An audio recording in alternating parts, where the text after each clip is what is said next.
Not my problem, anyways. Well, for starters, hello. Welcome to Hello. session 74. I totally did not forget what time it was. Hey, woo, fingers. yes! Yeah. Like I said, if I didn't roll it, I couldn't have lost. Chris, talk shit, So, get fucked. I'm 100% blaming you for that. No, this is 100% karma. Yeah, I can 100% feel a temporary disruption to my internet. yeah. Not there my he goes. problem, anyways. It's fine, we're just gonna chit-chat here while you restart the router, no problem. That's what I really like about this group. We start the session. One of the first words in the sessions is "talk shit, get fucked." Amazing. I don't know why everyone's celebrating. I've literally got like 4 lines of notes from last session, so it's very much going to be a group effort today. Mine are not much better. Like mine are my versions of my sending, which is just, Why? My notes are amazing. Amazing for the research. I have the notes are out of fucking heaven. After that, it's trash. So yeah. Yeah. Honestly, I think we did a lot of talking and not a lot of doing anything last we had a lot of session, decision making, yeah. That's my summary. That's just... Thank you for coming to my TED Talk, Yeah. There's some brochures on the way out. There's not much more written on those either. Mostly pictures, but you get it. Perfectly fine just to sit here for 4 hours and just talk shit. It's perfectly fine. You're not gonna get anywhere. Now, you see, what I do remember Shinny saying is that we've had a 2-week break. And I said I would recap. Fuck. God damn it. Wasn't that for the December break? That was supposed to be for the December break, yes. Damn it, Abel!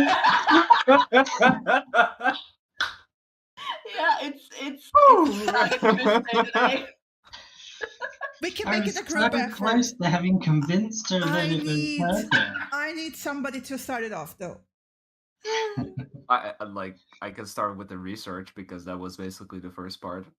Yeah, you can start with that. Honestly, I was going to lead into that because my first line is Cassius gets the results of his research on the man. Do me a favor and just summarize it for everyone so we are up to date on the knowledge. I'm going to cliff notes it heavily, but okay, so research, most of the research went into the different mantles and locations of possible temples.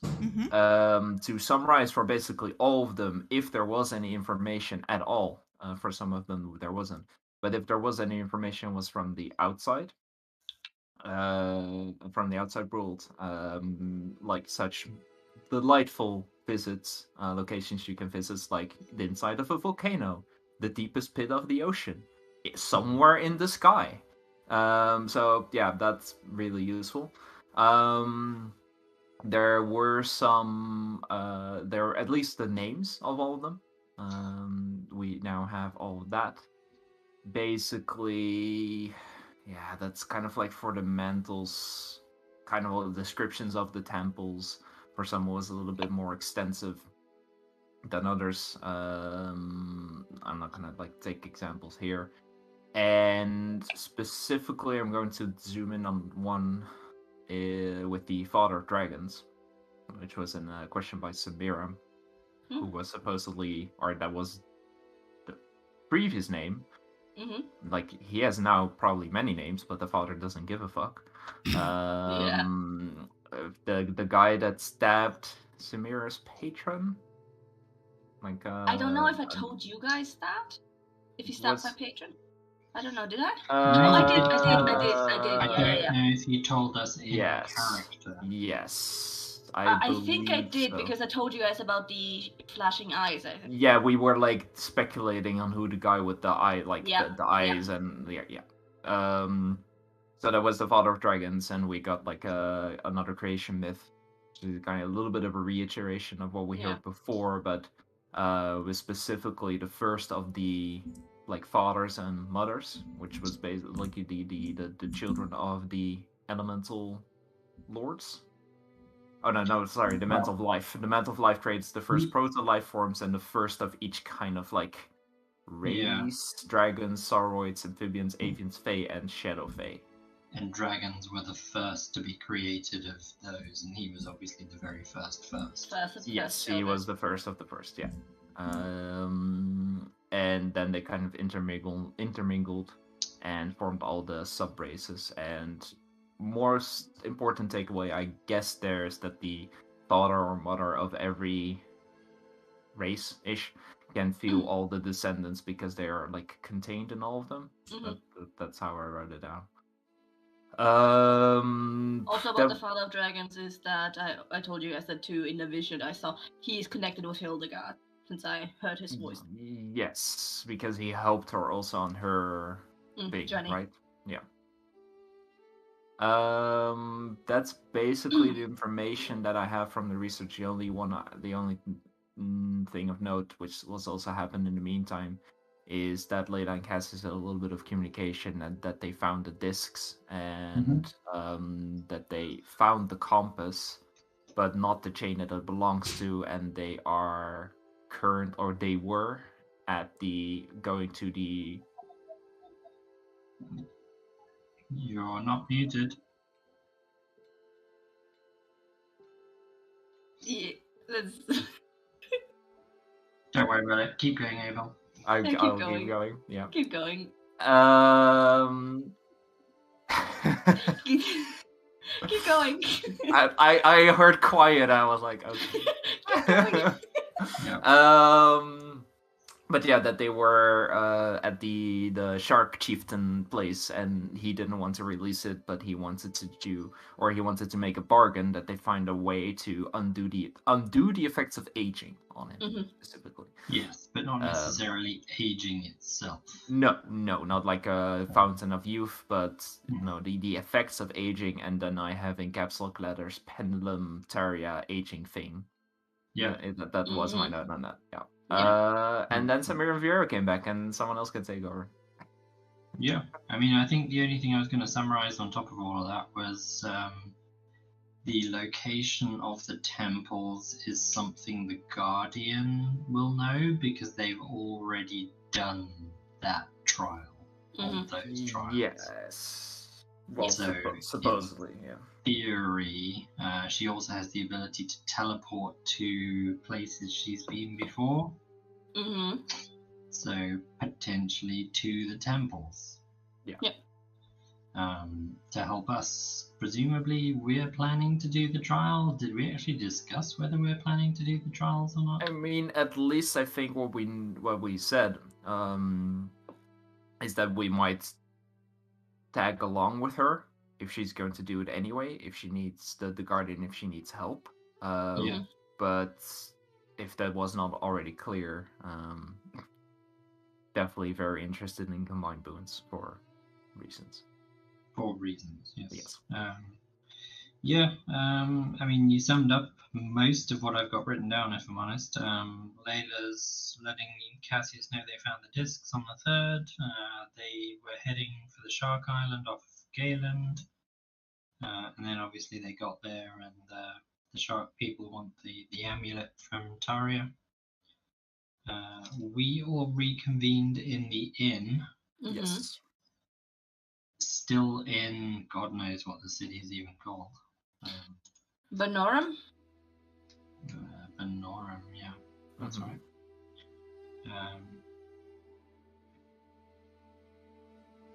Okay, we had a Hugsy situation, we had a reunion. I was gonna say, I was just rereading. We had a 3 of us as a hug reunion. And we took a bath and went up to had beach. A bath because we've been on the road for 10 days. And then we reconvened. Samira and Vieira basically told Cassius everything that kind of happened on the journey about the townspeople, The weird people with the black eyes, and was it the black-eyed people were friendly? No, the non-black-eyed ones were friendly. Yeah. So Yes. black-eyed people were normal. The non-black-eyed people were very friendly, very weirdly. And we mentioned the conversation with Yis, so I'm not going to re-summarize all of that because we summarized it last time. Go listen to the last session. Cassius basically just caught us up on everything to do with the temple locations. And the more important one that nobody's mentioned so far is that the Temple of Death moves to wherever presumably there is a lot of death happening right now. Well, not necessarily maybe the temple, but that you can find it or supposedly find it wherever it is we need to go to get the boon moves. Yeah, and since we're already talking about the Mantle of Death, pronouns changed apparently for that one. That's a factor. Yes. At some point between the outer world and the inner world, I think. Well, it's what I noted down is like you might find it or like even attempt to find it at the point of death that it can be identified. Right. That's the. And that like was a little bit of an overflow conversation from that because Cass was like, "Didn't you guys like get knocked out?" But basically, that was still not dead. Because revivify. Yeah. Oh, and about the mental death that at some point it was the pronoun shifted, right? Like the first person was him, and then Lena said that. Yeah. Right. Sorry. No problem. I offered, or Viera offered, that we could just pay for the amulet in Taria. That was a conversation that we had.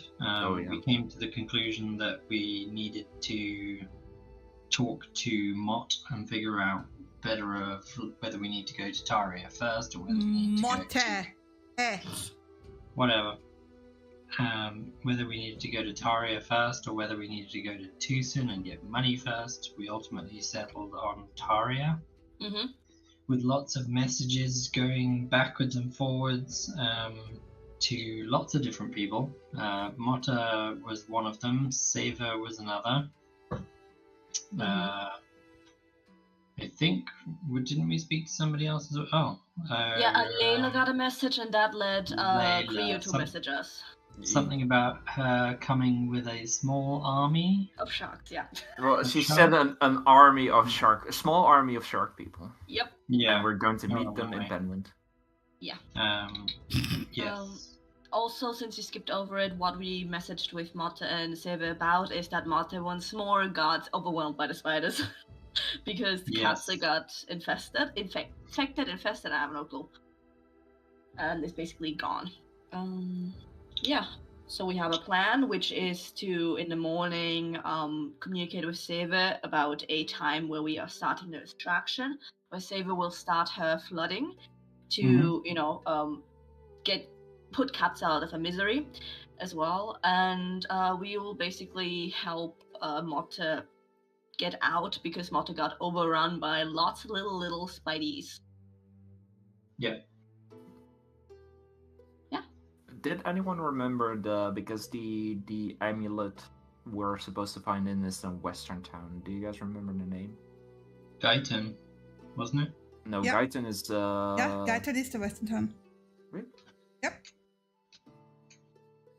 I thought Gaitan was the... Oh no, that's Kotsensil with all the goats. I was like, Gaitan, no, that's the one with all the goats, because... Gaitan's the... You literally have the map in front of you, you can hover with your mouse over it. Hooray, a map! Didn't need to, that was in my notes, so... so we need to recover it from the Noblesque family in Gaitan. Which sounds like heist number 742 by the sound of it. The previous holder of the pendant, she wanted to give it out, but she died. And what I remember is that Cassius did a mind read and another a man wanted to keep it. So that's potentially a problem there. I'm not entirely sure if it was to keep or it was not like that much about the... Hey. What is that cackle? Nothing. At least the thing that I remember That's from the very mind read, it was now. like, Honestly, it's the grandfather, and we're just not going to recognize him because he's going to look young. I don't know, maybe. But there was a discussion. There was like, if you remember the discussion with a mill figure. Yeah. In the household. I totally heard something else. We bet you did. But yeah, I mean, ultimately, we ended the session by coming to the conclusion that we need to teleport into the temple. Yes. We're going to blat spiders while Saver drowns spiders, and then we can secure the temple portal room. Yes, the plan is in the morning to wake up, get ready. I will message Saver and say just over an hour, and then we're starting. I have my hour of rest, aka breakfast, and we're moving immediately. And since no one wanted to have time with Malta to plan further, we would start immediately. Oh, we would have 15 minutes with Malta, right? Or something. No one said anything about that to me. I specifically asked, and you guys said no. Nah, we don't need a plan. I specifically asked. Water breathing and on him as well. Yeah, I know. That's why I said a few minutes after an hour, which is, hey, get settled within 5 minutes, we're going. It's go time. 5 minutes. We can talk fast. Cliff notes, again.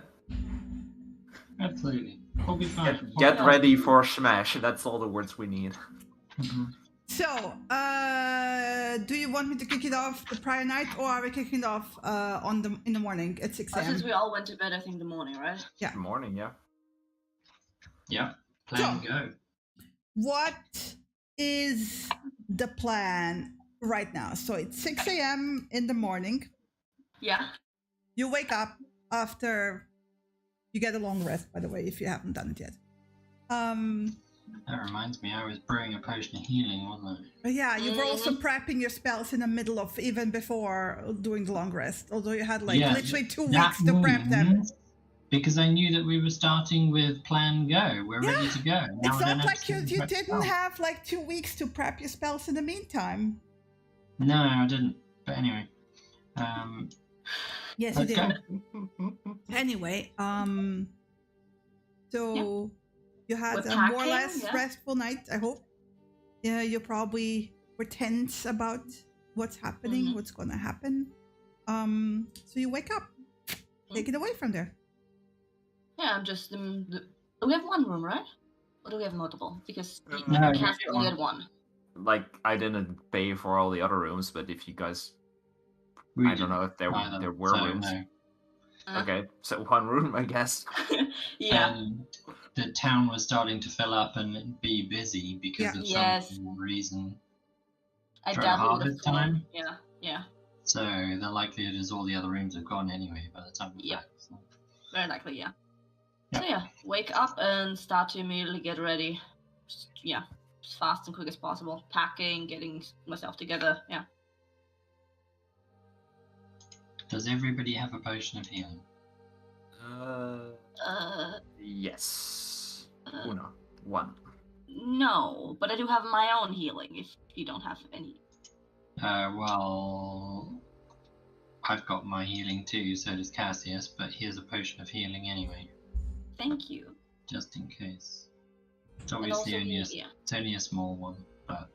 Yeah, we also have in our shared pocket 2 remaining, right? Greater and Superior. Yeah, so those are obviously for in the thick of combat. Yes. And we can use the small ones just to top up if we get hurt for any reason and don't want to spend magic on it instead. Yeah. Alright, I think we agreed upon the antitoxins take beforehand, right? Yes, but I thought the temple place we're teleporting into is safe. Yes, we can take it there just so as a reminder. Because they only last an hour. So. Oh, that's very true. Yes, you should know. You would know. Yeah. All right. So teleport in, secure things, give the thumbs up to go ahead, then we drink it, then we go. All right. Everyone packed up and ready yet? Then we should get downstairs to eat breakfast. I will send our first message off, and we have an hour to, before go time. Mm-hmm. Sure. Yep. All right. Okay. Yeah. I'll send my first. So with the packing and the breakfast, I take it it was like 1 hour total. I will just say 1 hour. Yeah. Let's say an hour. An hour. Yeah. I assume we can take it breakfast done within an hour, so I'll send my message to Seve right now, which is...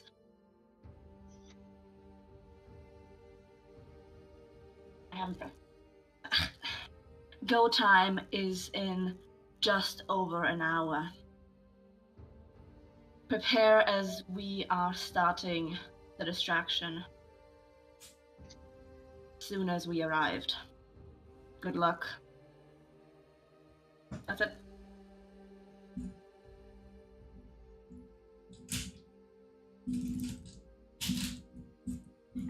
Actually, during the breakfast, Cass will kind of focus on Mira.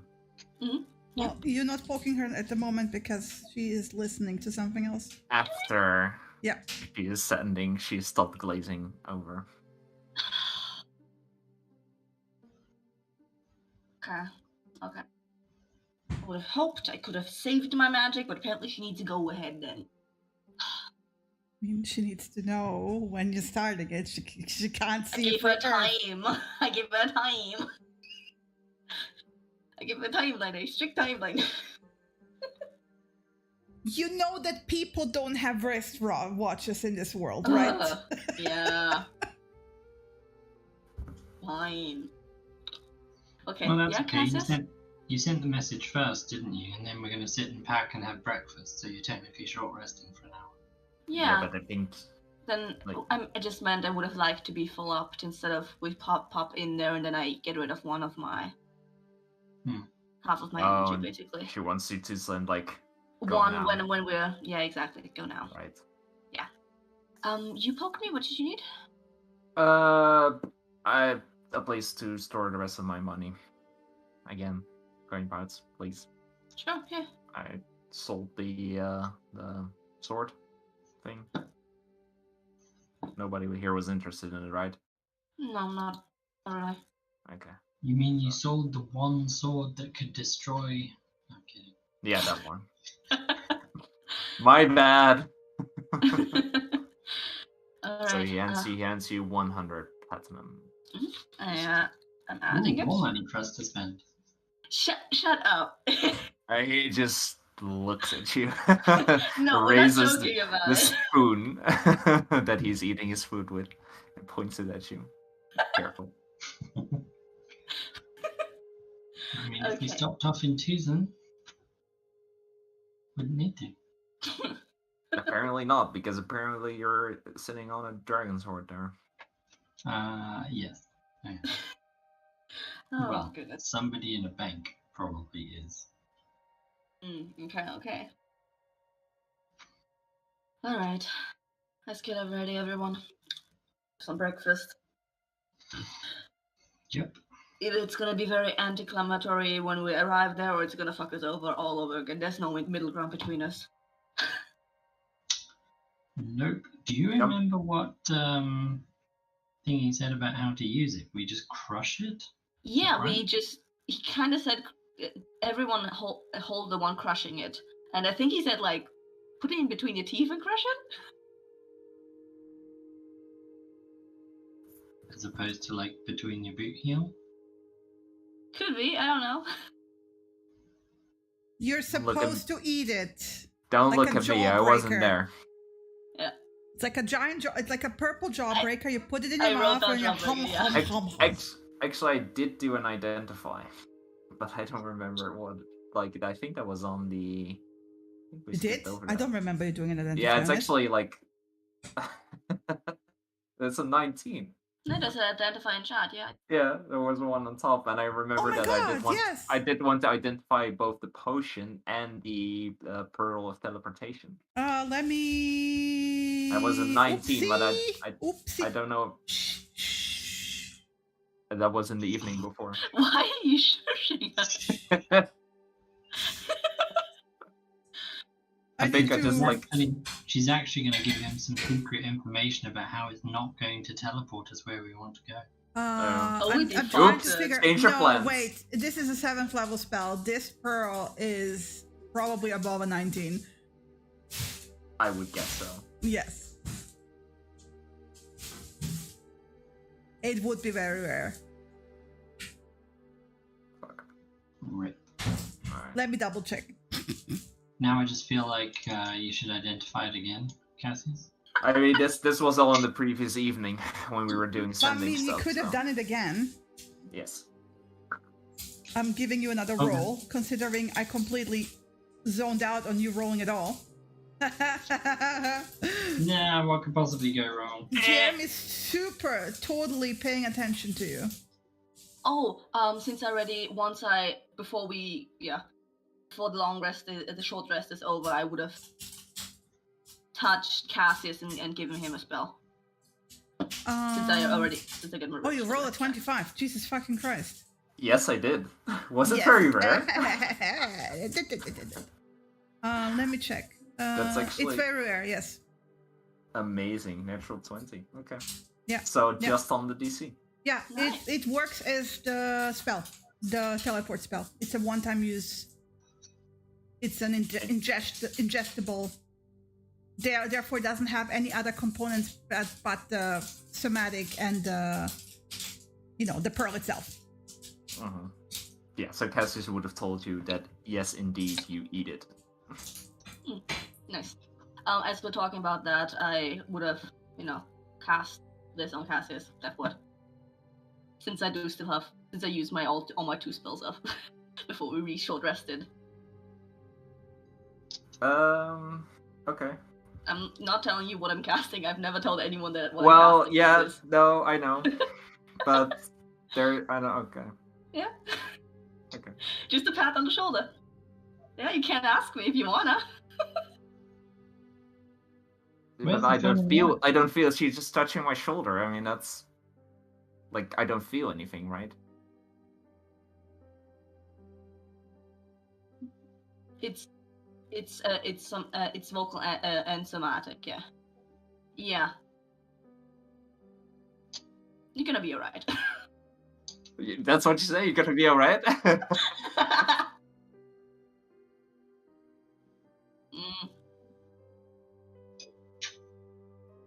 I know. Okay, yeah. Yeah. I mean, it wouldn't be the first time I've used it on Cassius. Or Viera. So... And you have never asked, so...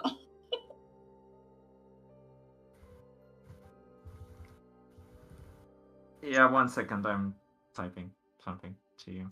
What are you typing? Things! Secrets! Secrets? No, I'm thinking... Re.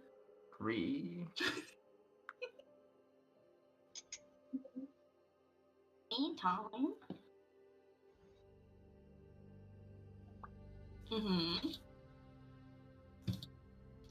Picture.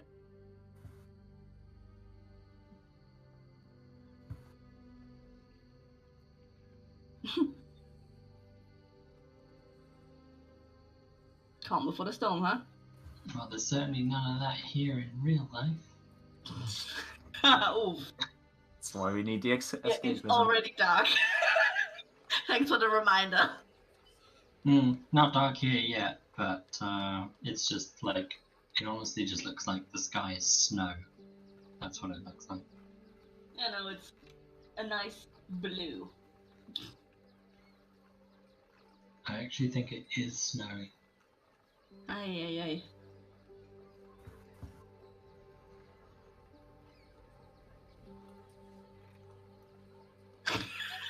Yeah. There was a thing. Yeah. I will... Yes, okay. You definitely can. So, Viera, do you remember if he said someone specific had to crush the ball? someone specific. No, I just think it's anybody, and just have to be touching each other. Because of that, he gave us the ball to crush instead of the scroll, because that would someone specific would have done it. Okay, yeah. Very true. Yeah. He gave us the gobstopper so that it wouldn't fail, basically. Gobstopper.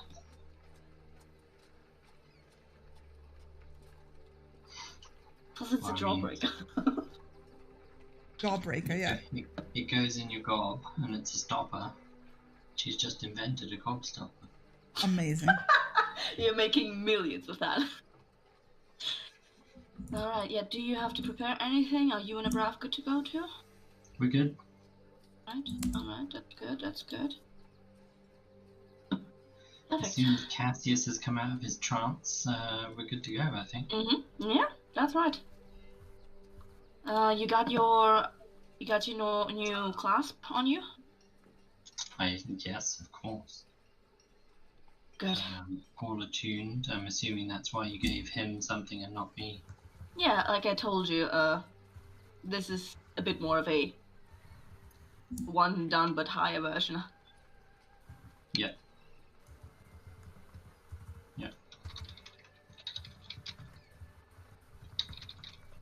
I figured since I can use it, I use it often.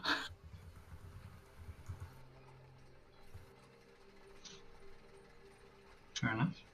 Yeah.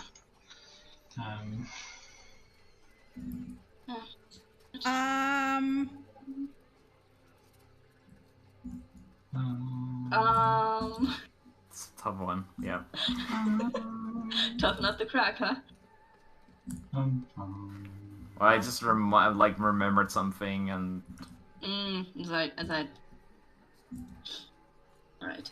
Is Abrav already aware that he will probably be swimming? Shh. Okay, I'll shut my mouth. I'll shut my mouth. Okay. He'll enjoy the surprise. Ah, okay. That's what you call it. I guess. Alrighty. Yes. I think the only way to solve that one is it's a sink or swim moment. Quite literally, huh? It's not like he's gonna drown. No, that's true. So that's very true. He's going to panic, realize it's alright, and then be Don't fine. you want to tell him that he can breathe underwater? I will be telling him he can breathe underwater, but we've got to get to the temple first, don't we? Yeah, we do. Yeah. Yeah. Just... Let's face it, we've got to get to a temple first. So I don't want to cause him any undue stress unless we actually get there in the first place. So. Actually get there? So you think something is going to stop us? From everything I've heard or found out so far, any kind of teleportation magic here is limited. Okay. It's why powerful people can't just jump between the inside world and the outside world. Alright. Something stops them. You can only teleport over short distances. Okay, so... I don't know what classes as a short distance. Very much so. If it's just the inside and the outside. Yeah, exactly. Yeah. Sorry. We'll find that out.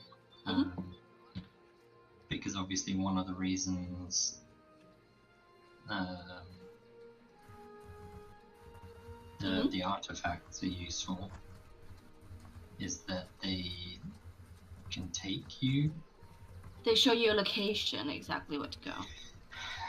The artifacts do many things, as I understand it. Showing you a location is... They guide you, yeah.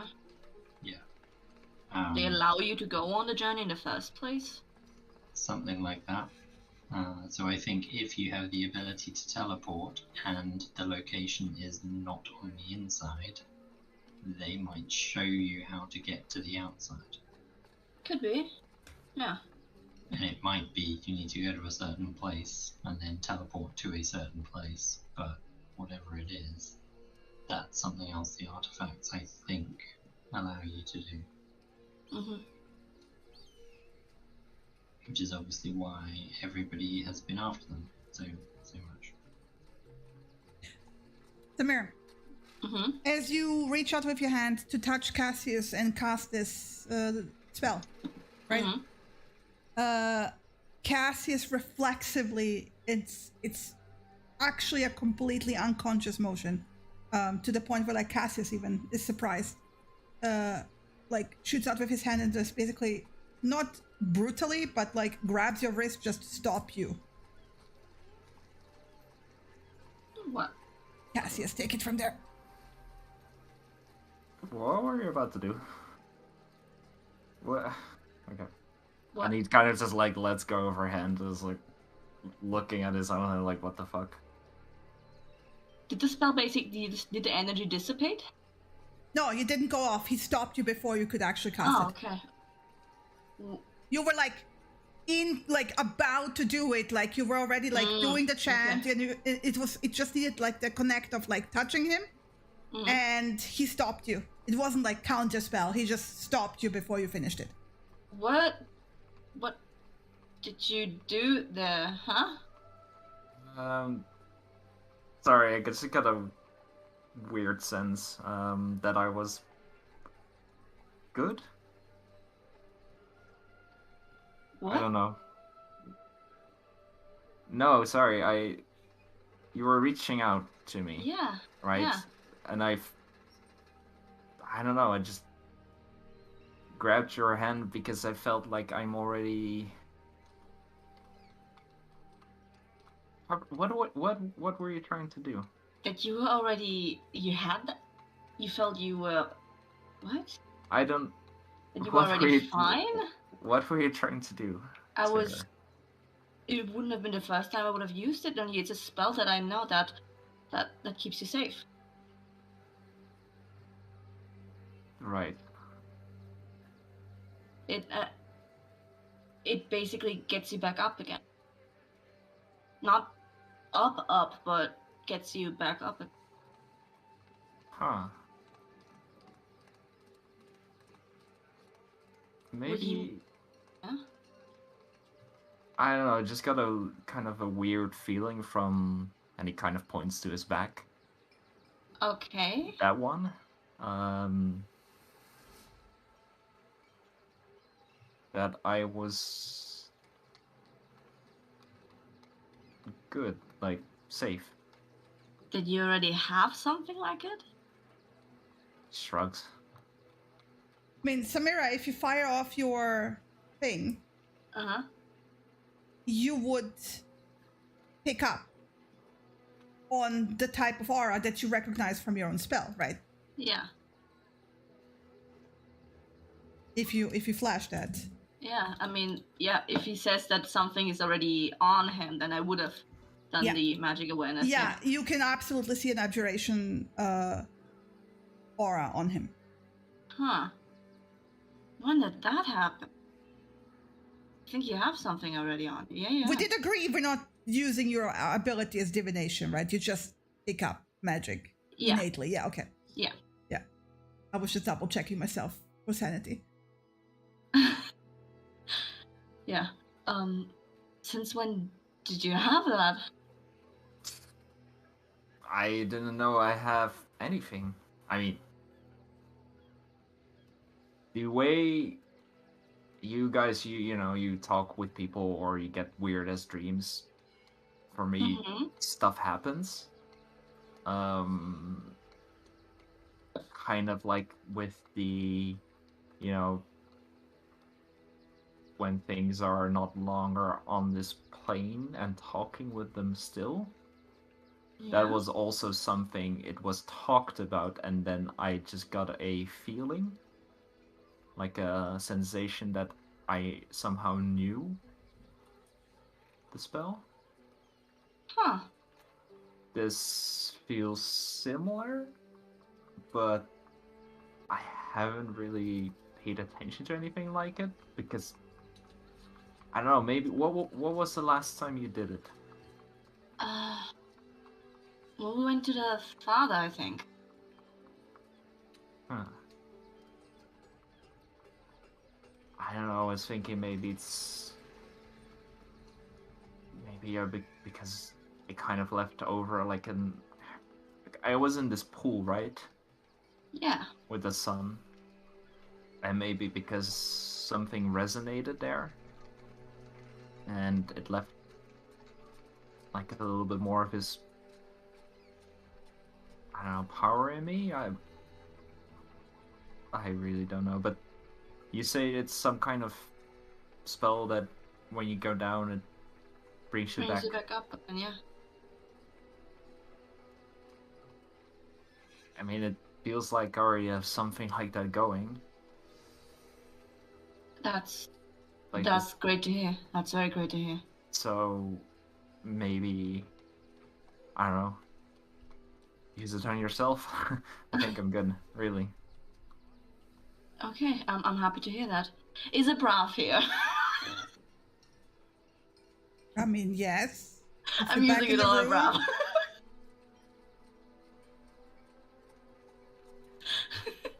Sorry, what? Okay. Why are you skipping yourself? And why are you skipping Viera?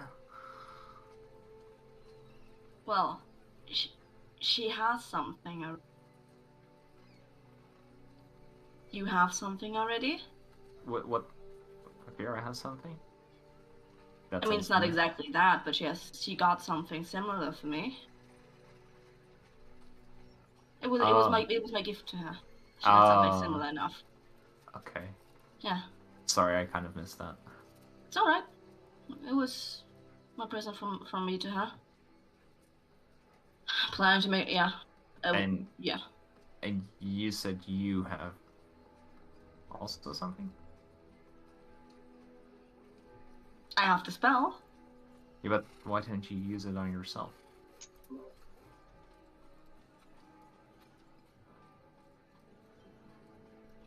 Because I'd rather not see any of you hurt first.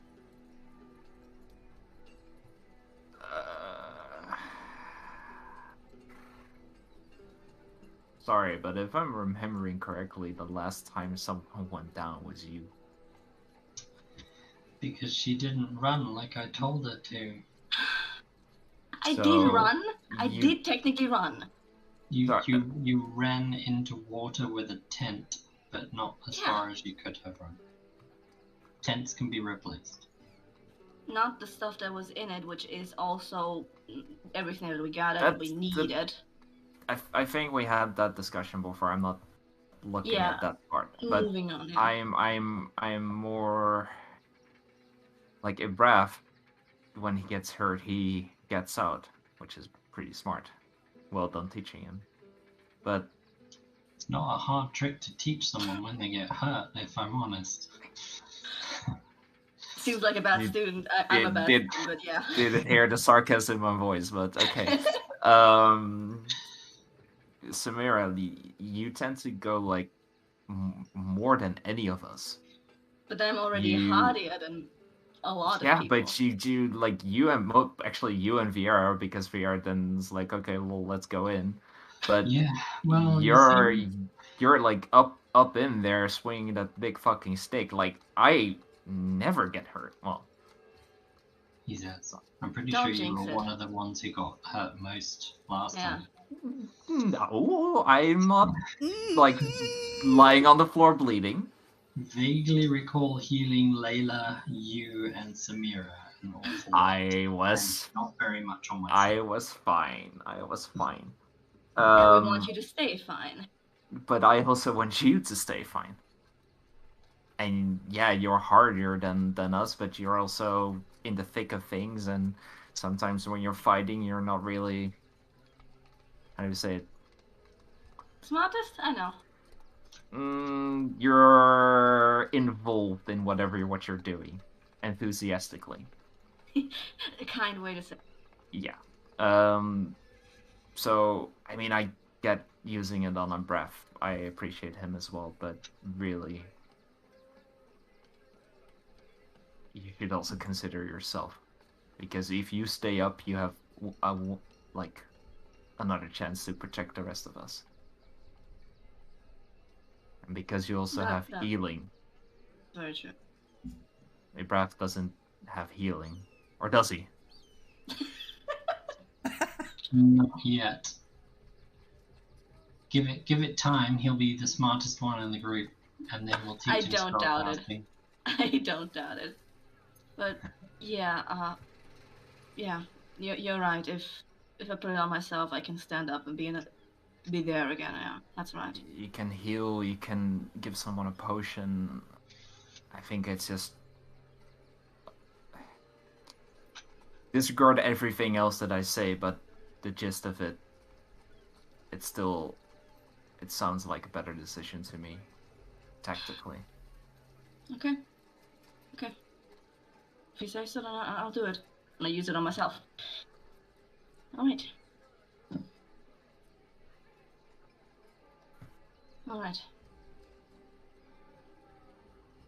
And I'm happy to hear that you have something on you. Do you know if it's permanent?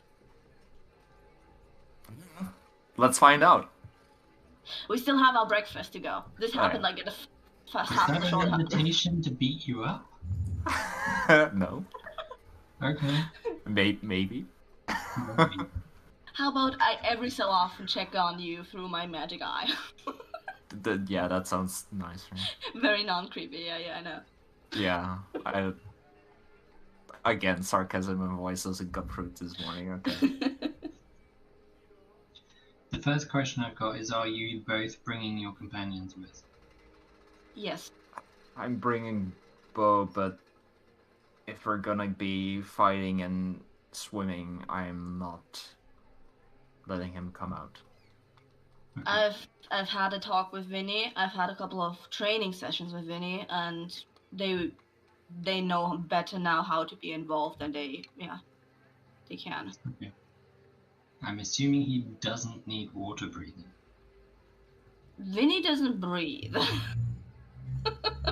Good assumption then.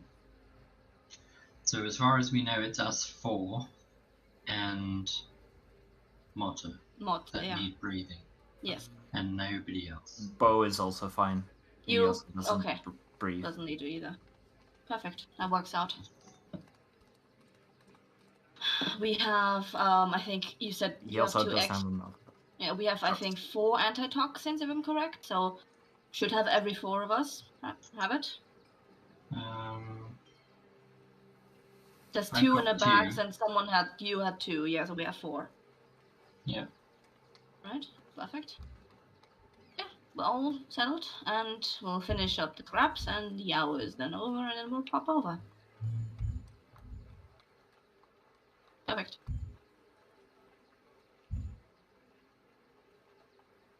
Munch, munch, munch. Munch, munch, munch.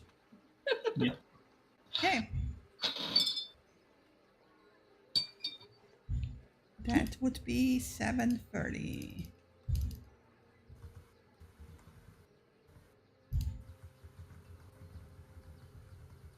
Okay. Alright. I'll alert the others once I feel a bit more refreshed, aka my short rest is over, so we can get into the room and pop over. And what? Into the. Yeah, I assume we want to do this in private, so we go to the room and then draw break. How we do it in front of everyone? You just fucking disappear. You just want to disappear from the room that you locked yourself into, and not like. I assumed we had an hour of time that we would check out. Yeah, but then you don't go back to your room to check out. Right? Well, you can check out and then go grab your stuff, right? No, you have to grab your stuff and then check out. This is not the modern, you have to check out after you have removed everything from your room that you want to remove. Alright, we'll find a quiet alley or some shit. I know, it sounds like a very nice opportunity for a big show. Like, how often do people hear someone disappear? No. Honestly, we just crash the pile as we're walking out the front door. Because the people inside are expecting us to leave, the people outside aren't expecting us to come out. That's still in view. Like, then we might as well just make shoot off some. You'd be surprised. Let's just go and find some place where, for 2 minutes, there's nobody. Like an alley. No. no sense of style. All right.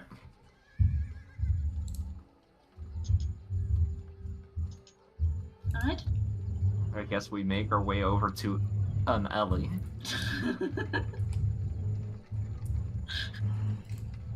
We have enough attention on us. But was it Diagon Alley? Oh god. No. Yeah. It's run towards the wall. That's the wrong wall. Oh yeah, if the you other want one. To be precise. The other one just did. Nerd. I am very well aware of that.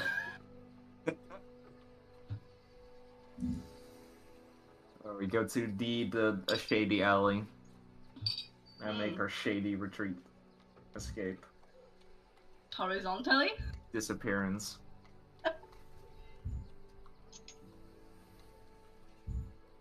Yeah. All right. Yeah. So who's gonna like?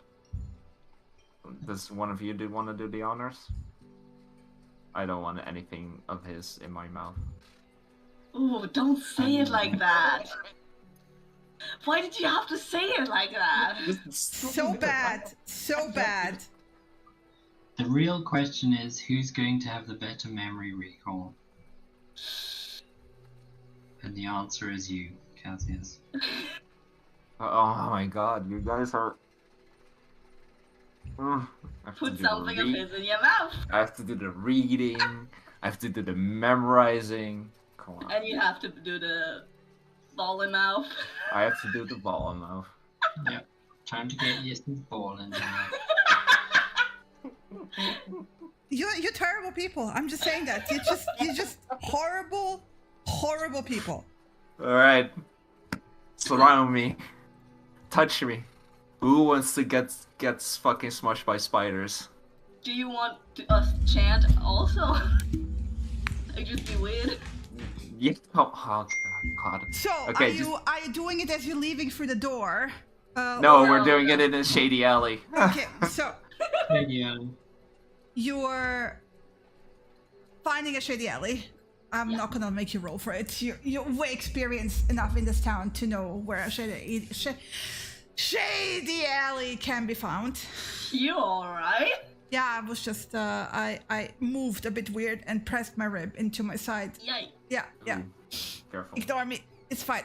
I'm fine. Oh, this is fine. Ouch. Yeah. And you have a breakfast for you, right? Everything is packed. Everything is ready. Who is holding on to whom? I stand in the middle. Well, Viera's grabbing hold of Ibrath and another hand onto somebody else. Okay. Whoever is to her left. Cassius, you're the one using it. Yes, apparently. Okay. Yeah, I'll hold on to Viera and then who is remembering Cassius. the chamber the best is the better question. The person with the highest intelligence, I suspect. That would be this We guy. already told Cassius to put Jesus' ball in his mouth.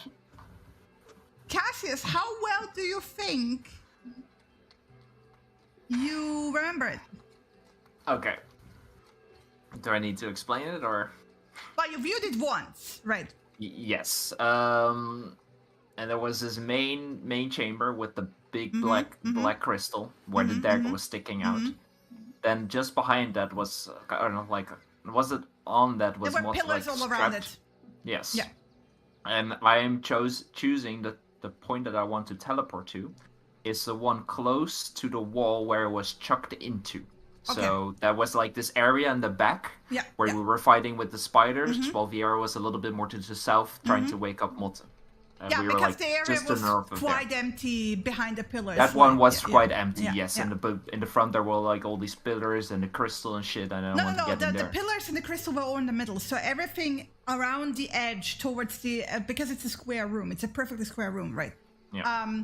Now that you think about it, that you have been in the Temple of the Father, it has a very specific symmetry to it. Actually, the temple above might have been more symmetrical in the past, right? But that room is still, despite being like, old and kind of like run down all in all, you can still now retroactively kind of like recognize the symmetry of it, right?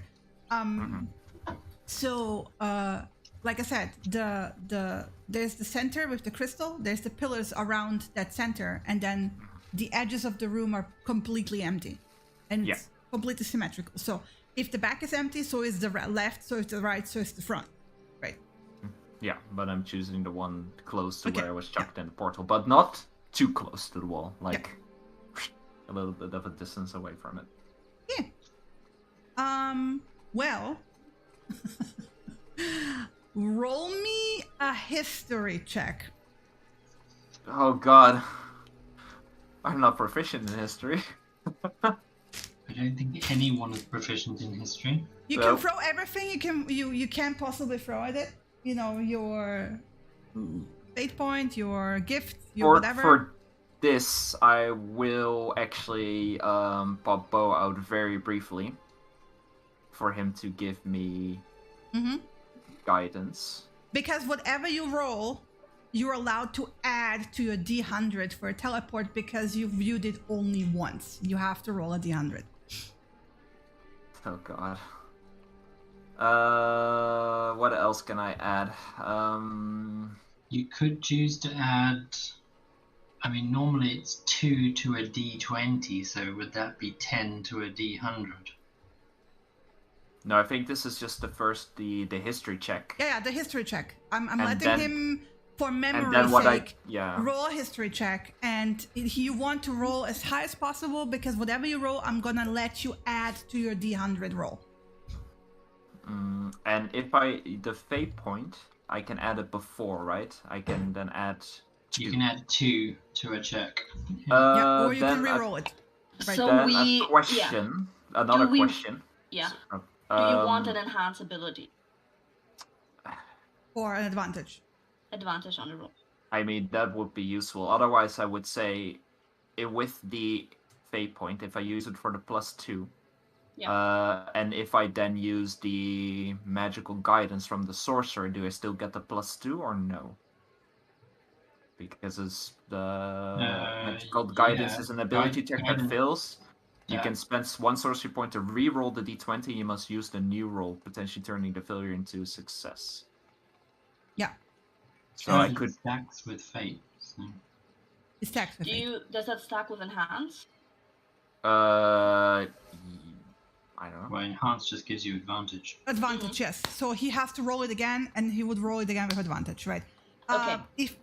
If you're doing enhancement, the way it went is basically Cass is going, Samira, so I know how this spell goes. I have only seen the temple thing once. I need your magical help to basically help me remember, right? Because you cannot do enhancement, on something that he's thinking to himself in his head, unless you're aware of it. Yep. Yep. And I mean, we could discuss details as well that we remember about the room to help jog memories if you don't want to use an enhancement. But then you don't even need enhancement because if you're helping him by telling him details, then it would be a help action. And that's that's better. Yeah. Because I did do. He wants help remembering it. Then obviously we'd start discussing all the details we remember of the room, the ley line covered in spider webs and all that kind of stuff. Essentially. Yeah, so, and he definitely would tell you because he knows how the spell, or not the spell, he knows how the item works with the identify roll at least, right? So you get that. So I mean, obviously Viera would tell you everything she remembered because she watched you two get thrown through the portal and then stood in that room for a while.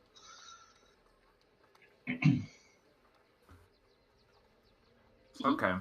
Then I'm going to use my fate point preemptively to add 2.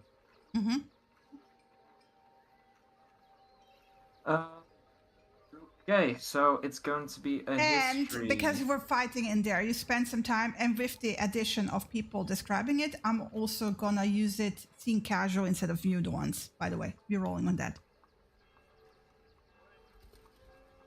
Sorry, what was that the last time? I'm going to let you roll on seen casually instead of viewed once. It means roll. Yeah, just roll. Yeah. Shinny will determine the success. A roll +2 plus the d4 in advantage. Yeah. In advantage, yeah. Okay, this should work. Awesome.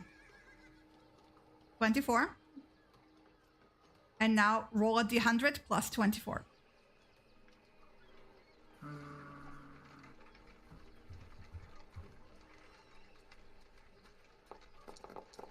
Okay.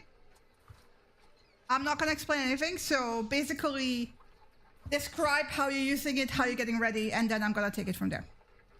Okay. So Cassius will stand with Fiera and Ebrak on one side and Samir on the other. And then I guess Bo sitting on his shoulder for the guidance. I was like, okay, here goes nothing. And he will pop the Jawbreaker, the ball in his mouth. It has an intense herbal taste, right? It's like crushing.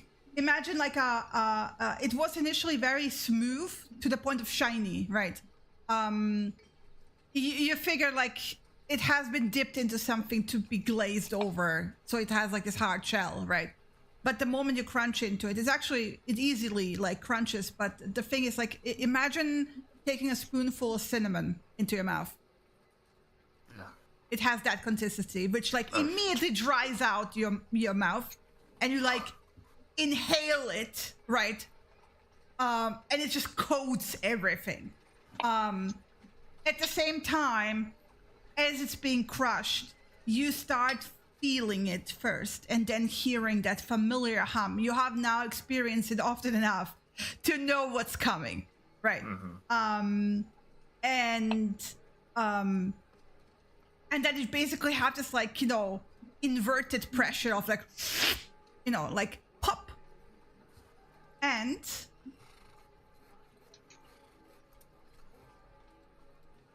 you find yourself in the temple.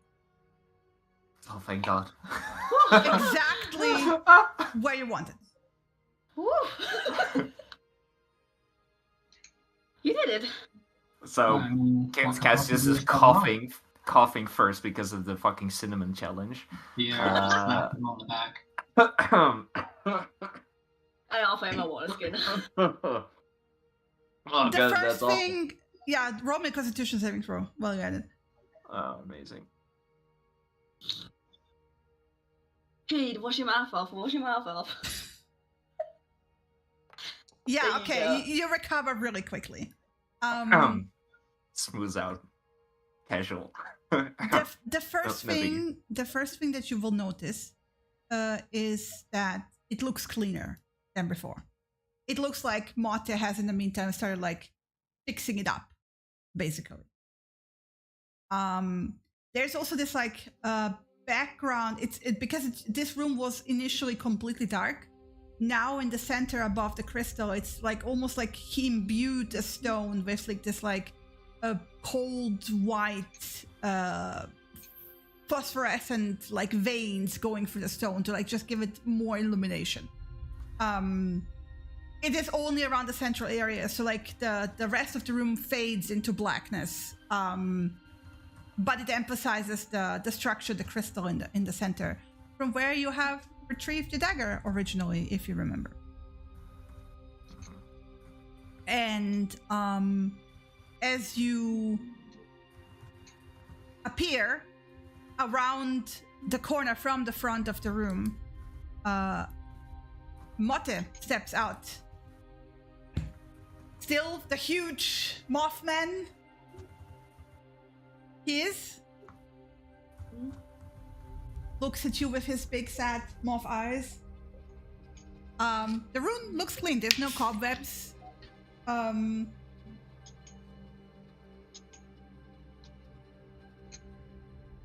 Yeah, you're still coughing, but you have arrived in one piece and exactly where you wanted to be.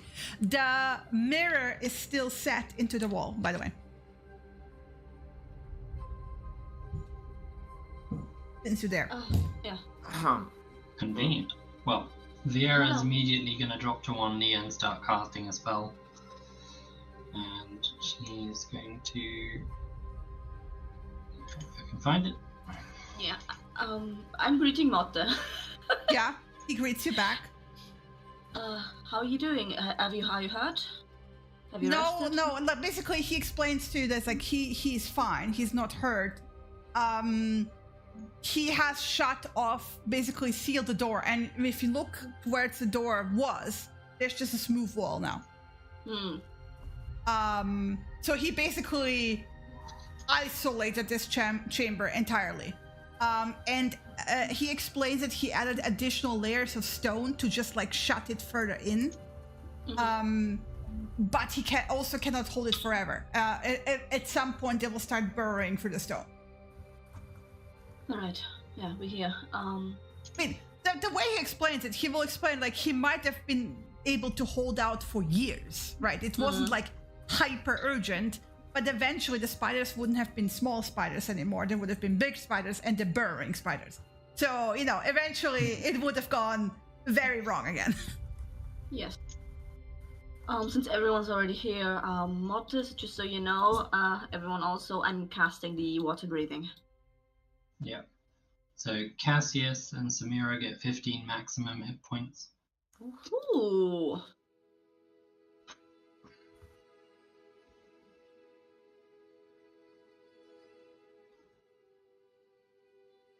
I'm also activating my Arm of Agathis earring.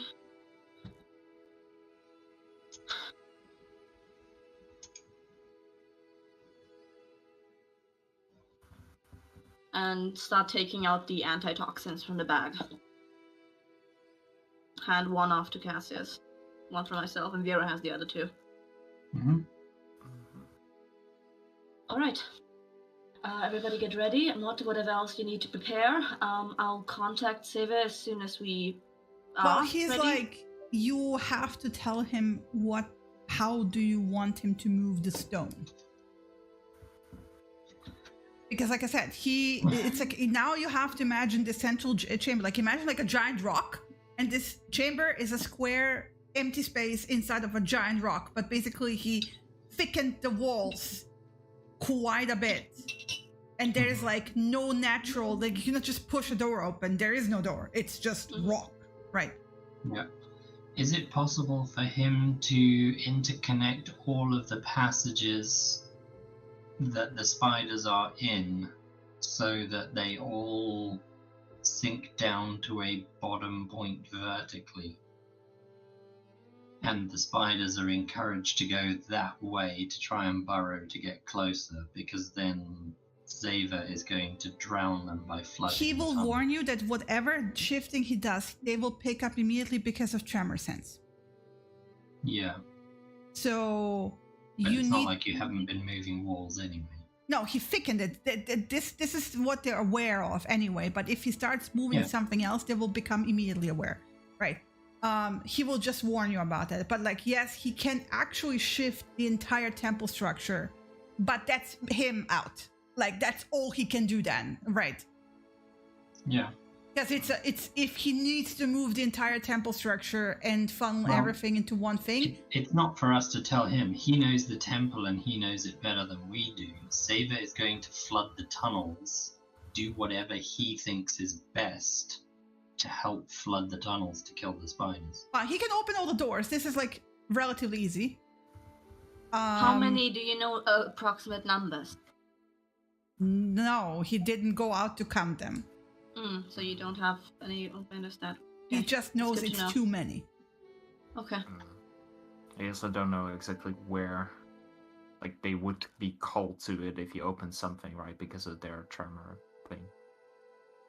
So if we open one door, they will come all to that one point.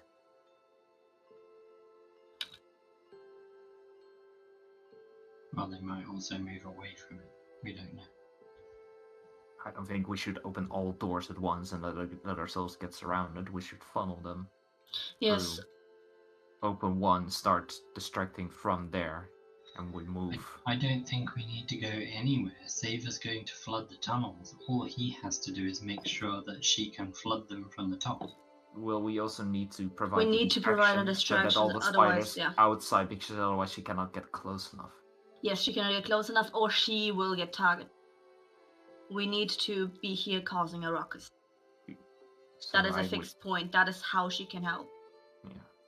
he can create a chamber outside this one and redirect the original. You know the one hallway that led to this? The walls thickened to the point where like the last half of that tunnel was effectively walled off.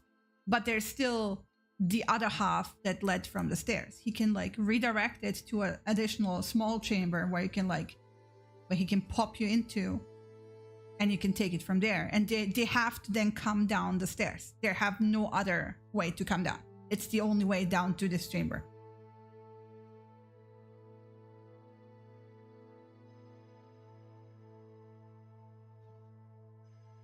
He's the one who knows it best. Or he can open up the original hallway all the way, and you can just step out for the original door. Either way, the shift would be noticeable by them through the earth. Well, we don't want to be overwhelmed. We want to have a funnel. Yeah. Well, I mean, the staircase is a funnel. They can only come from that direction. The noticed idea. The point is that if we go out of this room into any room, we want to be noticed. So. Yeah, then I suggest that we open up this to the stairway and go in. He will point out if the amount of adjustment is minimal, then he has spare energy to like slam a wall in front of you and cut them off, basically. I mean, these spiders are smaller, from what you've said, than what we faced the last time we were here. Yeah, the cat-sized. We have a lot more at our disposal this time than we did last time. So, honestly, if you can make one really long corridor that's like 3 feet wide, just wide enough for us. Well, again, the original corridor is still there. It's 5 foot wide. Okay. Yeah, just open up a doorway to that. Bring them on. Yeah, because originally the only pathway down here was down the stairs and then along this very long hallway. There's no left, no right. There's no side chambers. That sounds good to me. Mm-hmm. I mean, so I guess in front. And he can also make sure to throw all the doors open when Zave is about to hit, because he can feel the water rushing through the earth. Yeah. Okay. Yeah. All right. I'll pass out the antitoxins. Please, everyone, take them as we prepare. Let me just toss one into chat so we're all aware, and the rest is deleted. And give me a second. I was looking at something. And then I just one touch to each Cassius, Viera, and then myself as I give them the. The bolstering magic, the first option, which is for 10 minutes the creature can roll a d3 whenever making an attack or ability check and add the number to the d20 roll. So you guys have that as well. And then once I'm in position, I send a message to Sive. Sending, which is it's go time. We're starting now. Okay. Getting the dagger out and basically readying myself, not immediately behind Samira, but a few steps away. I'll be behind Samira so that I've got a clear view. So Mata will let you know that he will shut the door behind you to secure the temple, right? But if it goes wrong, you just need to slap the wall with your hand 3 times where the door is. Where the door was, basically. He will give you like basically a knock signal, right? That you need to slap on Samira can send a message. Or message. Yeah, either or. I'm telling you what he would suggest because he communicates through tremor, right? He's a creature of that sense. But if you go there like, no, it's fine, we can send you a message. He's got, okay, then that's fine. Right. Yeah. But basically to let him know if you get overwhelmed, he can throw up a wall in the hallway in front of you, cut them off, and let you retreat into the temple because he wants to minimize the amount of them coming through accidentally as much as possible. Yeah. All right. I'll also pop out Vinny. None of them are going to come through. But he also doesn't want you to die defending the temple, right? Yeah. We're not gonna die. We're not gonna do that. I'm going to pop Bo in, or I can keep him in as well, and just instruct him to stay behind me as much as possible. Basically, to give me guidance every round. Vinny's staying at my wrist, my attacking wrist, which is basically within reach to slap anything with their own attack. Okay, so the way we're gonna do it is you are having in your head what you're about to do, right? Mm-hmm. So I'm gonna turn this into 3 rounds, general, very vague, right? I'm gonna let you choose whatever skill check you want to roll, which is gonna be the representation of all the things you're doing, right? So whatever the thing is appropriate you think, and the highest for your thing is, do roll that. And then we're gonna take the average of your rolls. And I'm basically gonna translate that into how you're proceeding, from round to round. So the opening will be like, you going out and the initial rush of like basically your sudden attack when they start rushing in, right? So what happens is that he waits for you to be ready, and then you feel this, vibration underneath your feet of like, you can feel the shifting of stone before you can hear it. And then where the door used to be, you can see the edges opening up, and then basically the door swinging open, because as you remember, all the doors in this temple were made of stone, right? And it opens up to the original hallway, as you remember it, right?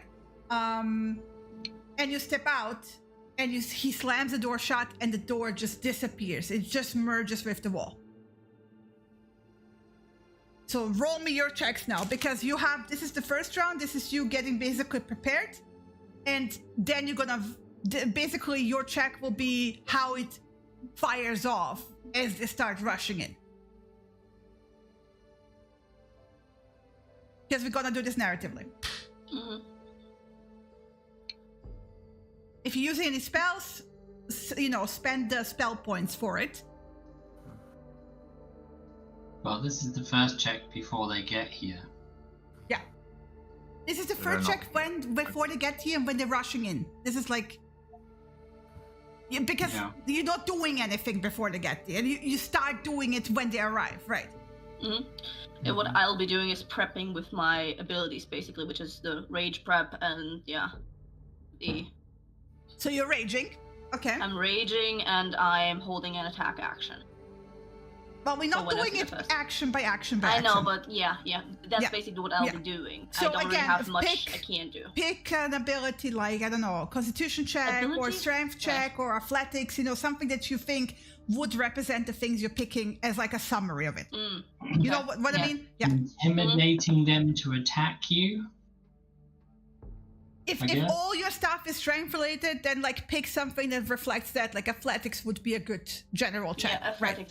Would I roll that with advantage because of the rage, or? Yes. Okay. Bad roll, but 8.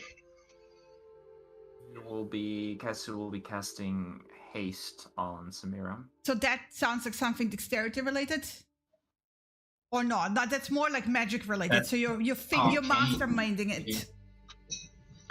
Mm-hmm. You're masterminding it. Does sound like it. You're going into tactics of like haste here. What else?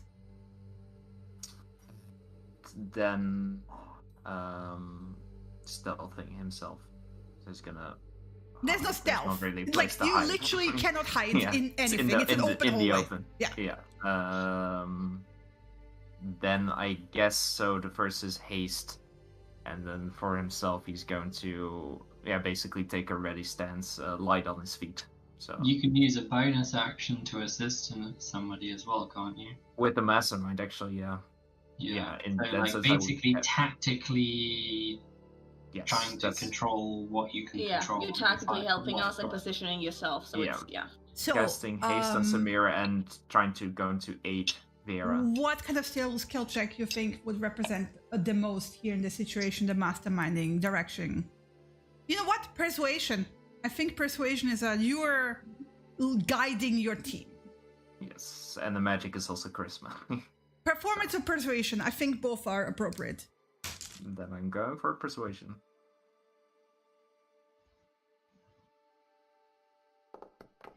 Viera.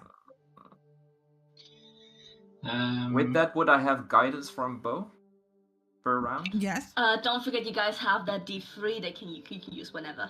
I am also gonna use the D3 and. How often do we use that? Once a round? I think that's. I don't know if that's. Whenever making an attack roll or ability check. Yeah, whenever you make an for 10 minutes. Yeah, for when. Wow, that's powerful. Yeah, it is. D3 on top. So add. I only have 3 uses of it, so 7. So 1d3 and the d4 from guidance. So that's a 22 in total. Awesome. Oh, Viera. I could have used that too. Could I retroactively use that D3? Yes. Thank you.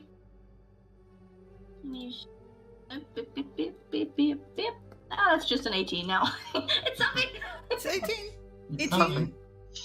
I want to say Viera's using her powers of observation, perception, as well as her knowledge of spiders in general to know when most of the spiders have barreled their way into this long corridor. I'll let you do survival or perception.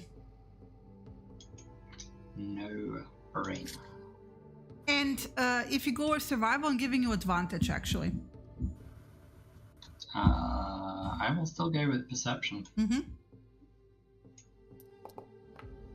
Damn. Nice. So that's 22 plus 26 plus 18 divided by 3. 22. Awesome. Let me just reload scene. Activate. Oh, god damn it. It's all out of whack. All out of whack. The technical term for that is all out of whack. Yeah.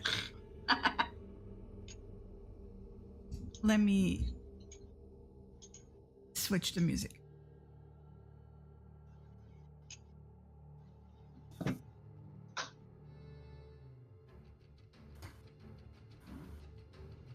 Okay.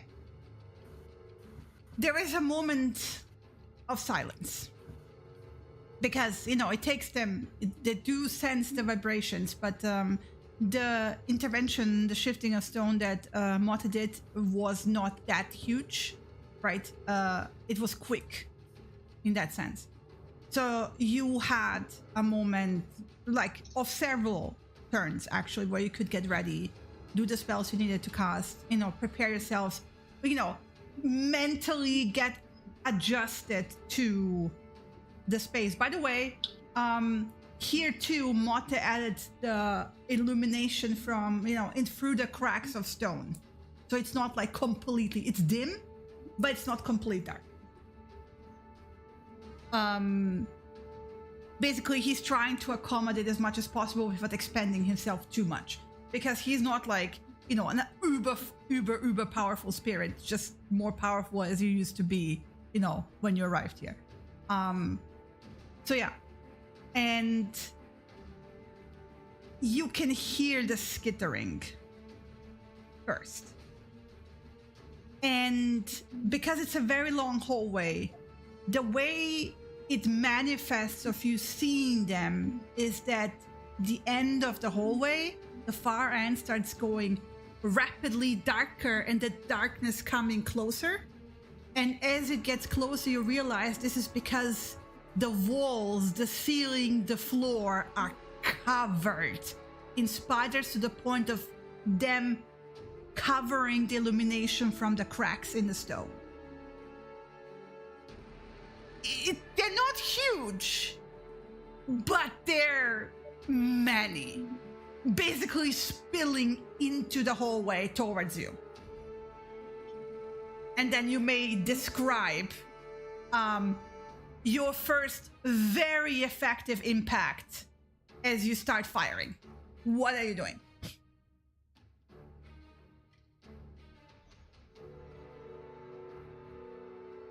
I'll basically go golf clubbing. I have haste plus my own attacks.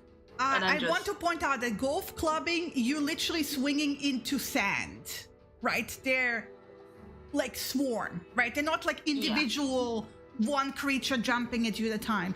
If you're waiting, by the time, if you wait to the point where you are close enough to swing, they would just flood over you. Like a wave.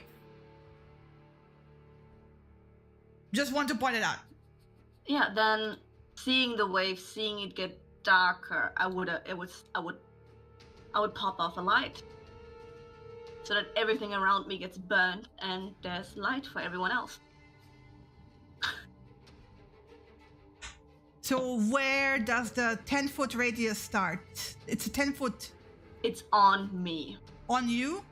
On me, yeah. On a 10-foot radius.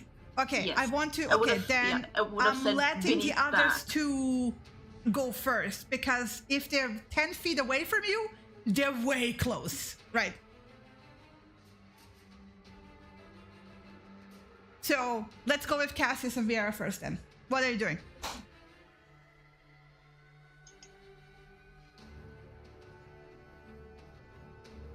Wait until I see a moment where I can see them clump up, like the larger, like not exactly the first stragglers, but where they really get intense. And I will fire off a fissure there with fire. So it's going to be a fireball. So Viera and Samira, you both watch as it's like, you know, you have this few seconds of seeing the darkness. And even before the two others see what's happening, Viera is already going, they're everywhere. She's already describing and going what's happening. And Cassius reflexively just goes bam. And there's like a flash of light. Because again, it's still in this dim light. It's like a bright flash. And because it's a compact space, it extends further. It extends towards you as well, right? But that's why I want to do it far away. Yeah, like so, I'm aware of the kind of like the effect. It it gets concentrated. And this is the next thing I was going to say, because you're still far away. You feel this like rush of air, and then a suction, because as it turns into fire, it just consumes the oxygen in the space, as it just flat out burns the first wave, and the second wave just spills after it immediately. Viera, you're the like before they come close enough, right? Mm-hmm. For Samira's thing, because I want to point out, for Samira's thing, they have to be 10 feet away from Samira. I would be in front of everyone else. Basically, the tunnel is only 5 feet wide. My aura encapsulates the tunnel, so I'm basically the wall. Yeah. With the thing. Yeah.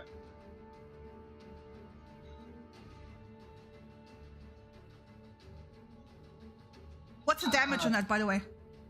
The radiant consumption.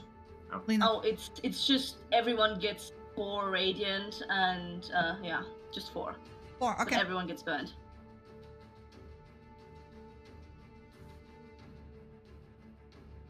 Viera. So you said obviously that the fissure goes off and the second wave of spiders immediately proceeds after it. Yeah, I mean, there's a lot, right? A lot for me to make you roll 3 times, so yeah. But down the corridor length, can I see how long that corridor goes with my dark? Yeah, I mean, yes, again, the entire corridor is dim light, so you would see all the way to the end anyway. But the end is now swallowed in spiders. It's like literally a pile. Mm-hmm.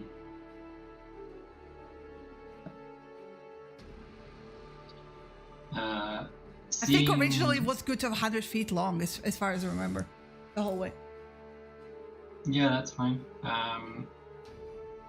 Seeing what Cassius does, Viera kind of draws upon the flames of his fissure and brings it, elongates it out down the hallway and turns it into a wall of fire. So basically, the entire corridor is now just a wall of fire. Are you actually? Do you have wall of fire as a spell? Yes, of course. Yeah. Well, cast it then. It's 60 feet long, right? 60 feet long, up to 20 feet high, and 1 foot thick. So it slots into on a battle map on a 5 feet wide line. It fills the whole way at this point, yes. Yeah, basically.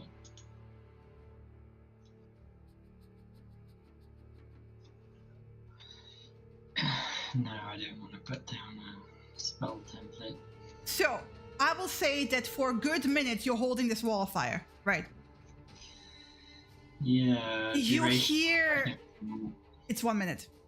Yeah. It's 1 minute. As you're holding it, Samira, you don't have to pop your... Yep. But basically you're holding it. You can hear the sizzling, the screeching. They're not coming through. You have a 60-foot long wall of fire that they have to get through, right?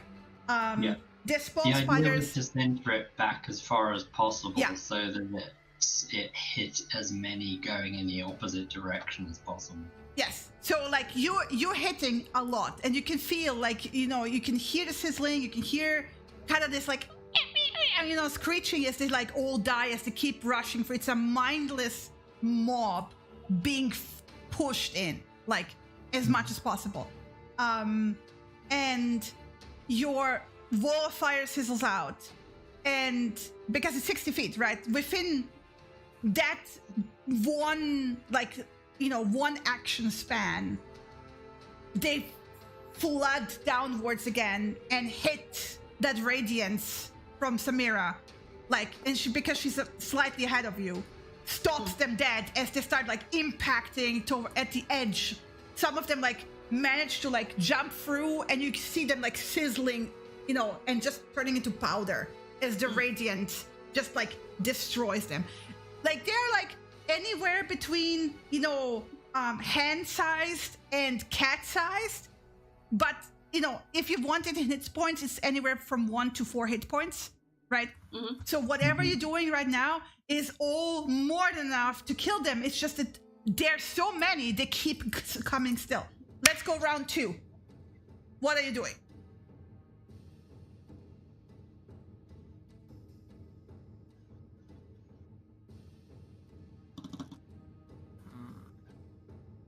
So they're still being blocked by Samira, more or less. Yes. But you have this nice effect of this light stopping them.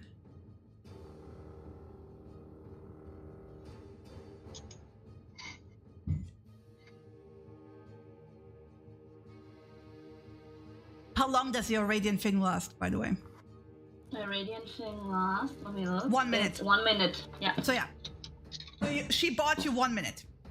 I bought you 1 minute, yeah. For further away, how far can I still see down the hallway with the radiant light? No problem. You cannot see the end of the hallway because of the sheer bodies of spiders, right? Yeah. I'm going to. Oh, sorry. Basically, there's Samira. There's 10 feet, and then there's a wall of spiders. But I can see beyond 10 feet. No, yes, you can see 15 feet because again, you see bodies of spiders. Do you need to see further? I need to clear a space so I can see further because otherwise I'm going to hit everyone. So I'm going to yell to use a mid-range to teleport over there because my rage bonus is a teleport. You would. I don't want to hit you. Yeah. Okay. So I'm going to yell to Viera to try to clear a space. I'm gonna wait for her to fire her thing off because I need to see further than 20 feet. And actually further because it's gonna be tunneled again towards us. Whatever spell I'm gonna do. But I mean, maybe tell her how far you need to see. So, best would be 50. So 30 feet more. Viera. Yep.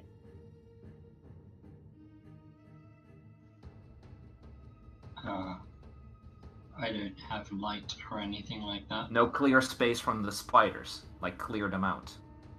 So for the vision is not impeded because it's dark. The vision is impeded because of the pile of bodies. Spiders. Yeah. Like, I need to see further. So basically a catapult through. Yeah, basically. Can be a small hole.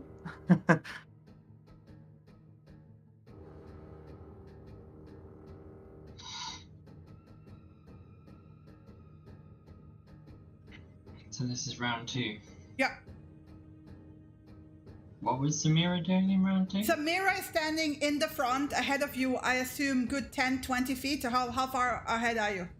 I'm giving her at least, 10 to 15, maybe even 20, yeah. Yeah, 20 feet ahead with her radiant aura, where basically she stopped blocking them from progressing any further. Mm-hmm. So the wall of spiders basically starts spilling at her, so is away from you good 40 feet. Oh, sorry, 30 feet. 30 feet away from you. Yeah, 30 feet. And Cassius wants me to clear away the dead spiders 50 feet away. Not dead spiders. He wants the living spiders gone so he can see in the spot for 50 feet away. Yeah, it's basically a floodgate and I am the dam, and but you can't see past the flood.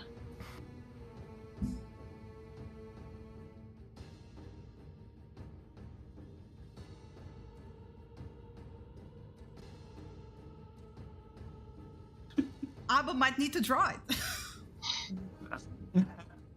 No, I just need to see further ahead, like 50 feet further than Samira, so I need some kind of opening through the wall of spiders, right? Either that's clearance. I can run through and then bamf back in my round. I was gonna say... she can. Yeah. Okay. I just need a moment, a brief moment where I can see, and then I'm going to fire off. Okay, so Samira, I want from you an athletics check on this round because you're gonna keep walking forwards like a fucking tank of radiance. Okay. You're leaning. It's your radiance. They're pushing so hard against your spell, your aura, that you can literally lean into it with your body, right? You're pushing forward, right? So this is like, basically she is step by step moving forward until she's like, Cassius has moved, like the space between you and Samira and plus 10 feet is empty. And then the wall of spiders starts again. Yeah, I just basically cleared a tunnel because they can't come. And then I bounced back, so you have at a this clear point, second. because Viera and Cassius are right where the door was, right? So this is like basically the beginning of the tunnel, right? Mm-hmm. So you are, Samir, you are now 50 feet away from where the door was. I just want you like in perspective, if you have to retreat, you have to run 50 feet, right?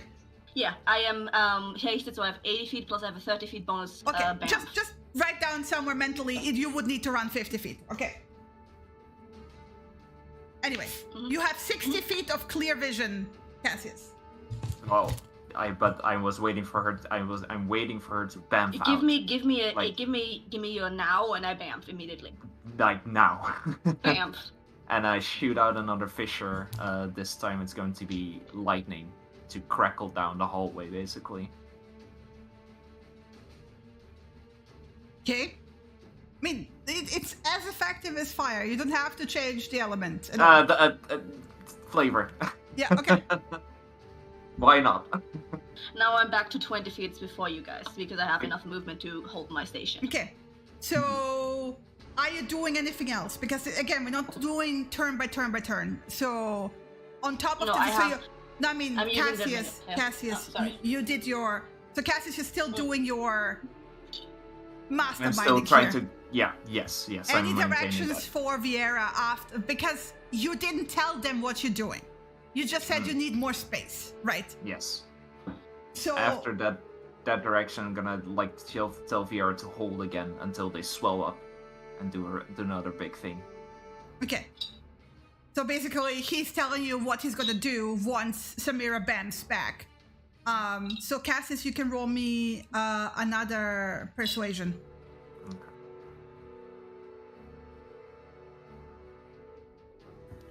And that's another 1d3 plus 1d4 from Bo. Ooh. Okay. Yeah, he had a bit trouble explaining to you guys what the plan is, but Yeah, I got it with my 29. yeah. Viera. What more do you need than get the fuck out?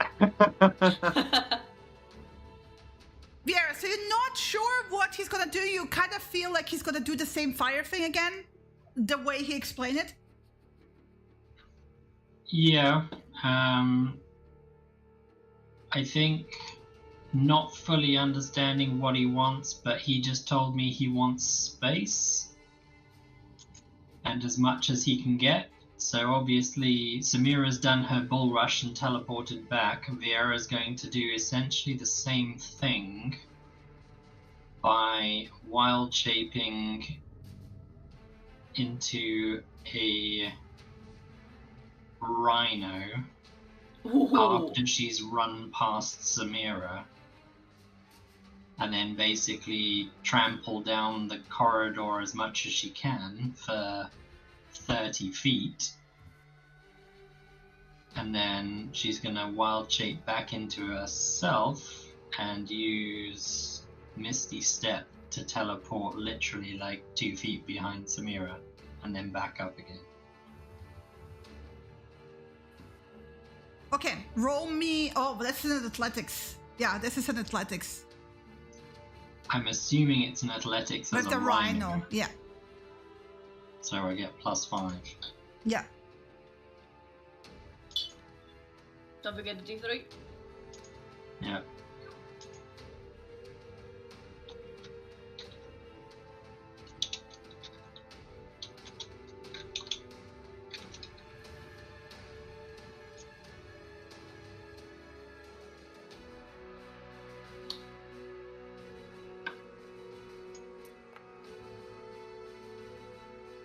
Thanks.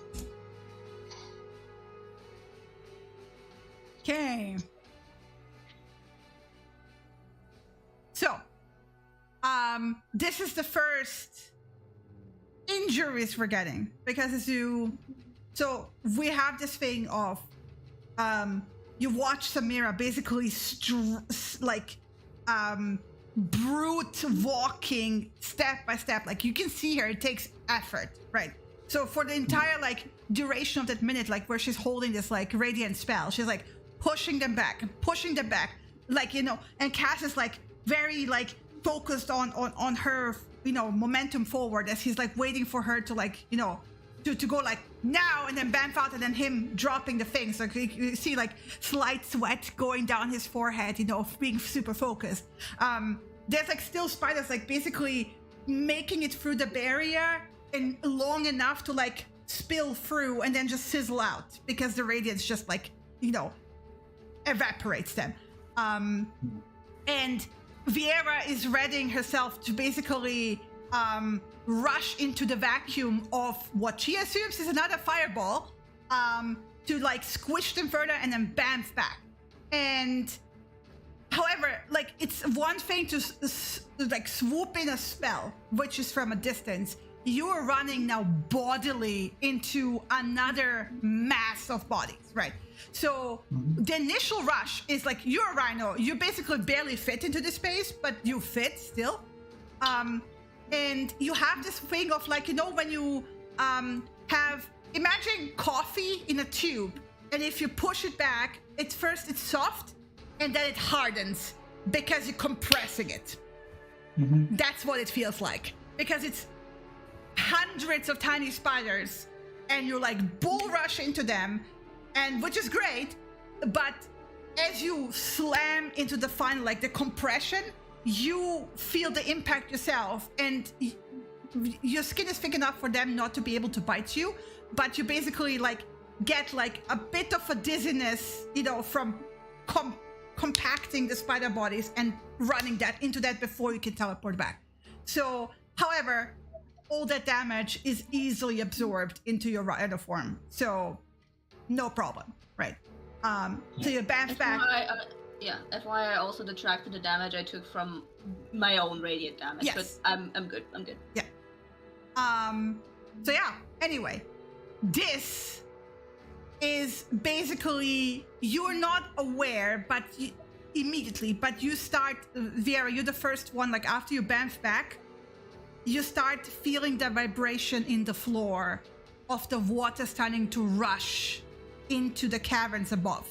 It's like the rush is hard enough that the tremors are being translated through the walls. The air pressure is getting harder too because the air's pushing. Keep in mind, you have like a whole plug of spiders between you and the water for now, right? But with your high perception, and I will say for your last check, I will demand a survival from you. Because you were the warning gun to tell the others that the water's coming. Yeah. And the way it goes, just for because you're the one who's gonna notice it first, right?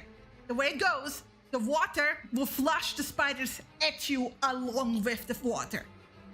There is nothing behind you. There's no opening, no door. I want to point out, message relies on actually you still being able to talk, right? Despite it being inaudible. So yeah. Anyway. I would say yes. You can pick still between perception and survival. I will give you that choice.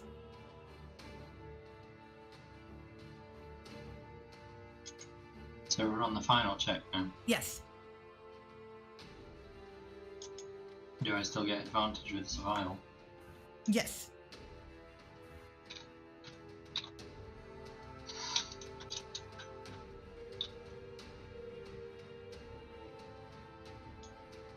You can feel the vibration through your feet. Okay, so 25.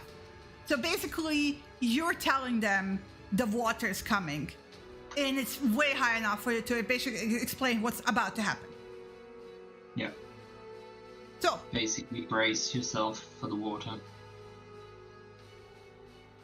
Samira and Cassius. At this point, your radiant thing, Samira, is also sizzled out. Yeah. Is out.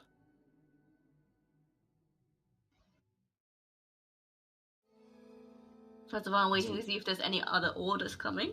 Because we're going to have to brace, right? Yeah. Because the water is coming, and we're going to get slammed. Not just water, it's just water plus hundreds of spider bodies, right? Yeah. But we do have the water breathing, at least.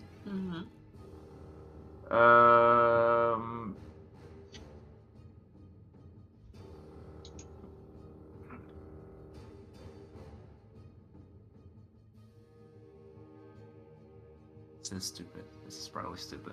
What are you doing? Because I know a little bit more about animals now.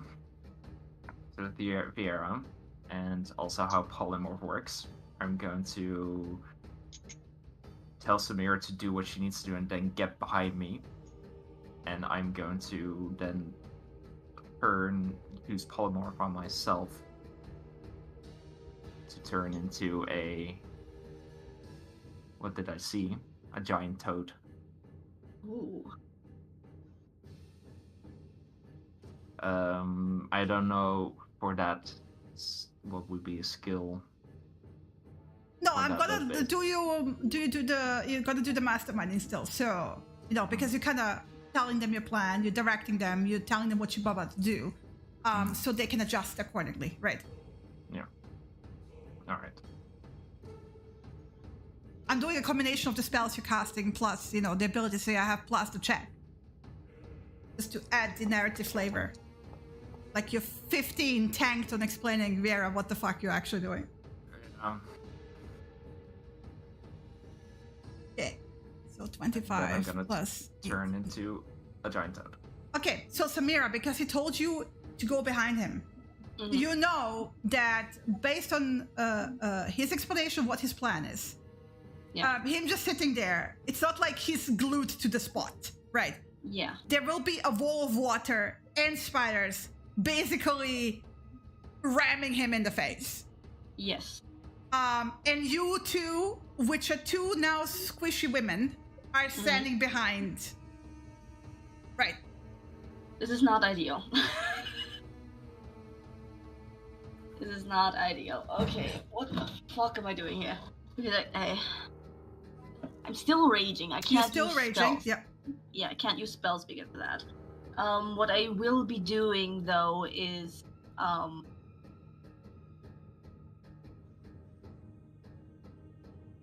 By the way, Viera, where the fuck? Brav is back with Motte, right? Yeah. Yeah. Okay. He didn't need to be here. Yeah. Meow. Fitting. Yeah, left behind. Yeah, I like the teleportation, so I won't re-roll my wild search, but I can't really do much while I'm raging, so I can't spell, but you can brace him. Yeah, I can brace him, and what I will do is send Vinny ahead to also do his Nathan's Mischief, because maybe it's the difficult terrain one, something like that. What do you mean? What? The spell that what can you do? Spell.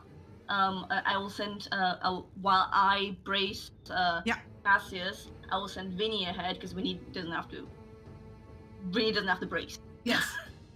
To use this spell basically, and I'll hope that it's the difficult terrain one because that could slow these spiders. Difficult terrain will do fuck all because they're not walking at this point. They will be flushed. But still, if they're maybe blinded or something or incapacitated, that could also help. Okay, roll it. Let's just roll it. Charmed. Yeah, fine. That's something. Oh, there's a smell of apple pie in the air. Okay. Yeah. Amazing. Viera, any last thing you're doing as you see Samira basically put her hands against the slimy back of Cassius, giant frog? Do I use athletics to brace again? Yes.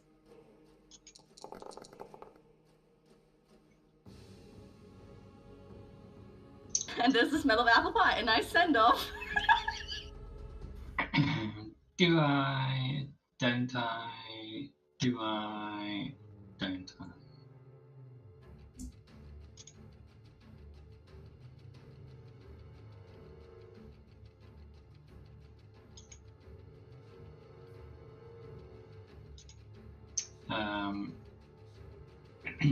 Viera's just gonna say accept it, and then she's gonna cast a spell on Samira. Okay, I accept it.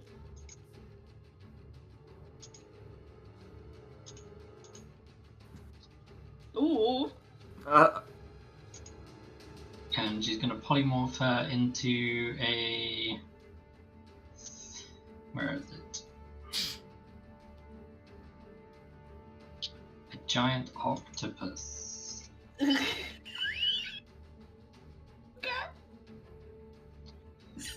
Because you're able to... I'm a raging giant octopus. Nice. You're a raging giant octopus. So I want to point out, like, you basically had this like space of 10 feet, right? And then you had a giant frog in the next 10 feet space. And now, we're touched, Samira, and the 10 feet behind Cassius just filled with like a giant flopping mass of waterless tentacles, and squishy body. Which kind of like gently pushed you aside, but you're like, bleh! And surrounded by tentacles and squishy octopus. Like a bunch of tentacles because I'm bracing you. Mind you, the octopus is still trying to brace Cassius, but because now you don't have bones, it's more like attaching suction cups to his back. And to the floor, I'm just like, cool. But because of the very high roll, of all of you, I would say instinctually, because you're switching to instincts, Samira. You don't have brain power as a giant octopus, right?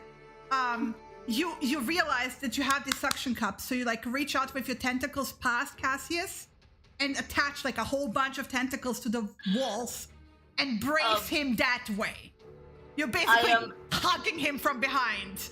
I just want to say I gained 2 points of wisdom. Nice. Yeah.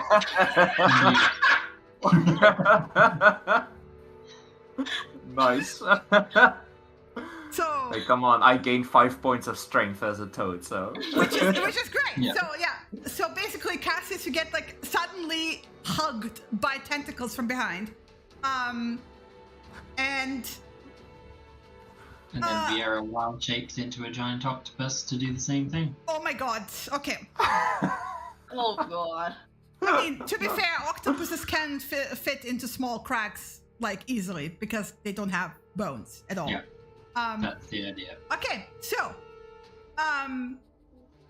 just in time, as the flood of spiders starts accelerating, not because they're moving faster, but because the water caught up to them. And this is not just a flood. This is not just like somebody opening up a valve and sending water through. This is Zeve. You can, like, with your tentacle arms now, like, attached to the walls and you feel the tremor, the water doesn't move at a speed that falling water moves. It moves faster. Like, it has a mind on its own. And as that kind of trickles through to your almost, what is the intelligence of this thing? Giant octopus? 4. Yeah. So as it like trickles through into your dim-wit intelligence, you kind of instinctually pick this up more than like really processing it, right? And you're like, this is very fast water. The thing hits you. Cassius, are you having your mouth open? Because I assume that's the point.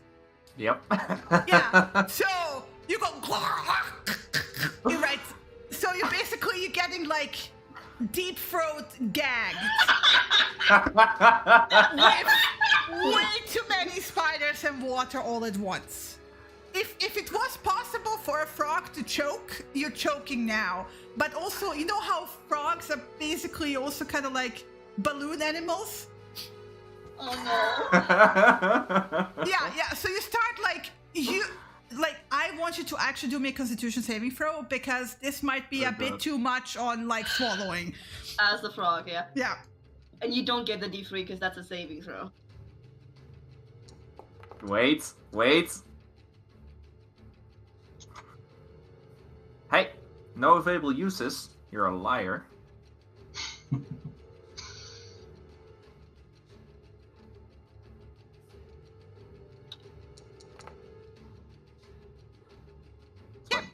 Yeah. So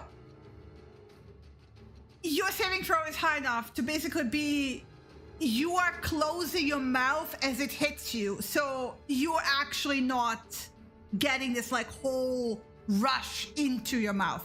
You shut your mouth on time.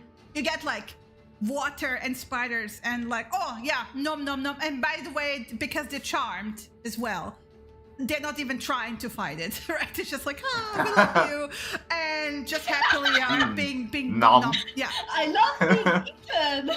Yeah, and basically it fills. At which point, Cassius, you're a frog. You're kind of like surrounded by tentacles, but I also have an intelligence of 2, by the way. Yeah. So at the moment, everything is very confusing. You just like instinctually stop, hold your breath. And you shut your mouth and you shut your eyes so you don't get any spider into your eyes, right? And then you only feel the 2 giant squishy bodies squeeze past you. I'll let you guys take it away from here because you're in water now and you have plenty of floating bodies that are suffocating in this water and dying. Mm-hmm. But like they're not in the process of dying, not quite dead. Some of them, there's a bunch of them that are already dead that were squished, right? Some of them were squished in the rush of the water and like just the mass, like the hitting it, right? But there's still of them plenty that are still alive and kind of like twitching in the water and like suffocating, basically. But you are perfectly capable of swimming through them and eating if you want to. Yeah. Bludgeoning with tentacles, yeah. was going to say, not so much the eating, but swimming through, reaching out with 3-4 tentacles at a time and just kind of grabbing hold of a spider and rolling the tentacle up to crush it. As you do that, by the way, from the other side, you feel there's no seeing here. I want to point out there's too much debris, mud, dirt, spider bodies. You feeling your way through here, right? But you start feeling streamlined, slick bodies brushing through like fish swimming, big enough to deal with the spiders, because Ava didn't just send water. She sent her creatures along with it. So you have like basically swarms of piranhas and whatever river fish she could send along to start gnawing and slamming into them, and basically you're moving in this like pile of chaos. Mm-hmm.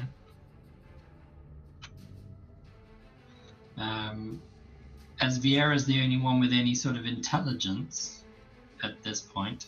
Yeah. Yep. She's basically going to grapple because Samira would be a giant octopus. Can I talk to her as a giant octopus? Because technically they don't have a language. They have sort of move body language type as far as I remember. If you were a cuttlefish, you could do like movements of the camouflage, and that's how they communicate. Yeah, but you wouldn't be able to see it. Like there's no eyes in this. Can octopus talk to each other? There's no dark vision. There's solid matter in between. Okay. Yeah, unless you can see through spiders. Yeah, it's posturing. It's posturing basically. It's body which language. relies on sight. Which we can't see. Yeah. So basically, she's just gonna get hold of both of them with tentacles and start pulling them down the corridor to get out. And it's gonna be a long journey, but that's alright because polymorph lasts an hour. Yeah. My mindset will basically just help friend here, swim. help friend. My mind is empty. My mind is just Toad. I just want to because like friend is swimming along, it's fine. Octopus, how you were pulling the Toad along? Which part I'm do pulling you? the Toad along. Yeah, but which part do you grab onto? I'm just curious. Vera's in front, and I'm probably at the back, like just pushing along. Yeah, I also want to see what Viera grabbed onto to pull the Toad along. I'm holding his back legs so that he is holding. So, Cassius, you feel away from me. These tentacles wrapping around your legs, and then you just get turned upside down for a moment, and you're being pulled along. And you're like, your arms are, behind you. Flailing, yeah. Start cushioning him from below to just kind of, like, put it back upright as I just shove him along. I don't know what a Toad would do in this situation. Probably just still keep eating spiders. Roll me a wisdom saving throw, please. Oh, as a Toad, yeah. Oh, no. As a Toad, so that's a 10. That's just a D20 straight. It's great. Yeah. Oh, shit. Slash. Forgot the slash. 8. Yeah, the Toad starts panicking. Amazing. What are you doing in your panic? Nah, you don't. I'm not letting you choose. The Toad is trying to swim against the hold. I need opposed athletics checks, please, to see if the octopus manages to pull you along. As a Toad, remember? Yeah, so that's stronger than. Are you just versus Viera, but also versus me? True. That's a 9. Roll me another one because disadvantage. And Viera gets to roll with advantage. That's a 9. That's a 9. Yeah. You get a +3, so that's nice. It's great.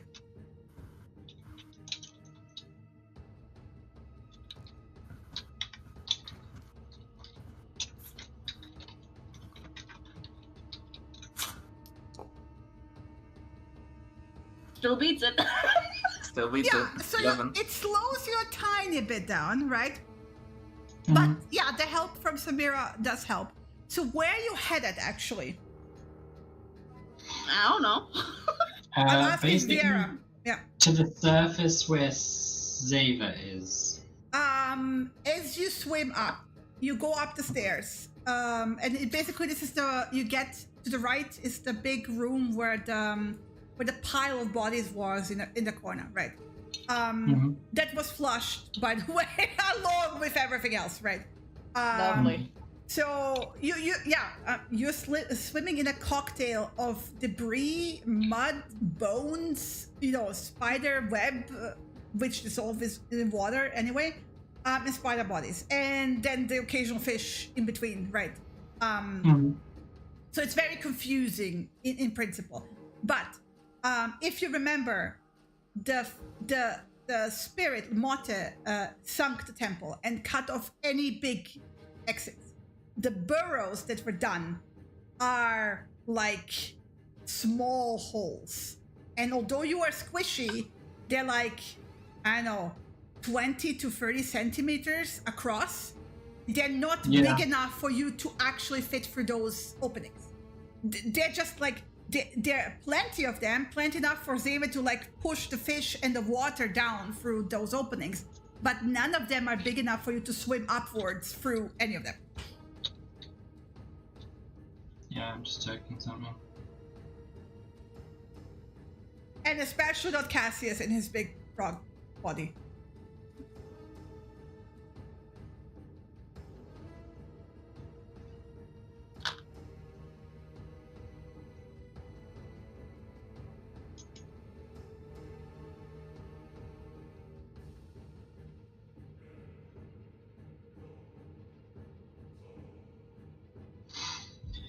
In that case, can I just revert back to normal form and cast Speak with Animals? Do you need... What is the component of Speak with Animals? Irrelevant. Huh? Why? Because Jeremy Crawford answered a post on Twitter about casting underwater, and it says no rule specifically prohibits verbal components from working underwater. However, your GM may want to keep in mind that if you're talking, you're not holding your breath. But you also didn't take a breath. You're water breathing at the moment. Exactly, so I don't need to breathe. But the point is, there are no rules preventing verbal components from working underwater. Affected creatures also retain their normal mode of respiration. So she could have water in the beginning in her lungs. Okay, I want to point out, if we make this the decision from now on, then also that works for Nemesis as well. Yeah, sure. I mean, that is what Jeremy Crawford has ruled, ultimately. Okay. Specifically to the I question love that Chris in the meantime fucking Googled this. Yeah, specifically to the question of, I've seen it asked a lot, but never an official answer. If I can't breathe underwater, can I cast spells with a verbal component? To which the answer is, no rule prohibits verbal components from working underwater. It doesn't have to be intelligible to be considered a verbal component. Okay, well, fair enough. You can scream underwater, so yeah. Sound travels. And, yeah. But like his altercation to that is obviously that if you are talking, you're not holding your breath, so actually your character will drown quicker. Yeah. But you have water breathing, so it doesn't matter. Yeah, exactly. So I'm going to cast Speak with Animals. Yeah. And I'm going to ask the fish if they can send a message back to Zeva and say, thank you very much, job done. And is it possible for her to control the water for this last passageway? And ask them if they can get her to remove the water from this last bit of the passage. Roll me... But they understand you. The communication is not the issue here, right? It's just more of them following one set of orders, and you're now giving them basically turn back and go somewhere else, right? So give me an animal handling check with advantage on top.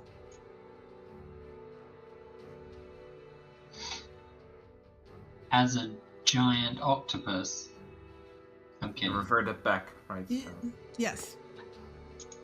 Okay. So you get like a smallest form of piranhas, right? Mm-hmm. And they're like, "Hey, yo, what's up?" Right?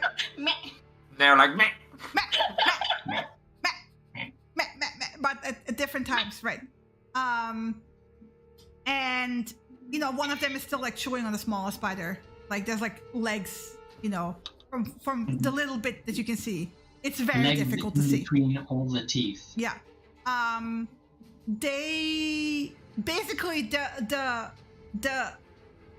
orders they got. They will explain this to you. Is that they're coming in to kill off the stragglers as quickly as possible.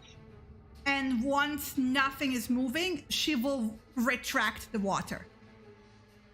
Okay. Great. Keep going.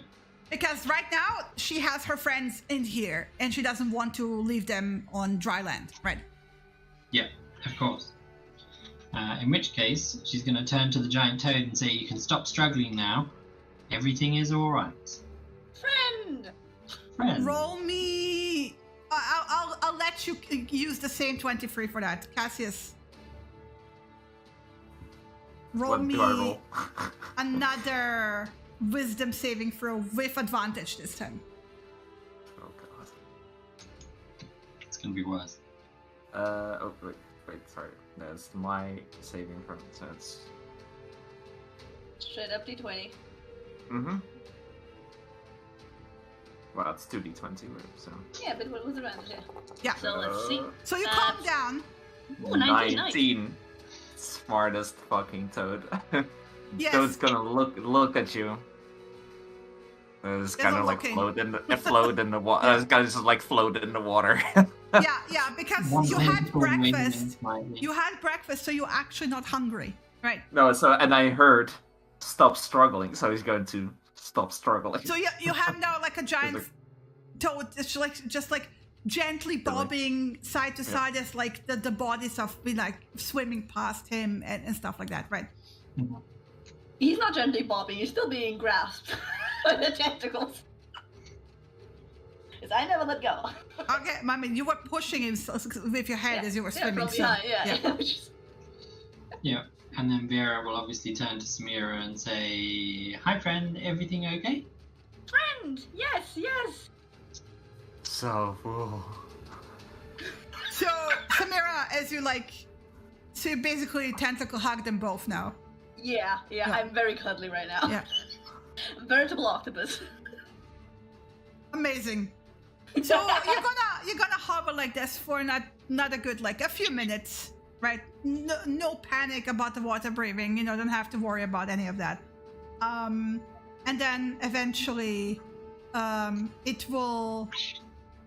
you will start feeling the slow sinking as the water, like, is being pulled back. It's not like it's draining, but you feel like you're slowly like ending up on the floor as the water retreats. Mm-hmm. And you are now in a pile of dead. Basically there's like now you have like a sediment on the floor. The entire floor is covered with mud, debris, bones, dead spiders. And in the middle of that is a giant toad kind of like flopping on its back, surrounded by tentacles, and also the octopus like very floppy now, right? Very floppy and holding its breath because I can't breathe air. Yeah. I can't breathe air. You're an octopus and you can hold your breath on land for up to an hour, so you're good. Yeah. It looks very sad now that it's on dry. Yeah, irrelevant because I dropped the spell and then shift back into my own form, so we're good. Not sure what we're going to do about Cassius, though. He needs to be told that he... kind of just looks at, like, he gets up and is like, with his tongue licks his own eyeball. Yeah. And sits there like... Not sure how I encourage a giant toad to drop a spell concentration. That we might just have to sit here and wait it out.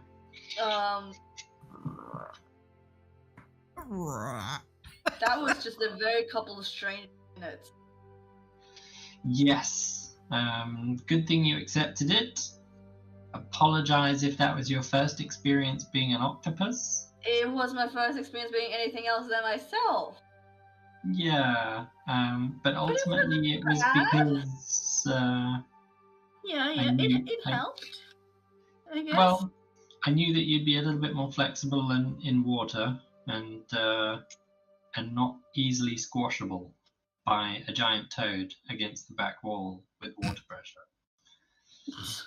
So that was all I had. At this point, I realized Winnie was left behind in the octopus mind, so I popped Winnie back here. But at this point, we also gotta take a break. Yeah. Yay, because my cat is complaining. All right. Be right back.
did? Yeah. I told you it wasn't really something to read. I got to give you the summary, but you know. You only just now read it? Yeah. I hold off on it because I didn't have a really amazing weekend. I was like, do I really want to make it worse? You don't wanna. and then I was like, yeah, I'm in a good mood now. I can process it better. And now I read it. now I want to scratch my eyes on it. Congratulations. It's your own fault. I mean, it sounds self-inflicted to me. Yep. Yeah. I know. I'm the one clicking on it. That's very true. You certainly were. I mean, I can stop sharing it. Maybe. I don't know yet. No, continue sharing.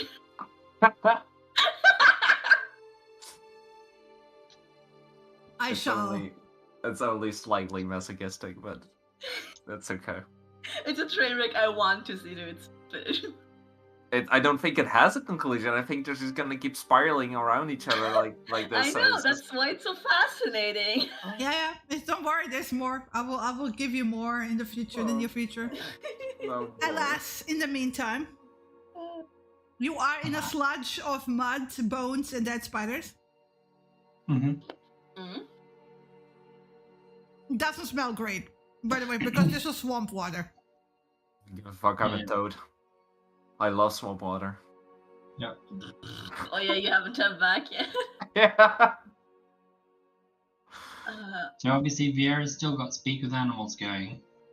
She's just gonna tell the giant toad that we're friends, and that if it would like to hop over and eat some stuff over there, it's more than welcome to. He's like bobs a little bit to the side and just says again, "So fool." Fair enough. Okay, so you have like a good, 40 minutes of him sitting like this. Yeah. Should we go back to the tunnel and alert Mata? He can wait 40 minutes. I don't think it's gonna make any big difference. What do you want to do in the meantime? We'll sit and talk about the high society of toads. I think, I'd be interested, to talk about the experience about being the rest of the temple was as it was. All the doors are open. Basically, everything was flushed. So you're saying all those copper coins ended up? Yeah, other copper coins everywhere. In this passageway, taking through the fucking wreckage. Metal doesn't swim that much, so the pile of copper coins was probably just dislodged by 10 to 20 feet.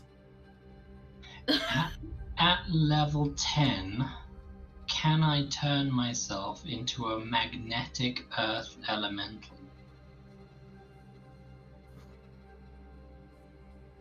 No. Damn.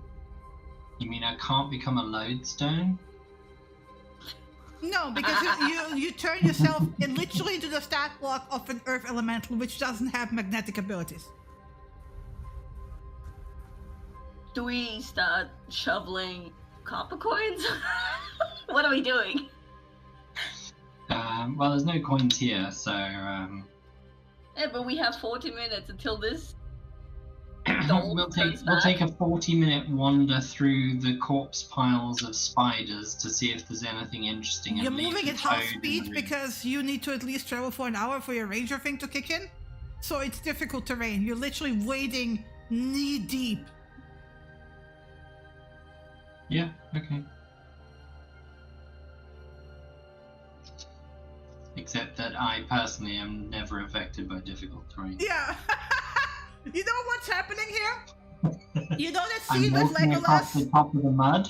You know that scene with Legolas where he's easily walking on the snow? Everyone else is really trudging through. Trudging through it. Yeah, this is you and Samira right now. Lovely. Yeah, sorry. I can turn you into, I don't know, like a mud skipper or something? No, thank you. No, thank you. I'm good with that. Okay. I think the octopus was interesting enough for the day. Yeah. What's it like to have 8 arms that are so grabby? Stuff can't get away from you. I don't know how to translate it over, honestly. Mm-hmm. No clue. Honestly, I think the best thing to do is to just savor the experience and remember it as something you're probably not going to experience again. At least not intentionally. Yes. Alright, I'll do that. Unless you want me to turn you into a giant octopus again. Not necessarily. It was very cuddly. I was very cuddly. Mm-hmm. In general, that was like me not being smart. Samira is very cuddly. It's just a fact of life. It was like she was drunk and her inhibitions were dropped. That's it. And she had more arms. That's it. There's no difference. You have a very lazy croak from somewhere in the background. Yeah. The Cassius Toad is currently like he found the like nicest looking like combination of mud and he's kind of like excavate a little barrow and he's settling in. Ooh, like if Cassius... he ate and he is now going to sleep. Cass he's making a small barrow. Love waking up there. He's just like snuggle in. And he kind of like closes both eyes. Mm-hmm.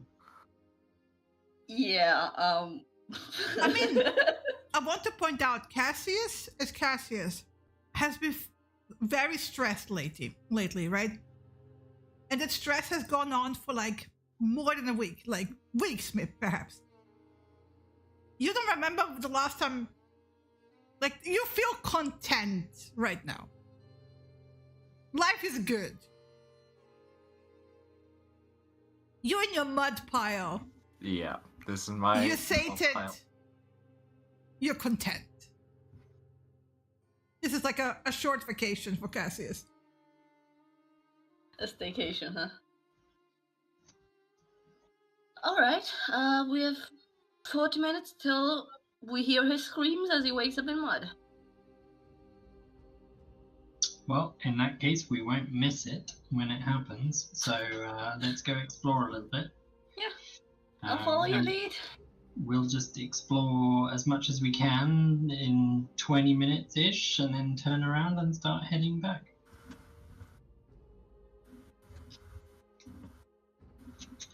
Everything looks pretty much clear out. There's no like spider trees of horror anymore, right? Mm-hmm.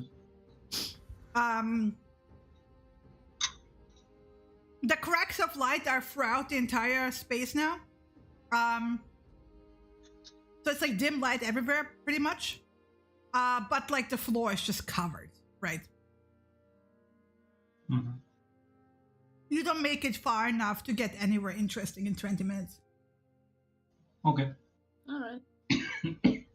I'll make the way back.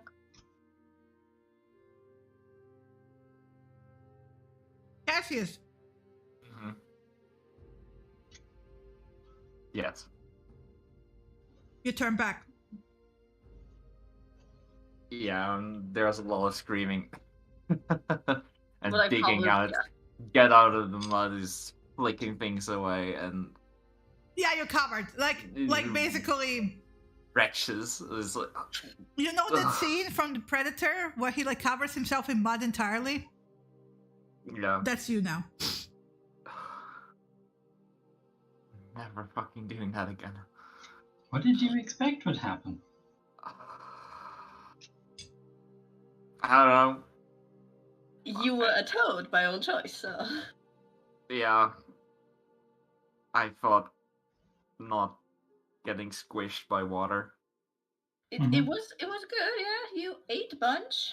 It's a good idea. You ate a bunch. You swam against the current a bunch. I ate a bunch. You did. You did. Excuse me. It's good protein. And he's going to throw up. You're throwing up your breakfast. Like on purpose. Well, it doesn't eat much on purpose. Oh no. Let me roll a con save.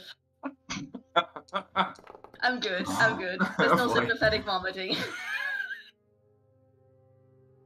Yeah. Next time I would suggest a giant octopus, personally.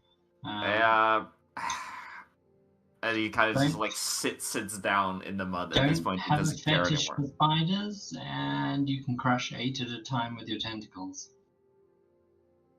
Yeah, I just remembered the toads in the swamp, and I knew we talked about octopi, but well, you've seen giant octopus, so he summoned a bunch and turned into one to try and stop you and Samira from swimming downwards. First thing that came to my head. All right, up you go. Don't sit down like this. We can go back to Mata now, and then we can get back up and we can get a wash. Okay? Sounds like a plan. Up you go. Heave ho. Just the weird ass stretching and cluck of mud on mud as I bring him up. He just like hangs on you. It's like he doesn't walk much himself. He just hangs. Yeah, I'll gladly help carry you. Brace. And then we get to the wall, I guess. And just slap it. Do the knock. I'll send a message through. Not sending a message, since I know roundabout where Motta would be inside.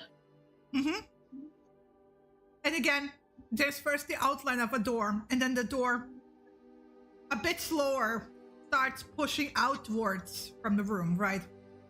So basically carving a swing into the mud, right? Of course, because the mud is still fresh, it's still kind of like, sloshes into the displaced space. And Motte watches you guys curiously as you like slosh into the room. So everything's dealt with. Everyone's pretty much mulch. He will confirm that he doesn't sense any more movement in the entirety of the temple. That's good. That's good. There were no fishies left behind then. Great. What about the Katsu? She wasn't here, right? Seva said she would take care of that. I can check in with her per sending. He nods and confirms that she's dead. Right.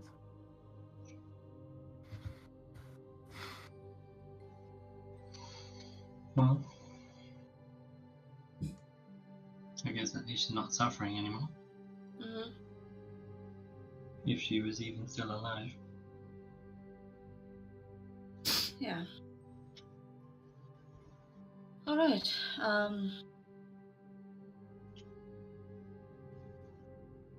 So, since that is all dealt with, Mott, if you can remember when I contacted you, we especially came because of the mirror portal, right? He nods.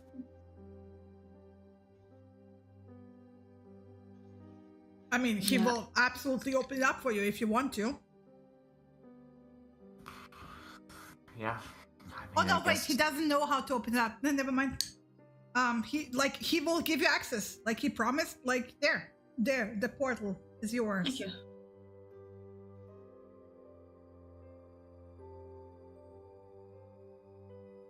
Alright, do you guys want to do it now? I mean, there's water on the other side. We can clear up then as well. I was going to say, any mess you've got here is going to get washed away in an ocean, so... Yeah. I think Cassius is the best at the portals. You were trying to figure these out last time? Yeah. I don't really know anything about them except that you guys just went through one. Well, the last time, if you remember, the portal was like the mirror was stuck in the wall by the spiders. And they activated it, yes. Yeah. We didn't control any of that. Can you? But there was this machine where the mirror was suspended in a couple of rooms back, which had all the elements surrounding it. Does the mirror has it here as well? Yeah. Has it changed? I'm gonna ask Motte if he changed anything about the layout. No. Okay, so it should be just need to be activated. Okay. Well, probably just gonna need a minute to. Yeah, take your time. Gather myself. Put the dagger in the pedestal, maybe. That's the only thing that's changed. I don't think it's connected. The dagger was in large crystal, right? Yeah, sheathed. If you inspect the crystal, the sheath is still there. What does it hurt to try?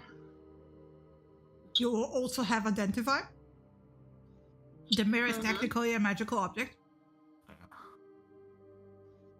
Let me take a look at the mirror first before I reluctant to part with this. I wasn't going to say part with it. I was going to say put it in, go through the mirror, come back out again. Well, the dagger was in still when the portal was activated. But do you know if the mirror comes from the other room, right? And you used it for communication with the father, if I remember correctly. Well, yes, in this room. Right. But how did you activate it to communicate? Well, he doesn't. The people who used to run the temple originally. Okay. Can you try to identify it? Maybe that helps? Yeah. I can take a look. In the meanwhile, I'm gonna send Siv a message. Do you guys want to impart anything outside of thanks to her? Hope she's well. Hope her fishies had a good meal. Condole her on her sister. Yeah. Yeah. Or on was it her sister? No. It was, yeah. Yeah. I mean, to a degree, yeah. Condole her on Katsu. That must not have been pleasant. So I guess we will go over to the mirror and start his identification ritual.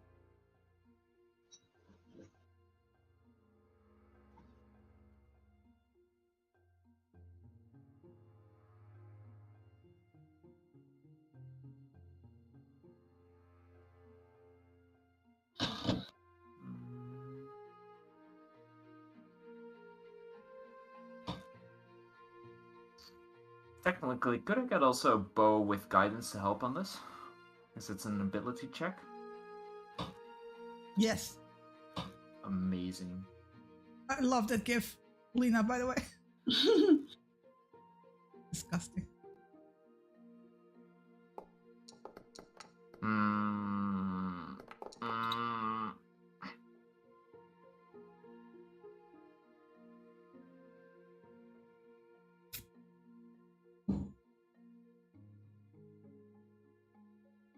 What's Samira doing in the meantime? Sorry. Lena? Oh, me? What's Samira doing in the meantime? Oh, she's gonna send a message to Seva. I figuring out the 25 words right now. 25 words. Okay. Yeah.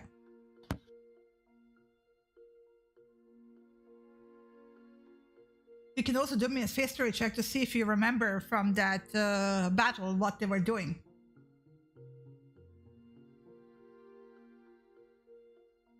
Cassius. Yeah. I will try to, History or Arcana?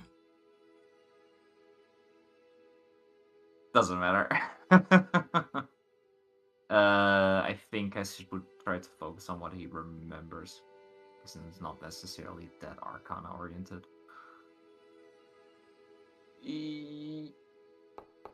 Okay, that's better. With another guidance, please.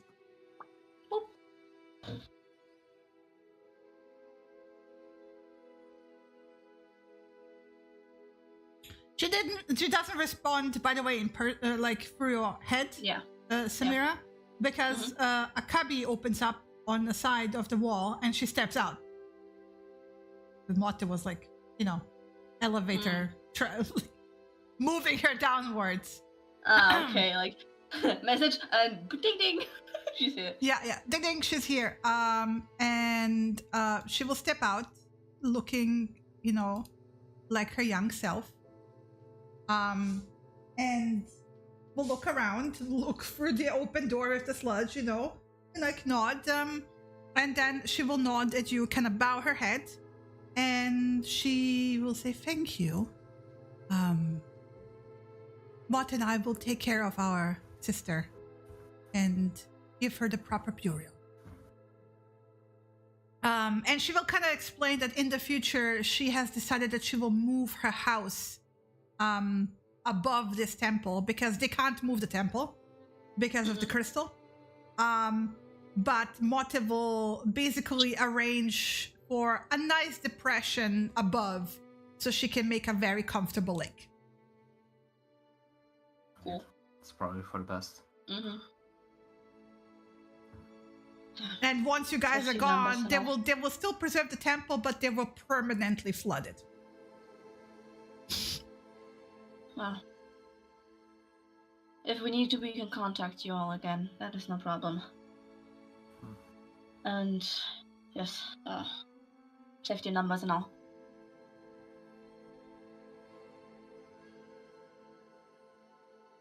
She will also kind of curious look over to see what Cassius is up to. Oh, actually, while you're here, this mirror supposedly gives us, or should give us, access to a place that's currently on the water. Don't know exactly where it is. We're trying to figure out how it would work. You're 19. You remember they didn't do much. They slotted the mirror in. They touched the rune that is like basically one of the symbols, the water symbol. It's a bit different because as you were investigating it, right? It is reminiscent of the circles in the tower, right? But it's almost like a different meaning, almost like every rune, as you remember, you were told, leads to a different space. But that space is kind of like native to the basic element of the runes, right? So with the 19, you remember that they didn't just touch it, they touched something to it, almost like water, you want to say? But you were in combat, so you were not like paying that much attention to it, but you remember that. I'm giving you that. Okay. So, thinking back, as far as I remember, when the spires activated this portal, they touched something to this rune, and he points to the water rune. I guess he would recognize that one. But since it has to, do with water, maybe you can help. I'm not sure how they activated it further. If they said something, I'm not sure. It's kind of a chaotic moment, but just trying to figure this out. She steps up to it and kind of looks at it and thinks on it for a second. And kind of like Motte is kind of hovering behind her, like way taller, sad big moth boy looking sad. Just his face just looks sad permanently, like because moth, right? But it's like he's like this like awkward giant behind this tiny woman with this fierce stare, right? And she'll say, I remember this. I think I can help here. And she tilts her head to the side, and as she closes her eyes, there's a tear in the corner of her eye that appears, and she kind of wipes it off. And then looks at you, Cassius, and says, "This is for your help in helping us put our sister to rest." And she will touch her tear to the blue rune. And the portal opens. Kind of bows his head. Thank you.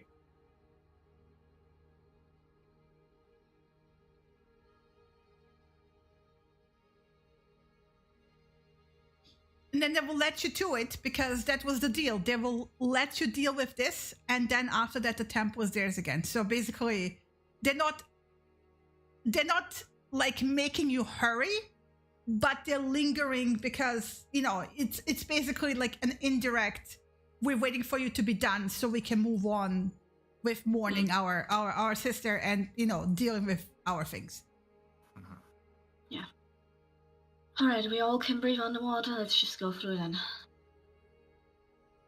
We're just taking her out. We're waking her outside later on once we have her in a comfortable. By the way, in the meantime, my Braff is like awkwardly sniffing at the mud outside the door and like not like he's like ruffling his nose like bleh.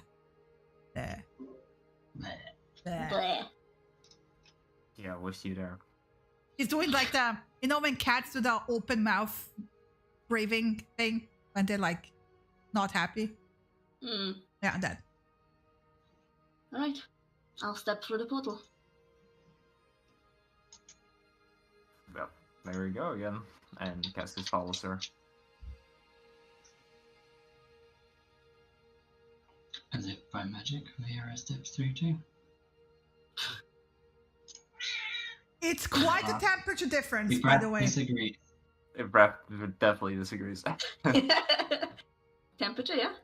Temperature, like this is deep, deep water, right? It's not freezing, otherwise, water would be frozen. But it's very cold. This is the kind of water where, like, if you spend too many minutes inside of here, you would die of hypothermia. Eventually. Yeah. Right. So, kind of like, it's not too bad because you just came out of the mud from the temple, right? But it is like, if you could like going, you would do that. But, it takes you a few moments to get used to, but at least the water is clean. And it has this like saline of like, ocean, deep, deep ocean. And the space is like, again, you don't see much because you're deep underwater, so there's not much light here. But she's almost like she's like self-illuminating the space around her. As I swim my way over to her, I'll make sure to like shake off the mud and everything. Yeah, you kind of leave a cloud of mud behind you. Yeah. Yeah, I don't want to dirty your white dress with mud. And once I'm in front of her, I'll just shoot off a magic awareness stuff before I touch any. You get second. Check.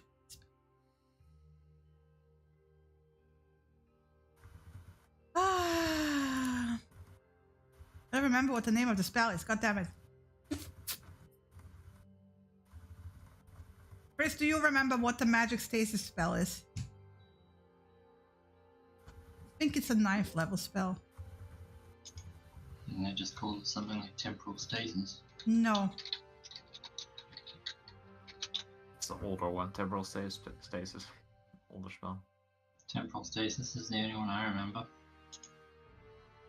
Isn't it just called stasis now? No. Well, then, I don't know, you're making up spells. Well, I looked up stasis and temporal stasis doesn't exist on the list, so it's not that. I mean, temporal stasis was originally called chronomancer's stasis. No, there's only temporal shunt. It was a 9th level spell in 2nd edition. It was an 8th level spell in 3rd edition. It doesn't exist in any edition after that. Even Levana agrees. Is it like, since I'm looking up 9th level, since you said 9th level, is it imprisonment, maybe? It's not, it's like imprisonment. I know what the spell is, I just cannot remember it. Basically, let's go with imprisonment until I, like, figure out what it is. The 3.5 spell temporal stasis is definitely what you're describing, what she has. Yeah. Place the subject in a state of suspended animation, time ceases to flow, and its condition becomes fixed. Does not grow older, bodily functions virtually cease, no force or effect can harm it. Yeah, I know. There's something in 5e that's very similar to that. They renamed it, and I can't remember what they named it, but like, let's go with abjuration.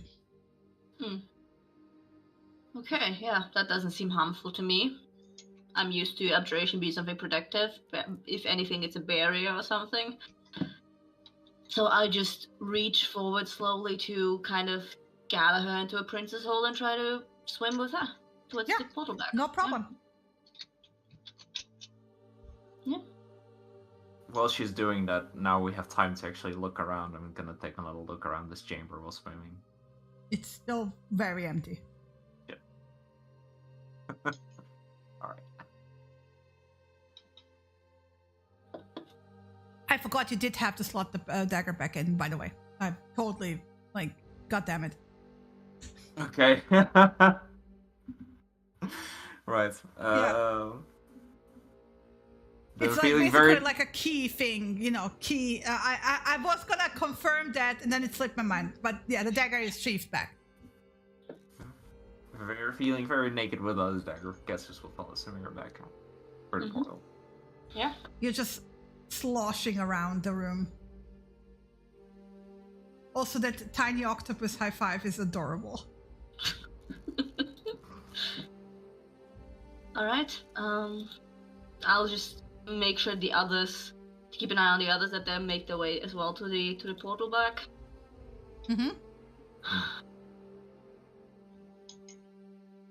So, how do you proceed getting back through the portal? You first, her first. What do you do? Because you're going from floaty stead to there's gravity and a floor, right? I'll let Cassius and Viera go in first, and then step through so they can help me if I stumble. Sequester is the spell you're talking about. Thank you. Why the fuck they renamed it that instead of just stasis? I have no idea. It's transmutation, then. What is it? Transmutation. 7th level, okay. Yeah.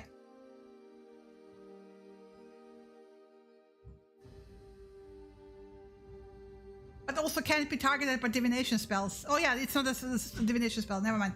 Okay. Anyway, so how do you? Because the other two are outside, right? They're in the room, in the chamber. So you were swimming back. Yeah, I brace myself and basically make sure I land feet first and have her in my arms. And if I stumble into the other two who can then brace me. Roll me. Oh, okay. Roll me an athletics check. All right.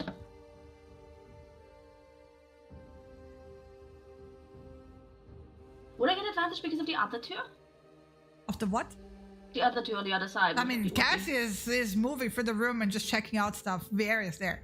Oh, I wouldn't go first. I would wait until they're done. They're outside. Yeah, at some point I would follow them if this was still empty. It was go, and then if we're taking a moment before you go through, Cassius would suggest by motioning that you go out through the portal, basically holding her in an arm lock. So not arm lock, but basically so that you would fall, but that she wouldn't get hurt, and we would try to catch you. Carry. Basically, if you rescue someone from the water, you put you go on your back. You basically put your arms locked underneath their arms.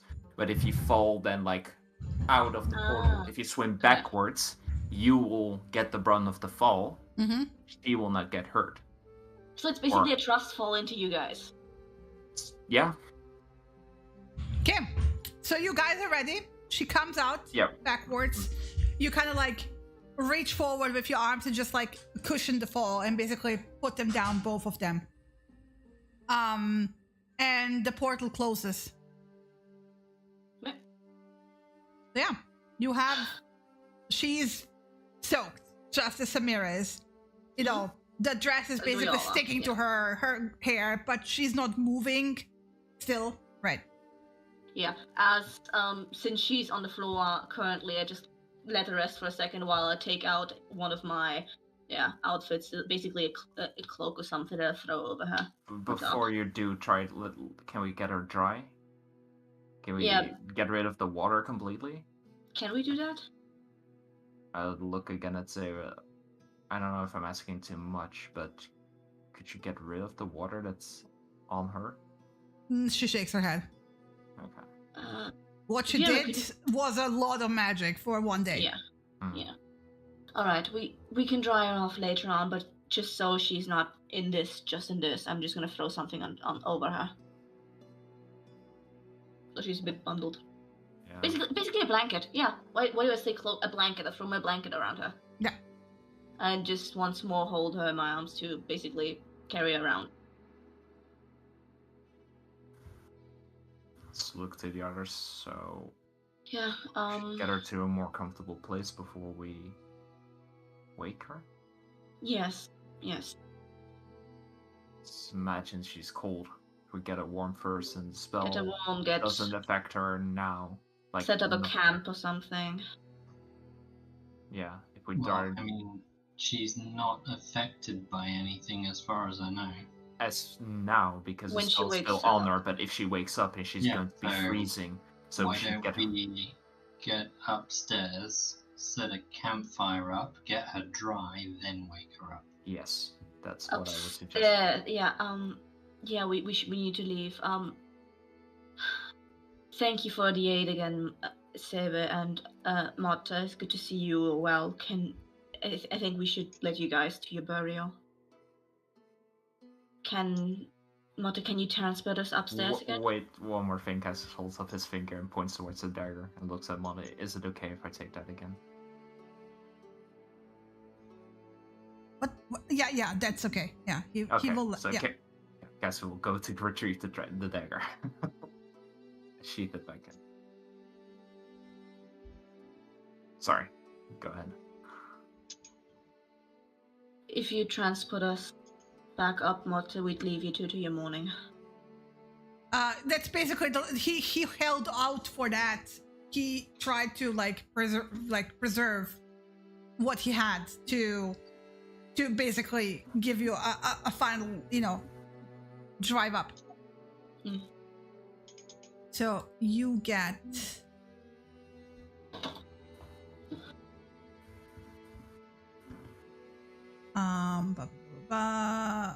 reload.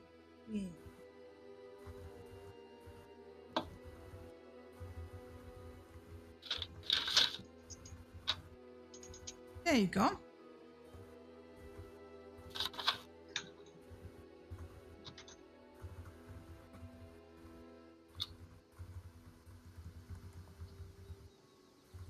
And you're upstairs. It's still day. And a squint. There is streaks of water that has recently, you can see, moved through in almost like carving pathways from different directions, right? While trying to impact the nature around it as little as possible. But you're upstairs where the crossroads is. You recognize it easily. All right. First question, are we waking her here or are we going somewhere first? I would suggest we try to do it a little bit more quickly, otherwise we have to carry her. But Alright, then we should make camp. Yeah, we had a crossroads. We had one here. Yeah, before. You had the ruins where the caravan was camping. Yeah. Just let's find a good place. We can set up where we set up previously. It's a very hot day as well. It's still summer, right? Yeah, so that means she can dry off quickly. And it's early autumn, but it's very warm here. Mm-hmm. And it's just coming into the hottest part of the day, I suspect. So. Yes. Yeah. I mean, it's still morning, so yeah, it's 8:30. Yeah. I mean, with a campfire and stuff, she'll dry off. And honestly, we need to dry our own clothes off and stuff. So yeah. If you guys want, I'm not sure what will happen to us here, but I can actually do something new that I learned. Oh. I can create like a dome around us. I can also control the temperature in it, make it dry, and it's like if we're in the dome, we can pass through it. Well, I can't because if I move, the spell ends, but other things cannot come in. Spells cannot come in. Well, I want to point out it is warm and dry at the moment. Yeah, it falls up, But right? it's not it's not only for but the. It'll stop any wildlife interrupting us if there's a giant boar, for example. It's I vaguely recall us seeing one last time. Seeing one, right? Yeah. Seeing one. We went hunting for one, to be fair. Yes. Not a giant boar. You got a boar, normal boar. Yeah. You didn't see any giant boars. So, but at least it can. The temperature here is nice, so I can just let it go through. But for the rest, it will be protected. It will be very useful. Yes, thank you. Okay, just give me 10 minutes then. No rush. No rush. As we set up. We'll set up camp. Samara, she's very light, right? She is very short. She's a good 5 feet, 4'9". Very thin. To the point where your motherly instinct kicks in. It's like you want to feed that girl, right? Yeah. She looks young, 17, 18, 19. And also, that hair, that length with those waves in it, in the wet state, not great. Yep.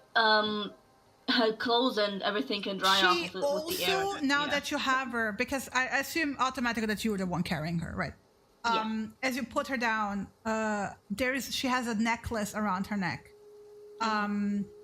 with a pendant that is basically the necklace and the pendant looks like platinum gold, but it surrounds a perfectly round blood red orb. Marble size. Does it look like a blood? Yes. Like an oath? Yeah.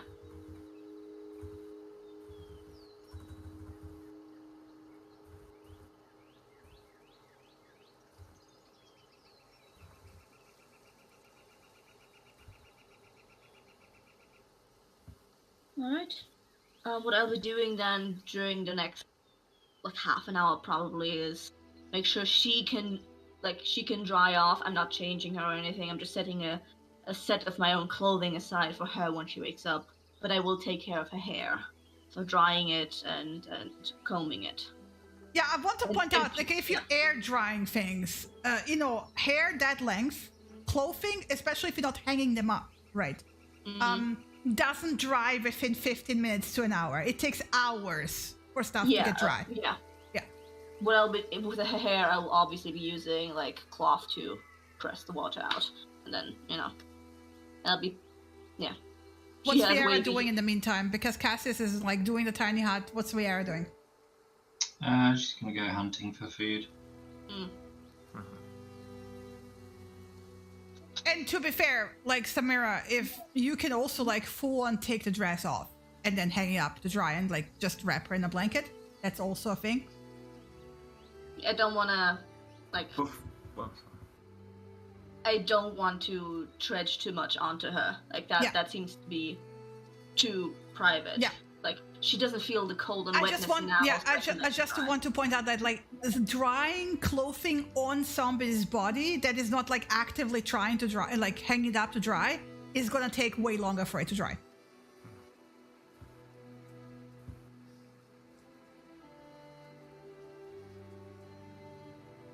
I know that seems too invasive.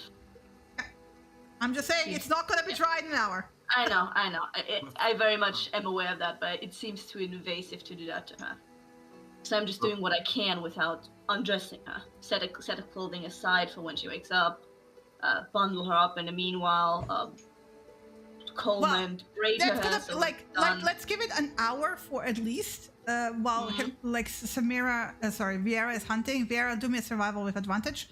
One small thing, Cass will stop Vera before she leaves before the spell's finished, because he's like, otherwise he cannot let her back in.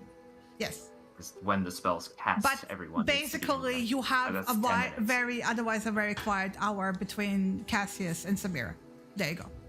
Take it away from that, like, because I doubt that you will be sitting there in complete fucking silence for an hour. Mm-hmm. No, so after 10 minutes, the Dome of Force will come into existence. Okay, so we'll just stay seated in the middle.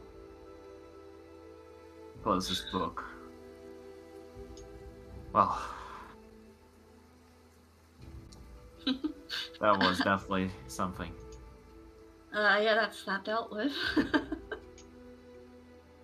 Fucking hell, that was something. None of us were hurt. That's great.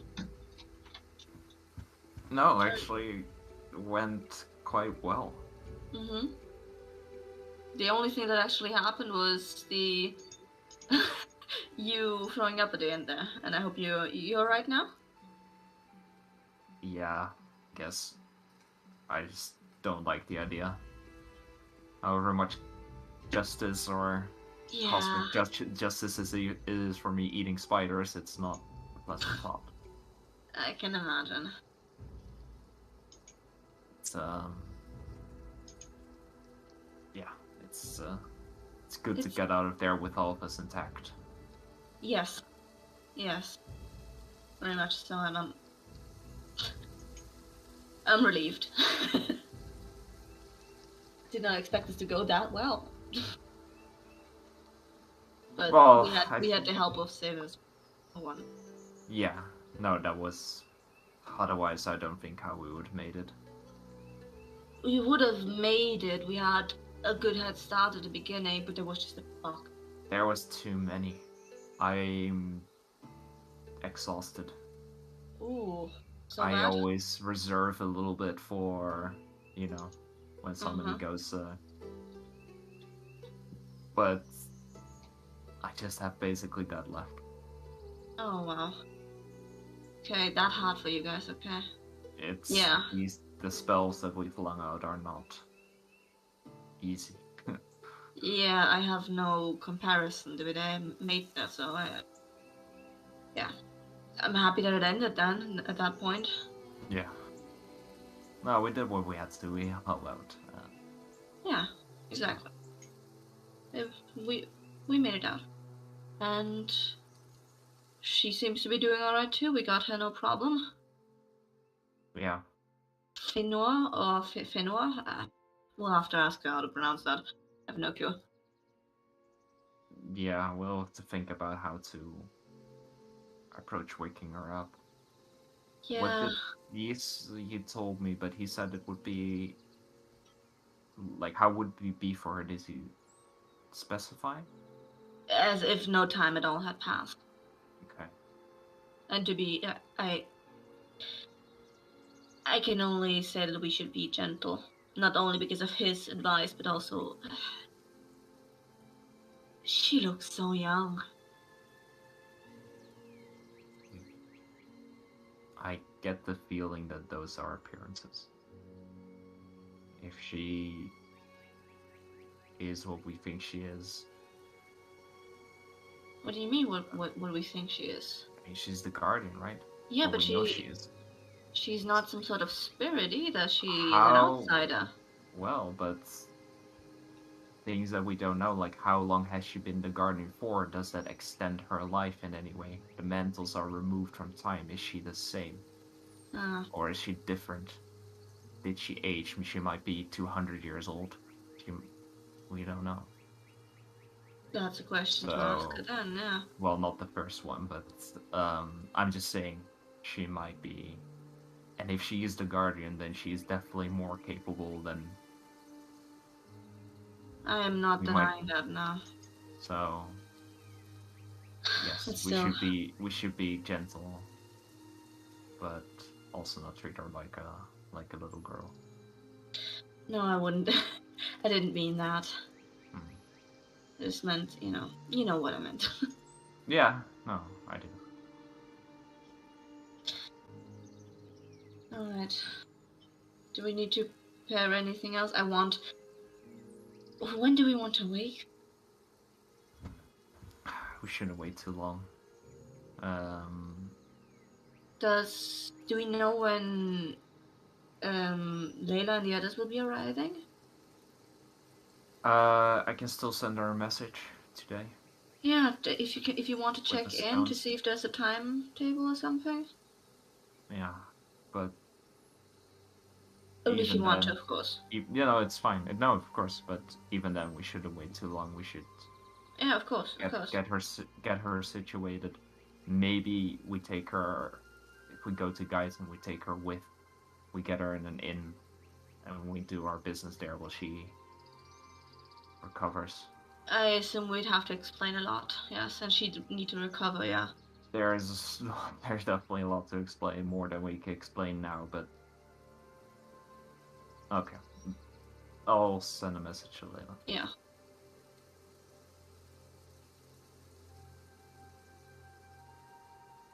Getting the trusty word counter.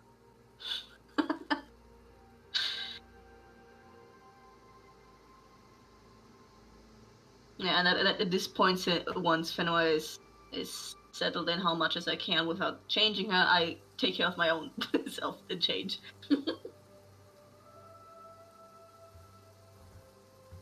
Yep. Chris, you found your food. Yay.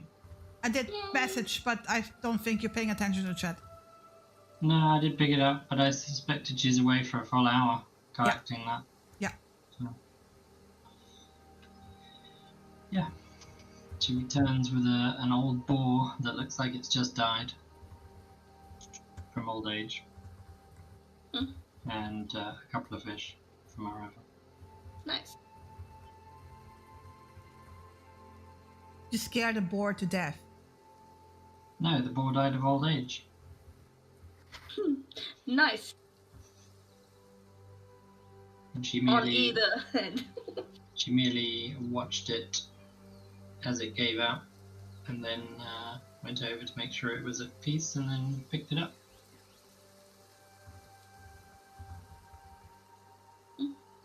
Alrighty. Because you said I could have whatever food I wanted. So. Yeah, it's fine. And boar ribs are her favourite. So. Nice.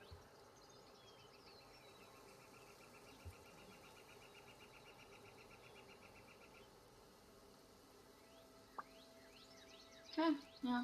I'll have, once Viera comes back, I help whatever direction she gives to get this on, the food on faster. Setting up an A-frame campfire, skewer the pig.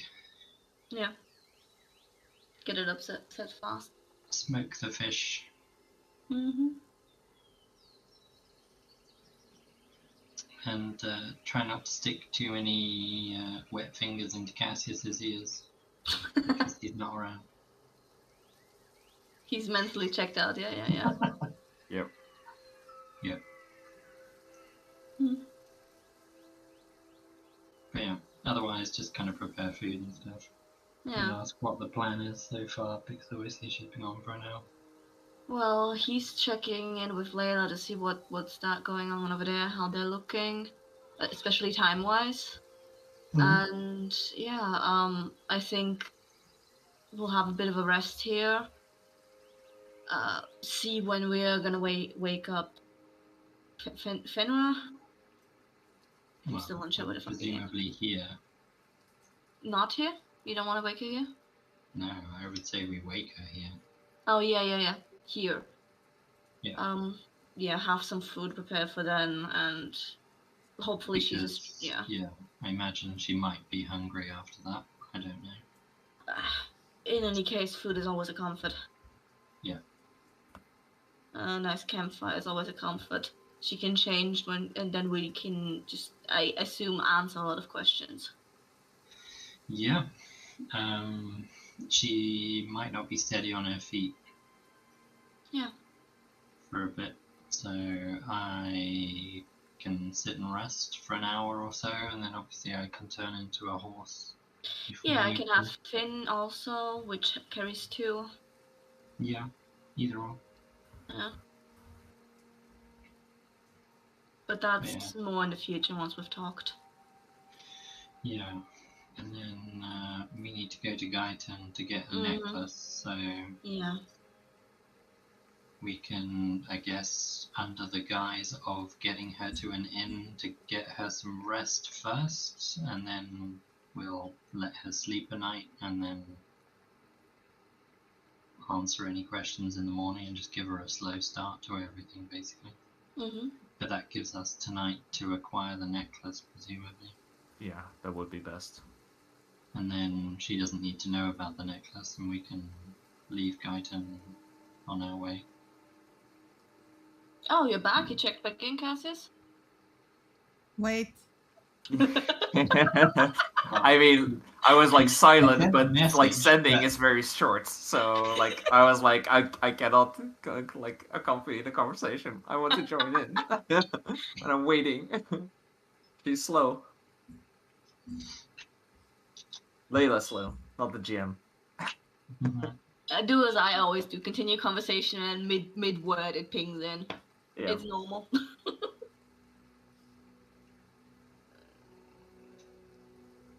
Yeah, I agree with VR. We should get her situated in the inn. Yeah. And just give her some time. I don't know if she was ever here, so this might be a completely new environment for her. In any case, it's a lot of time had passed. Yeah, we don't know if it's been 1,000 years or if she's been removed from time. In the meantime, time's reset or whatever. Okay. We literally have no idea, but there's no point guessing. So yeah, let's finish. Let's get the food all finished up, and then get her. So we do have a little bit of a time window. Yeah. Just got a message back. They are delayed because it turns out that traveling with a small army of shark people has caused a few complications. No shit. Are they okay though? She didn't specify, but I assume so. No, she's answering your message. So I mean, she did sound amused and cheerful in the message. So yes, she sounded well. I think it's. Quit butting in, Shin. We don't know that. I'm telling it to Cassius.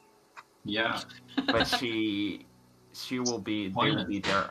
They will be here in 2 days. In 2 days. Okay. In Penvent. Well, keep in mind it's an 8-hour trip from Gaitan to Penvent. So, does she mean 2 full days, or does she mean like dawn of in 2 days' time? As she looks at VR, she didn't specify. We can check in tomorrow again. I need to ask more specific questions. I could as much as I cannot send her a message again, wise ass. You can, right? So you specify, because I already also relate that we help Motte. We have the Guardian. We're recovering. If she's well, and what the estimated time of arrival is. It was very efficient. So very cut off sentences, I bet, huh? Very vague too. No. I'm guessing. No. I even got a greeting in, and I asked if she was well. Come on. Okay. Congratulations. These books work for something, at least. Vera's just going to use her Stone of Sending to Layla and say, hey, Cassius was vague. Let us know when you're 8 hours away, give or take.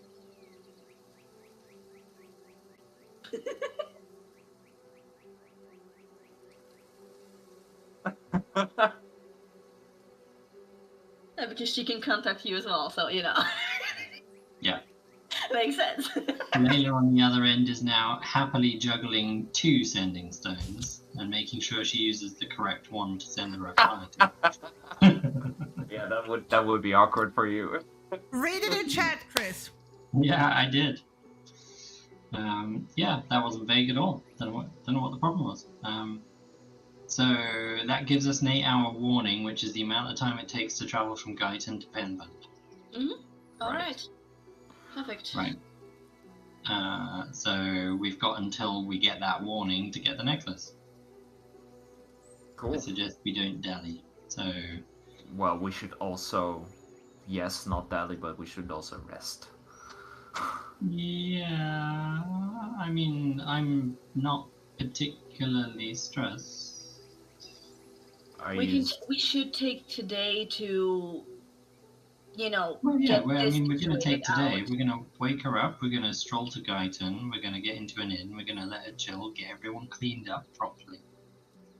And then we can have dinner tonight, and we can have conversations at dinner or privately if she wants to keep it private. Might be better private. Probably better private. But at the same time, in a non-threatening way, being in an in-tap room, she feels like she can leave at any point then, because it's a public place. So I think that's the most important thing to stress. Mm-hmm. Yeah, we're not trying to keep her.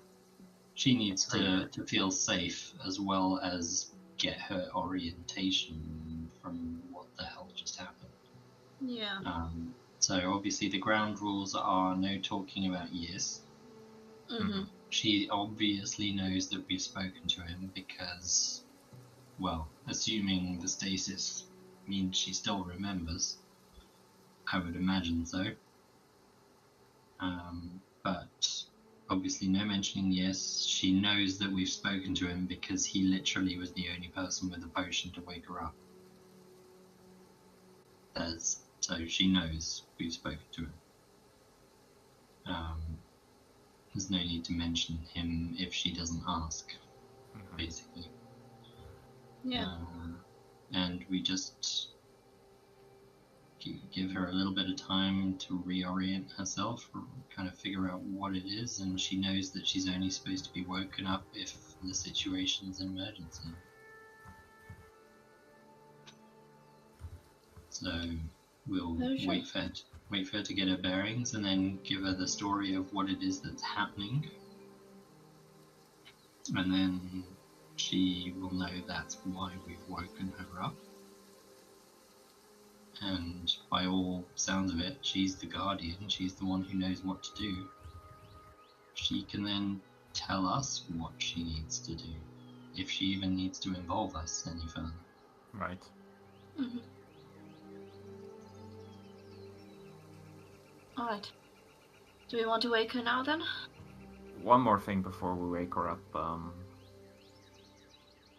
Did you guys not notice this dome? Like not even a word about it. I did all this effort and nothing. Thank you. It's very useful to have. I mean, right? Nothing. It's like a sentry you don't have to think about. Right. But are you not impressed? Just a little slightly.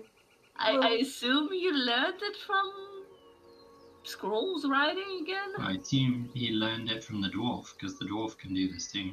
No, I learned it at the school, actually. Oh, it's cool. Yeah. Giuseppe can do this as well, I believe. Right, yeah. He was telling me about it in kind of some of our magic conversations. Yeah. Well, it's good to have that in the future. If we're ever somewhere very hot or very cold. Yeah, the temperature thing is very useful. It should be. The only thing to be wary of is that it's only a dome. It doesn't include the floor. Yeah. I guess, yeah, things can bury through.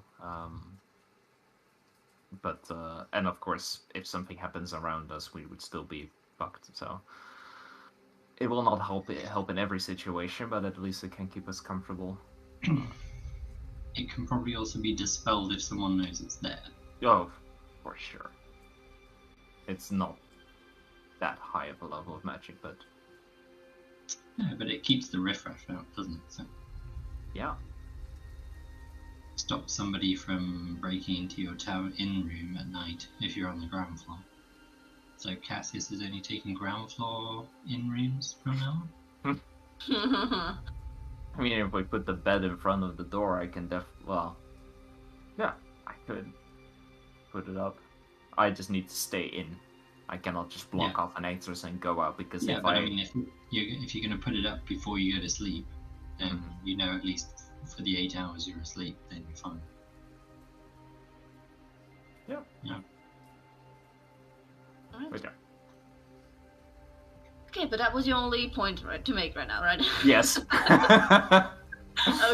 I have nothing to add about the Guardian. We said everything that we need to say about it. Let's go. Wake her up. Okay. I'll go over to her and take out the potion. I'll prop her up just slightly so I can make a drink, of course. Yeah. And make her imbibe the potion. Well, yes, it explained that you have to kind of massage her throat because there's no swallowing. She's not moving, right? Yeah. You're gonna tip in a teeny tiny bit, massage it down. Yeah, I assume that was actually part of my combat medic thing because if you're unconscious and need a health potion, I can do that. Yeah, just imbibe it down the nostrils. Job done. Oof. Yeah. You basically you barely have a millisecond after the last drop slips out of the potion bottle, right? And her eyes flash open and she comes to with a all right, and immediately starts looking around, alert and almost like you would say combat ready, because the first thing she does is reach for the pendant around her neck. And looking around. It's alright. It's not immediately an issue. It's okay. She kind of licks her lips and swallows. And kind of makes a face because there's some residue of the salt water, right? Just gets this water skin and gives it to Samira. Yeah, I pass it over to her, and as I pass it over to her, I help her basically. Yeah, if she can move herself, I would pass it over to her hands, but I don't know if she can right now. Yeah, she can. She doesn't have any muscle atrophy because she was in stasis, right? Okay, yeah, so I give it to her and really back up a bit. So she kind of looks at all of you in turn. Roll me, all of you, just a general charisma check. I just want to see what your general impression is on her. Charisma check? Yes. You all look very trustworthy. It's amazing. We are great. Yeah. I think with this also, Cass is his expression would be very calm and benevolent, and actually the what's it called? The thing would go through the blessed countenance. She kind of nods. Her eyes brush across the empty potion bottle. Samira. You. And she lets go of the pendant.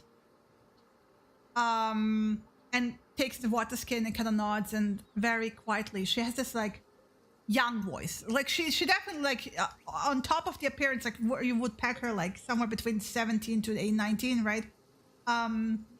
She also has the matching voice, right? And she will say thank you. And take drink some water and swallow. And give it back to you. And kind of just check herself out for a second because she's still dripping wet, right? Not dripping wet, but she's still wet, right? I did not wish to infringe upon you, but I have a clothing set for you aside if you want to change. She kind of nods, kind of pulls the blanket a bit tighter around her. And looks around again. You don't see recognition on her face at all, right? My name... Yeah, I would like to introduce myself before we go anywhere else. My name is Samira. It's nice to meet you. These are my friends Vera and Cassius. Wave. And that's Abrath over there. I motion to Abrath as well. Yeah. Vera just ruffles his head between his ears. She nods. and goes, "Where am I?" Island of Taria. Right in the middle, actually. I'm unsure how much you would know, but we are in the inside world. She looks up. Yeah, it takes a bit of getting used to if you haven't seen it before. Do you have a map? Yes, of course. Would you like to change first?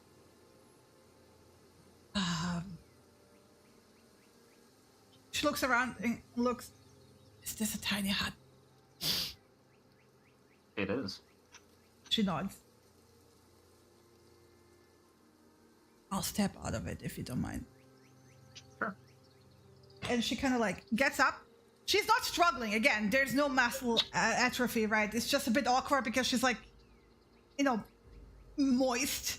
And she's barefoot, but like she steps out and just goes like, looks around, picks a spot for like that's basically the middle of the crossroads where there's like as little as underbrush around her. It's like, this is gonna look slightly dramatic. Just give me a second. And she like reaches for the pendant and just suddenly is wrapped around in flame. And the flame goes out and she's dry.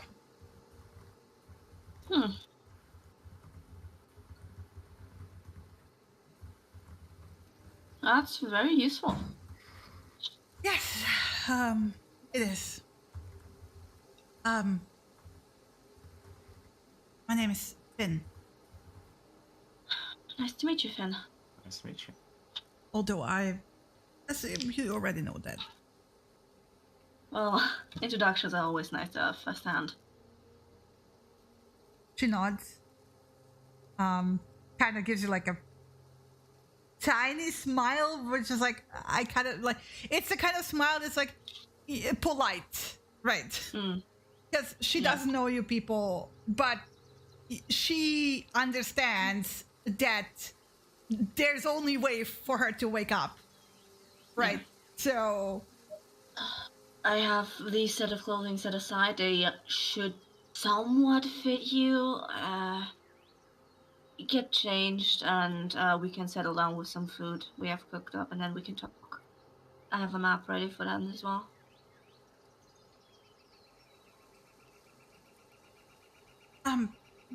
I don't want to offend you. I'm grateful for the clothing, but it doesn't matter. I'm fine. All right, if it's okay with you. I'd like to know where I am. That would help. Sure, yeah. Take out the map. Yeah, I'll get the map out. The normal map. Yes, I assume so. Spread it out for her. She studies it for a while. Point out where we are exactly.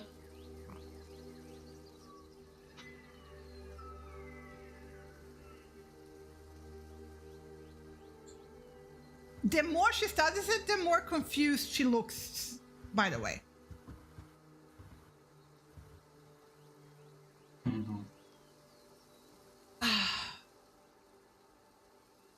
She looks at all of you. And Viera, you will see it. The others two don't, because your passive perception is high enough. But for a moment, her cerulean eyes almost like take on a more intense glow to them. As she looks you all over, and then she nods. Like, you are outsiders, just like me. Yes. Technically, you can't divine that if it's divination. Let me double check. Sorry. I keep forgetting.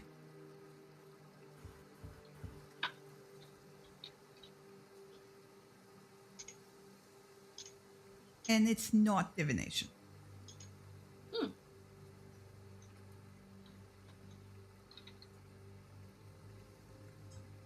It works on a similar premise like Samira's thing. It's not divination. it's an innate thing. Yeah, we are. Mm-hmm.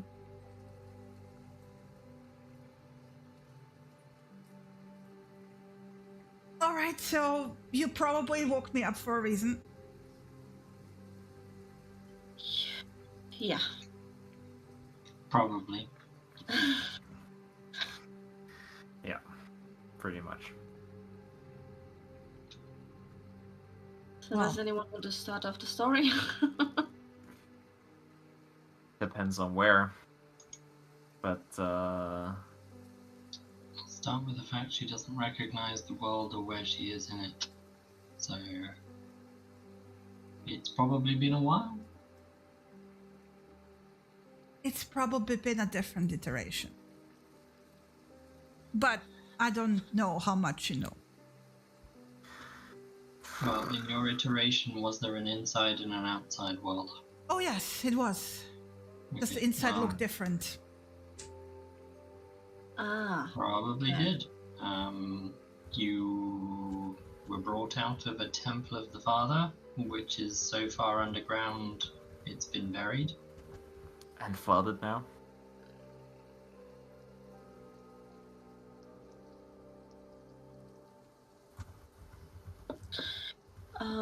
Should we just straight up go into the reason we woke you?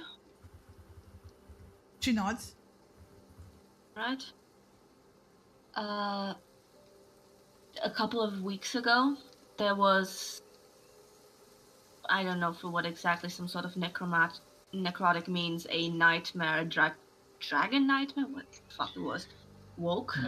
It was a Gulfias tree that woke or took control or puppeteered. Either or which. An ancient dragon skeleton. And it flew off to, what is the island? The Trinity of Faith. Yes. Trinity of Fate. Where it is threatening to start the Tree of Pain. Or it's going to eventually. It's burrowing into the crystal prison home of the mental power. And starting the process of throwing a Tree of Pain towards the sun.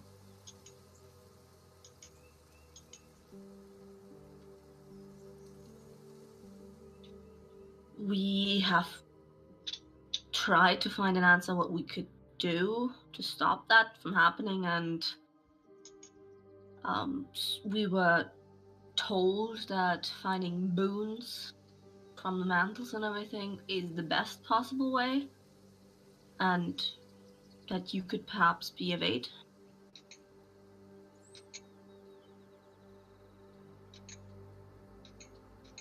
All right.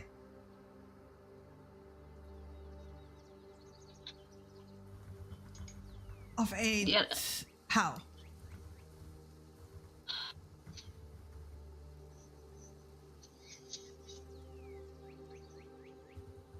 Yeah, well, either you can stop it or you can help us find a way to stop it. Yeah, we don't necessarily know what you can do. We were just sort of pointed into your direction. Yeah. She kind of like looks at Viera, because so far Viera has said the most. Pointed by whom, pointed how, what were the pointers? The more words, the better. I contacted Faror, and she led us to an individual who could wake you up. Through omens and divination. Not the only individual who can wake me up. We know who that is, so... Yes. So... He's irrelevant. You were the end goal, ultimately. I think...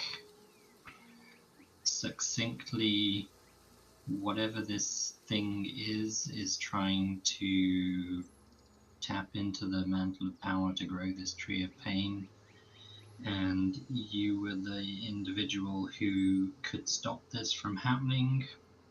We need to unite the mantles is something that's been a consistent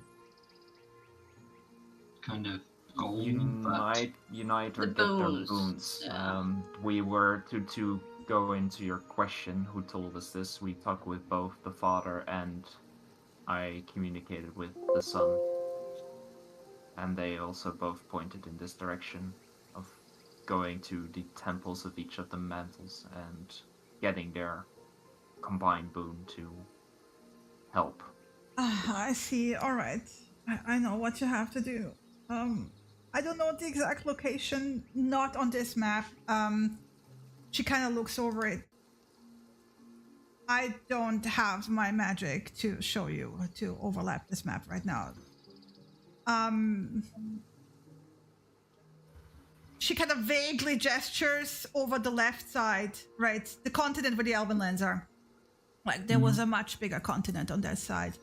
The top continent was removed further. It was also in two parts, but this lower part, basically she's like pointing, where Bohea, Guyland, Lalia, that part, that was smaller. This part was bigger and a bit further north. There were two land masses, and she could like this, but they were like, and she kind of like rotates it by 90 degrees, like rotates her hand. It was basically 3 continents, although I guess the continents is a bit of an overstatement, because they're relatively small compared to the outside. I've never been outside, but I've seen it.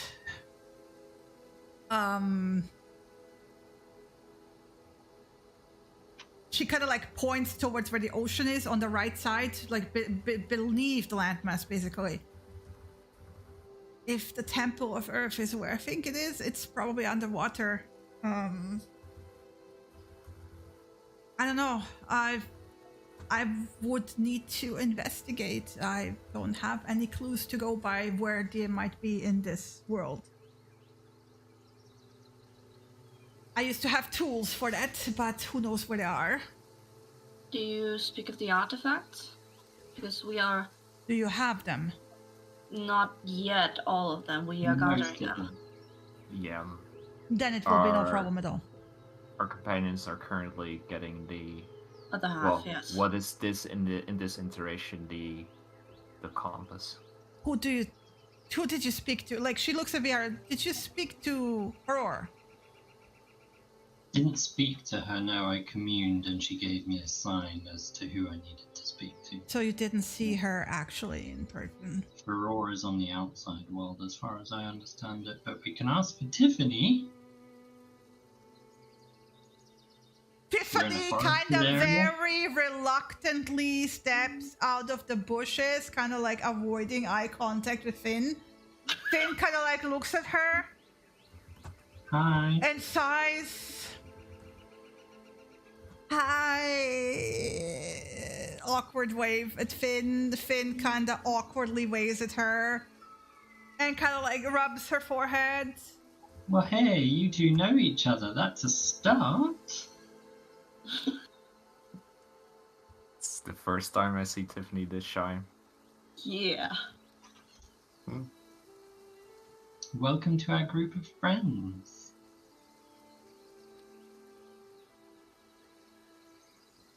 Tiffany now gets to have a conversation with herself. Yeah. Amazing. Finn thinks for a moment. And like Tiffany lets her, by the way, because she clearly doesn't want to be here right now, right? And then she looks at the three of you. You said there was a temple to the father underground. Very far underground. Recently liberated from spiders for the second time, I might add. Yeah. Can you... She looks around you and it's like, you're all wearing something that blocks divination, obviously. Smart. Obviously. I need one of you to allow me to see your mind for just a moment. I'm not gonna read your thoughts. I just need to talk to you in your mind, and I need you to think of the temple that you've been in. Well, Cassius can produce. You can produce illusions, can't you, Cassius? I mean, that would be immensely helpful. You can. They're very small. Yeah, but you need to see the temple all underground. You can show her the main chamber room. Yeah, I can try. Can also draw it. Just show it. Much quicker with an illusion. You can also do Mott in there as well. It's not that specific. You're giving me too much credit. Well, appreciate it. But it's not that. It is a challenge. Come on. And he just opens up in his hand. I will, with prestidigitation, make a small illusion of the main room with the layout of the crystal and the pillars. Not with a mod in there. She leans in and studies it like for a second. And then you blink and she goes like, you have this like very quick, hum and depression to the point of like where the sudden like pulls you forward, Cassius, because she like literally bamfed out of existence right next to you. Right. And Tiffany goes like, yeah, she does that a lot. Well, there she goes. That's okay. Okay. Hey, but you were a great icebreaker. Thanks for coming.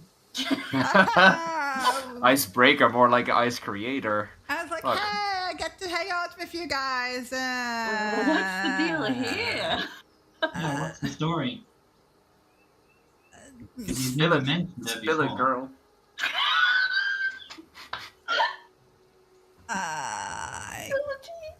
I mean, reasons. Come on, reasons. Okay. Yeah, I'm eating on meat like it's popcorn right now. I mean, you did kind of send us in her direction. Did you really not anticipate this? I kind of hooked up with the mother and she wasn't really into that. What? Look, it was different times, different circumstances, all right? Things happened where it was like, love and freedom and hope and stuff and, no boundaries and, monogamy wasn't really a thing. Things. And like I said, when you kind of make her feeble-minded, she's really nice. I mean, not the guardian mother. I think this falls into the category of too much information, potentially. Way too much information. She sits down. Look, we found a way to deal with her. She was a really bad threat. Like, really bad. She was building an entire army of really twisted things that even the Guardian was struggling to defeat. Like, they were basically unkillable. And she was making an entire army of it. And we stopped her by basically managing to cast Feeble Mind on her. And then, because you can't kill the mantles, right? We had to put her somewhere away. So that's what we did. We made her stupid, and this kind of fell on me to babysit her. But she was really cute. She was adorable and like a pet, but not really because she's still a humanoid being. Really hopefully not a pet because you slept with her. But you made her dumb and then that? No, she used to be cuddly. Yeah. I really grew fond of her. So that's how it started. All right. Mm-hmm. And at some point, I really started caring about her, and I thought well, maybe because how do I put it? The enemy, let's call it just the enemy. The enemy had this thing about corrupting things. So I came up with the theory that maybe, the mother was corrupted as well. And, maybe she's not such a bad creature after all. And maybe she's just misunderstood. And I was like, hey, maybe we can give her her brains back. So, so I gave her her brains back. Oh no. But she fixed it afterwards, wasn't great, but she gave me back in one piece. And she gave you back in one piece. She felt really bad about it. It sounds horrible. I mean, I don't want to go into detail because there were like a lot of things happened, and that those things probably, if I were to describe to you, you would probably think the same like the Guardian. But she did her best, and she gave us like a break before she went back. And like Finn doesn't like me very much because I undid the spell on her. Well, I can see why. Yeah. But if you would have seen what I've seen, you would have agreed with me, potentially, maybe. Yeah. Maybe. But are you, like, she turns to Viera, like, are you gonna think that the shark is evil because it ate a fish? Did the shark make an unkillable army? Yeah, this is such a bad analogy considering what's going on right now. I'm just going to leave it there. I would say if you had to cast Feeble Mind on the shark to stop it from eating all of the fish in the world. Oh, she didn't want to eat all the fish. She just wanted to be free and not locked in here with all the other men. Well, that makes sense. But then casting Feeble Mind and then carrying. Okay. I feel like this is entering lots of different grey areas, and there's going to be no real correct answer, if I'm honest. Everything is always dependent on conditions. Context, I guess. Well, either way, we're not exactly enemies, Finn and I, but we're... Not exactly eye to eye either, but hey, you didn't at least attack each other straight off. And you're the first thing she's recognized so far, so that's a plus. At least now she knows we're telling the true story.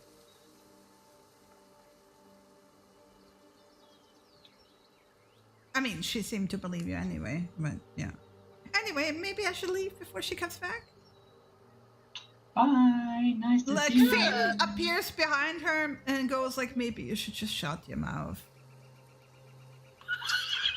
Yikes. kind of just like makes a face like. And Finn, and Tiffany goes, like, just pops her mouth, does a finger gun, turns into a white bird and flies away. That was pretty amusing. I'm not gonna lie. I mean, a little uncalled for. Yeah. We do not know the situation at hand, so we cannot judge anyone here. No. Excuse me. So you have the 2 artifacts, or 2 of them, and 2 more are coming. Yes. Yes. 1.5. 1.5. We need to get we need to situate a trade. Here, yeah. A trade, a Well, bargain. I talked to Raziel in the meantime. He explained a bit more and of his usual precision. Not a big fan of his variation in this timeline. She kind of rolls her eyes. Remind us who Raziel is? The father. The father. Yeah, I guessed with precision, yeah. Not a name I've heard before, but sure. Not a name that... Never mind. It doesn't matter. She, like, by the way she talks, before that, she just looks extremely tired. Right? It's not a physical condition, because the spell didn't deteriorate her physically. She just has this, like, permanent tiredness to her. Like mental exhaustion. Also, as she is now back, her eyes look more bloodshot and puffy, like she has cried for a while. Mind you, considering with the father time dilation thing and time stopping, who knows how long she actually talks to him, right? But she definitely looks like she cried in the meantime, a lot. I need to mute just for a second because I need to squeeze a bottle. I'll be right back. Mm-hmm. You squeeze that bottle. Squeeze that bottle.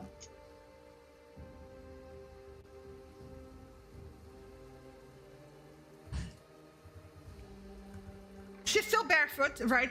Like, but as you know, like her hair is like orderly now. She's completely dry. She's still kind of like holding a blanket around her because underneath she's just wearing basically a white nightgown. And so you need to acquire something to get the final half piece. Yeah, it's an amulet that kind of combats the effects of aging. And as far as we know, there's like a shark chieftain. Yeah, who trade the last piece of compass for it. Yeah. Yeah. The chain of the compass. All right. To be specific. So, do you know the place? We know the town and we the can't. people. We don't know it, aka we can't show it to you. We know where it is. We think. It's like a 4-hour ride away from here. Yeah. Or walk, whatever. 4-hour walk. She kind of looks down on her bare feet. We can again offer you slippers, clothing. I suppose. I'm just gonna throw this out there, but we've got an exotic saddle in the. She turns to you and says, The town where you got the potion from. What's the name of the town? I didn't stay long enough to get the name of it. It's a good question. Skonduin. She raises both eyebrows in surprise. So that stayed unchanged. Like, did you see a lot of people with very black eyes? Yeah. Half and half, really? The black-eyed people were very unfriendly. The non-black-eyed people. No, they were not unfriendly. They were normal. The non-black-eyed people were weirdly friendly. There's a difference. All right. There is. So we're going to go get my stuff first, and then we're gonna get that. Okay. Do you want to wait in the town, or do you want to come with? Wait, isn't that? Oh, not specifically. Honestly, I'm good here. Do you want companionship during that travel? She like that. Like you don't even make that sentence. Like the like basically the moment the second person goes like I'm good here, she's just gone. With the same like depression. Right. I'm rude. She just woke up. Come on. Yeah, she's a little rude. It's like, how would you feel if I just left in the middle of a conversation? Like you haven't before? Finger gun. Exactly. So what to do over the next hour? Pack up camp, I guess. Clean up and relax. Yeah. Clean up. Finish I'll eating finish food eating. that I caught, that I spent an hour catching, and a fate roll. Yeah, I'll summon Finny because we're gonna have to walk towards Gaitan. I'm gonna ride. Actually, him up. Well, we can fly. So she's gonna be back in. Oh, I'm gonna rest for an hour so I get my wild shapes back. Can we all like fit? Short rest. Because Samira can summon. Right. Right. Oh, right. And she can carry 2. Yeah. You can absolutely get a short rest. And someone just needs to strap a breath to my back. Yeah, I'll get a short rest. I'll summon Finny and saddle him up. Like, I learned another thing. I can make a steed. It doesn't fly. Oh. It doesn't fly. Oh. No. I know. I was sad too. But it's quite fast. Like, it can go like 13 miles in I know what you mean. Yeah, I had that one too. You had that one. Don't you remember our race at the sands? Like right. At that one. Place? Yeah, yeah, that one. Yeah. I learned that one. Yeah. Congratulations. Thank you. But it doesn't fly. Yeah, if you want it, you can fly on Finny. Sure. Why not?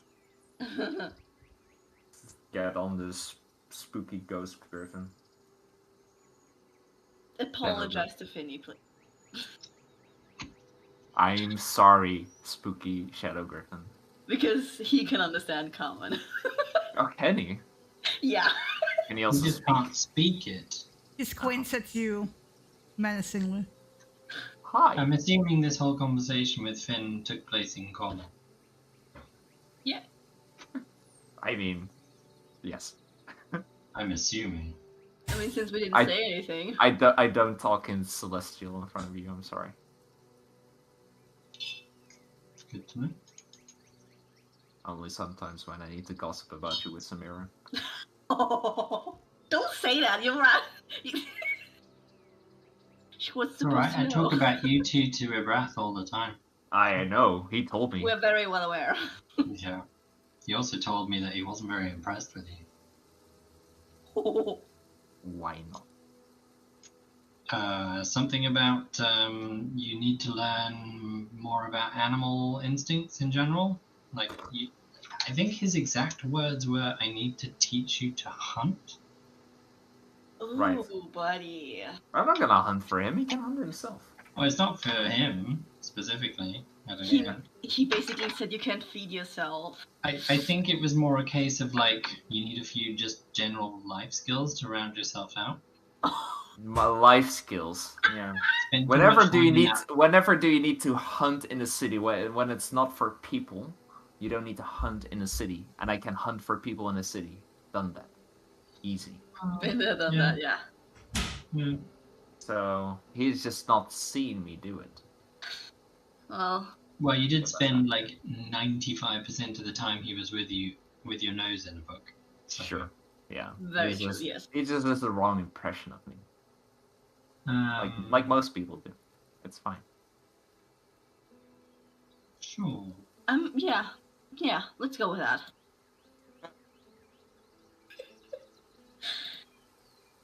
But in all seriousness,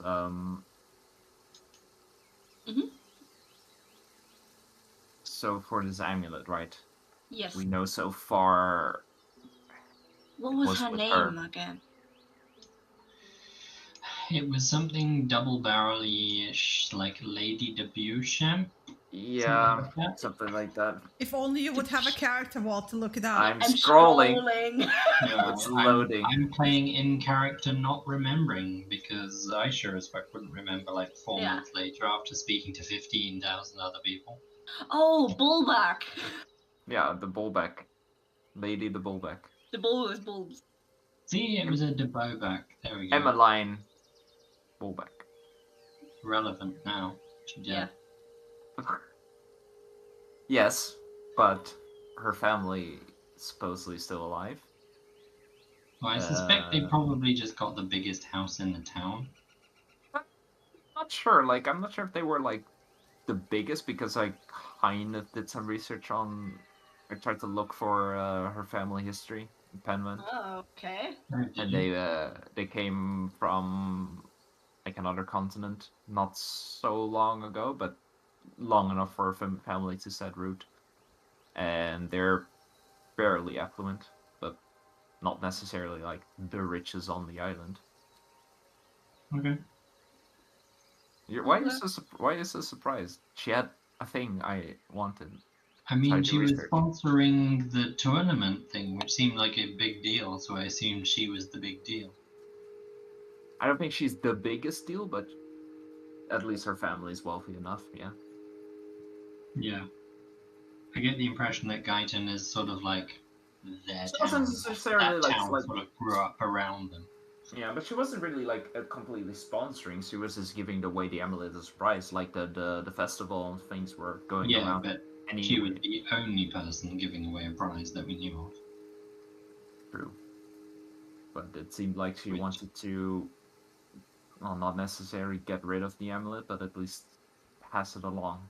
And supposedly someone in her family didn't want her to. Yeah, I mean, people usually try to get rid of things they don't want because they're bad.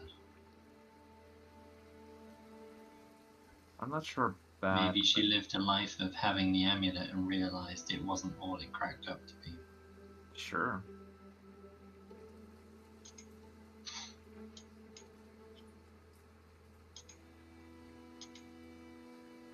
Yeah, possibly. But anyway, we'd need to find their place. And like you have person appearing in the middle of your conversation an hour later.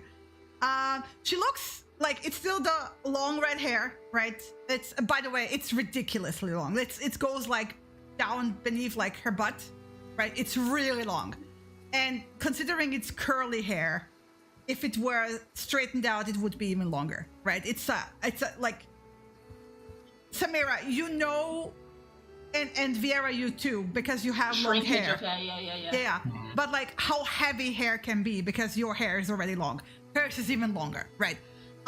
So you can imagine how heavy that mane would be, right?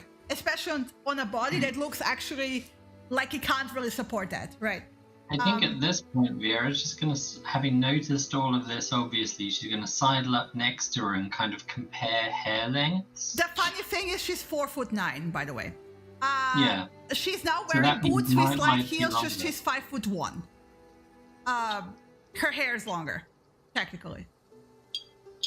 How long is your hair? Well, it reached basically her waist. Yeah, when her she hair first came into this world. In the curled state, her hair is just where her butt ends, when her thighs start. This is where it reaches down. It's been 4 months, so how? An inch per month, if it's really fast.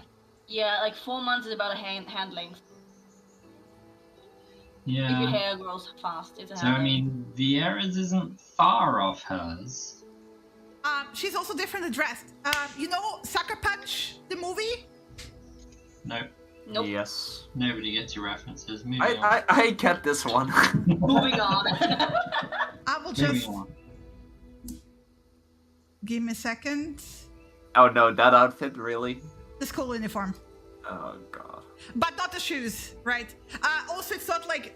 It's more like a short skirt. And the top looks more like, you know, those linen shirts that people wear, but like with a leather vest. It's more like armor, but very basic, right? But it's very like, you know, very short skirt, thigh-high socks, and then so it's a sailor outfit, school uniform, basically. Yeah, it's not sailor outfit, but it's like black, right? She goes more for like, you know, grayish black colors, but you know, in that style. And she will actually pause as you look at her to see how you react to the outfit, and then adjust, and then she will like run her hand down her body, and the skirt will lengthen to her knees, like below her knees, and turn into like more like a skirt pants, if you will. Huh. That. Whatever. And the shoes go like, imagine Victorian boots, like those the tie. They have like a small heel, but very like chunky, practical. It just gives you like 2 inches, so she's not like, because she's really short. She's really short. By the way, she also barely has any, like, she's very towards A cup, right? She's skinny as a rail, basically. Yeah, I mean, to be fair, like, the body almost makes her like you look a year or 2 younger, right? But yeah, anyway. Like, if she were to tie her hair into pigtails, she could pull off Sweet 16, no problem. Alright, But yeah, she looks at Viera, and then she looks up, because Viera is actually taller than her, even with the heels. And she goes like, yes, I'm short. I know. I was comparing hair length, actually. Oh. I don't care. Oh yeah, you have very long hair, too. Mm-hmm. So, has a backpack very similar. By the way, it reminds you, Samira, of your haversack, right? Okay. Different design, but somehow you look at it and think, right? Where would she get that from? Yeah, she also has a belt. So basically, like I said, she has like a leather chest armor piece, which is more like a corset, if you want, like, you know, leather corset. Okay. So it probably would provide some protection from like direct impact of arrows and stuff, but you can see that she's more dressed for mobility. And, you know, she doesn't look like a strong person, but you can easily imagine that she's like a very flexible, you know, fast reacting, you know, person. So it, and at the bottom, like where the corset ends, basically, there's another belt. There's a small dagger on one side, and then on the back is actually a sword sheath. It's like horizontally tied to the belt on her back. So she can like pull out the blade sideways. So she has like a short sword back. By the way, both the dagger and the sword sheath look very like high craftsmanship.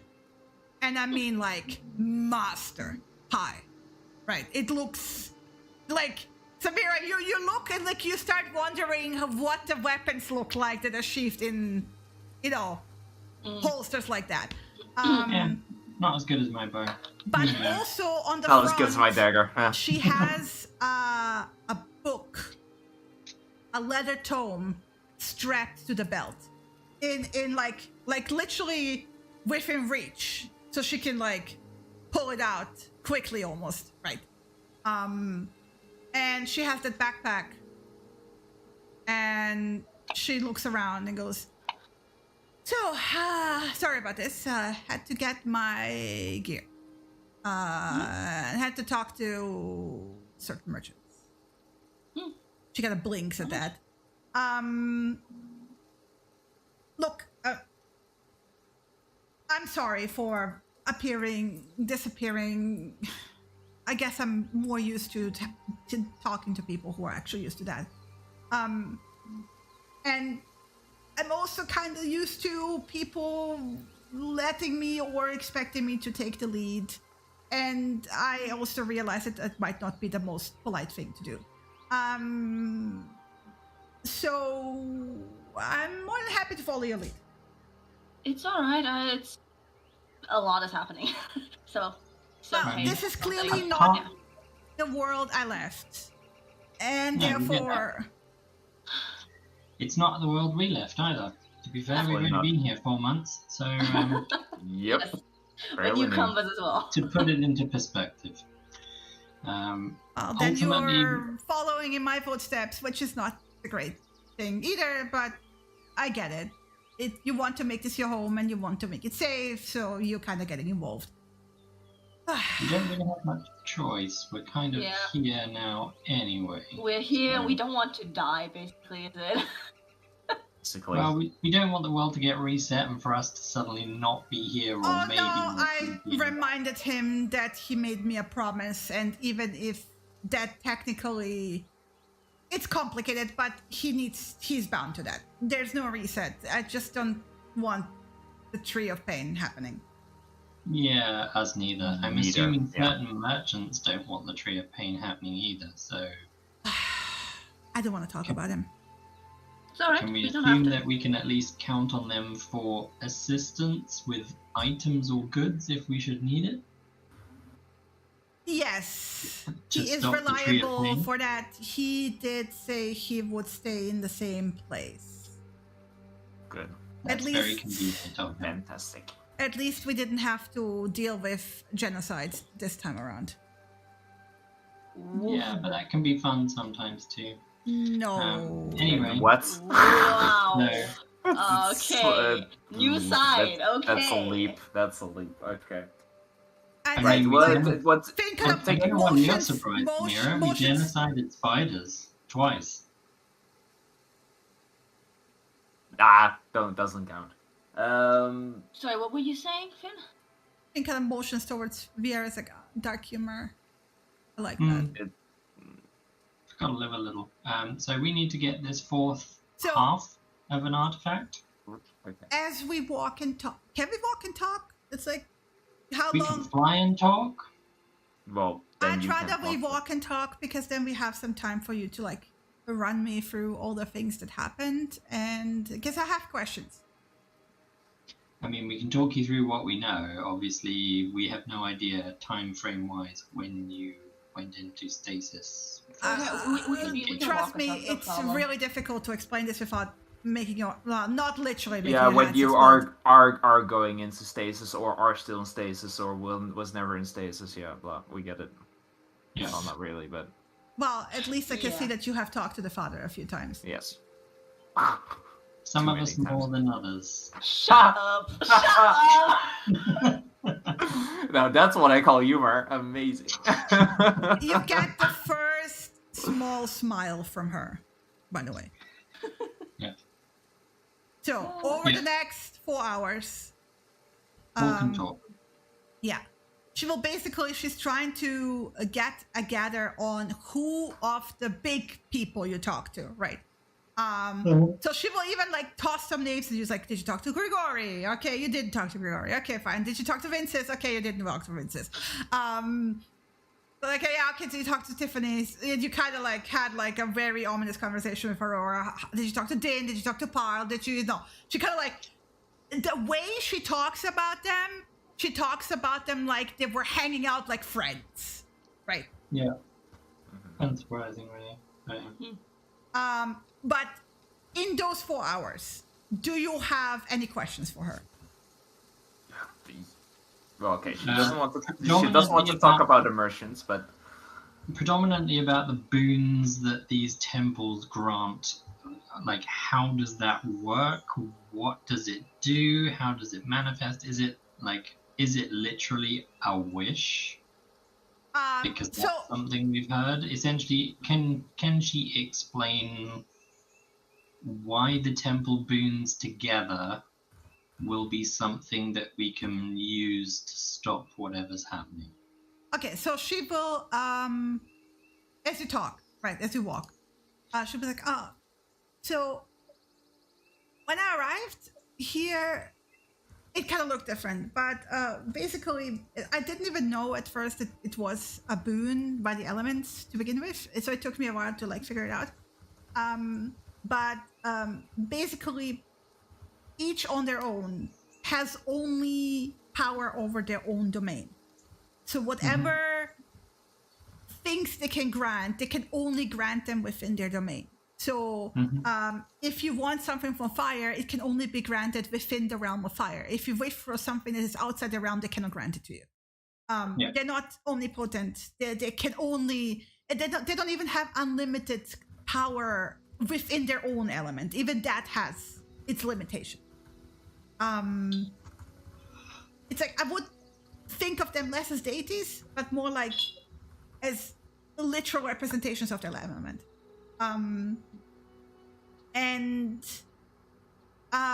They're powerful casters, don't get me wrong. They're powerful beings, but they have limits. But when they combine their powers, they can achieve things together that they cannot do on their own because they combine their powers. So you can combine 1 or 2 or 3. You can mix and match, but the most powerful expression of that would be all of them together. And for example, combining all of them together, could that overcome a promise? Oh, that's an interesting idea. I suppose so. It is. I mean, they're all made from the world. If you put them all together, that would be the world again. So yes, I think it would. However, I want to point out you can only get it once. I spent mine. If you need the boons, I can guide you, and you have to earn them yourself. I have earned mine and used them. Right. But if you guide all three of us would get. You would have to decide if you our own challenge. If you it doesn't matter if you do it as a group or individuals, you get it only once. So you have to decide if you want to do 3 different challenges on your own or 1 as a group. But then you share the 1 and that's it. Yeah. Or we get 3 chances versus but you also chance. might fail. You also might die. Yeah, been there, done that. Hopefully not ever again, but alright. What I can help you with is once I have the map, the compass, the discs, and Sextant. The Yes. sextant. I can find the locations to where you can start the trial. Do you know anything about the Mantle of Death changing its pronouns? Oh yeah, that's because when my aunt merged with the original one. Okay. So there was a guy, and I kind of pissed him off a lot because I kept resurrecting people. Yeah, he doesn't like that. Yes, but he was kind of damaged because very complicated reasons. But he basically needed a new vessel, and we needed a certain sword that he had. So we made a deal, and my aunt volunteered because I don't know, it's something about purpose, and she followed this purpose. It's a very personal thing, but basically they kind of like merged together, and now they're like one thing, but still the Mantle of Death.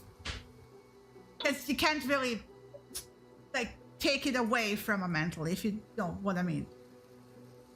Mm-hmm. Like I know that Tiffany is like walking around like, oh, I'm the Mantle of Life. It's like, no, she's not. She really isn't. Like, No, we know that. Where away? She's a stand-in for Feror. the only way to become one is basically to merge with one permanently. That's what Ash did. So yeah. I mean, would a combined boon technically strip a mantle of its power? You can't. That would be off the world instead of just a mantle. Like it's not possible. The world itself would have to do that. Right. What do you know about the Mantle of Power, given that that's not one of the original mantles? Mm-hmm. You had to ask me that.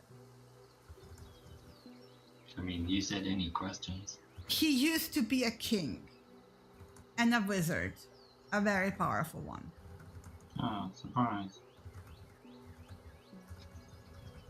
He's not himself anymore. Whoever he was is probably long gone.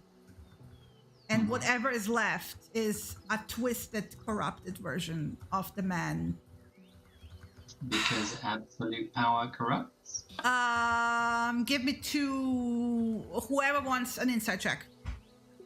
Oh, I do. It will probably fail, but alrighty, I'll do it. wow. How Yeah. low can I go? I am going to re-roll that with We suck. the thing. You probably used the fate point to add 2 to the roll, don't you? No! To your history check, you did? Magical guidance. Oh, I see. Hey!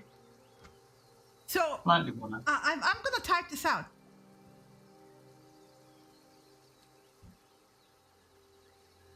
Give me a second. Secret message. Secret message.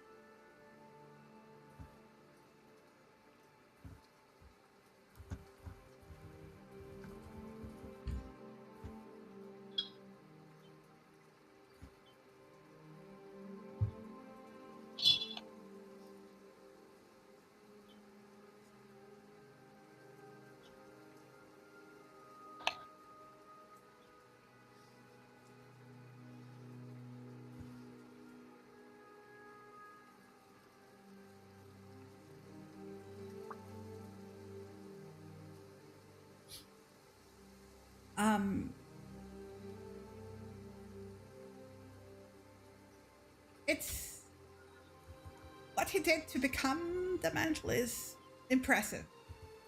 But like I said, he's not the man he used to be. Mm-hmm. Right. And the man he became did a lot of bad things. Really, a lot of bad. Yeah, we know. He certainly doesn't seem benevolent. That much is sure. Mm-hmm. It's very clear.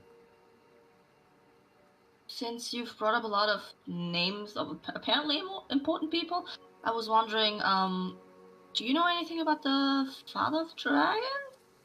Like, I think that's the first name. That's the only name we know him by. Oh, Grigori. Oh, the Father of Dragons. Yes. I know him. Yes.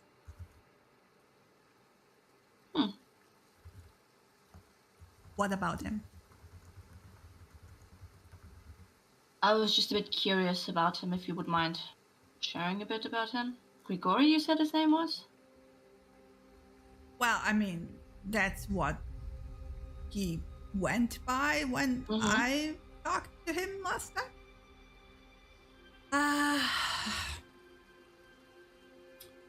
He used to be the emperor of the country to the north, but like I said, the continents looked quite different. How to explain this? So basically, there were 3 continents. She makes equidation marks. There, to the east, she also makes equidation marks. Like, and then she kind of stops. Like, I'm gonna stop doing these because. Yeah, we get it. Yeah. That's fine. To the continent to the east was predominantly inhabited by, minotaurs, centaurs, nomadic people. There were no major cities. There were like smaller settlements, but it was like a lot of hunter-gatherers inside. And sorry, that was to the west. To the east was more what you would consider like normal society, like with cities, with stone walls and castles and burgs and that kind of like using water mills and having agriculture. And like she kind of stops, like kind of looks you over. Well, the level of technology you would be used to, I assume. What world are you from?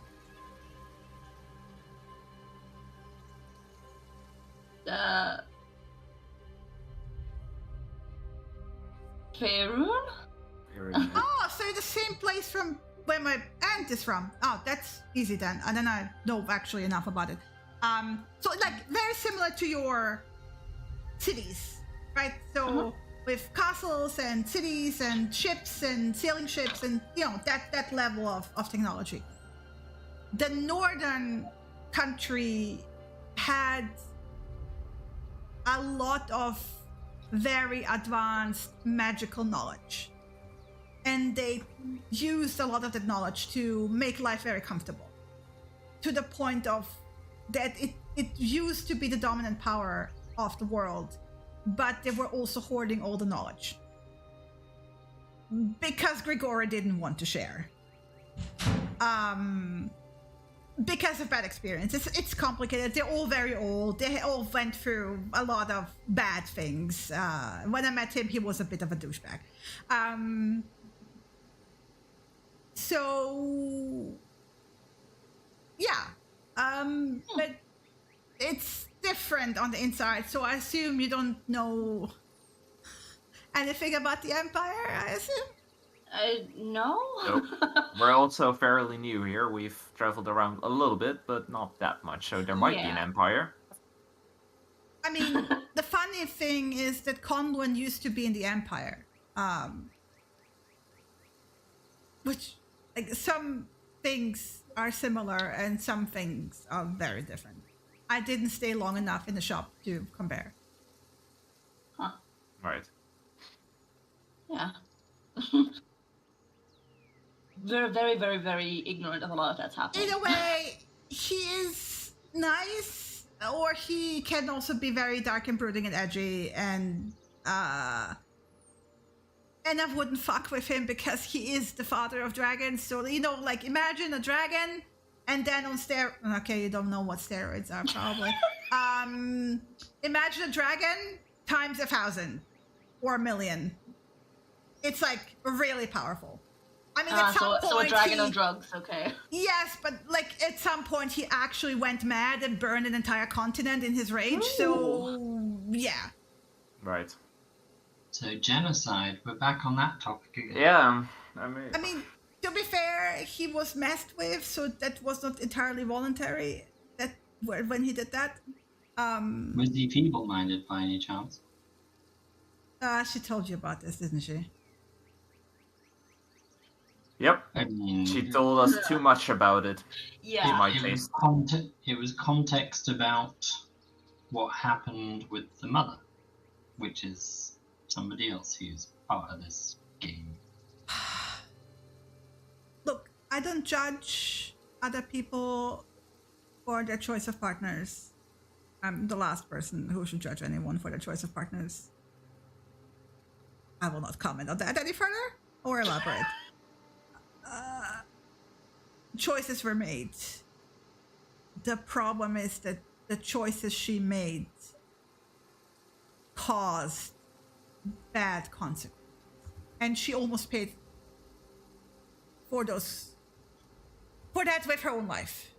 And a lot of people would have been very upset about that, including a lot of people that I care about as well. But also, I didn't really care about her making my life and my purpose more difficult. Very understandable. Because I want to protect this world, not mess it up. And I understand where she comes from. I just don't agree with her choice. But she made it, and we both have to live. Yeah. I don't hate her. I'm also not particularly happy with the fallout.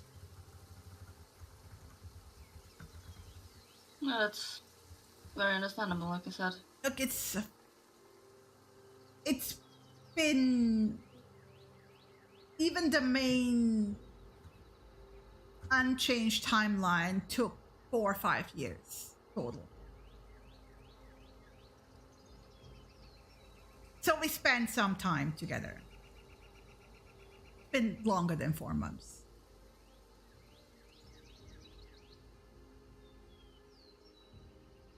Yeah, you don't have to defend yourself in that way. That's perfectly alright.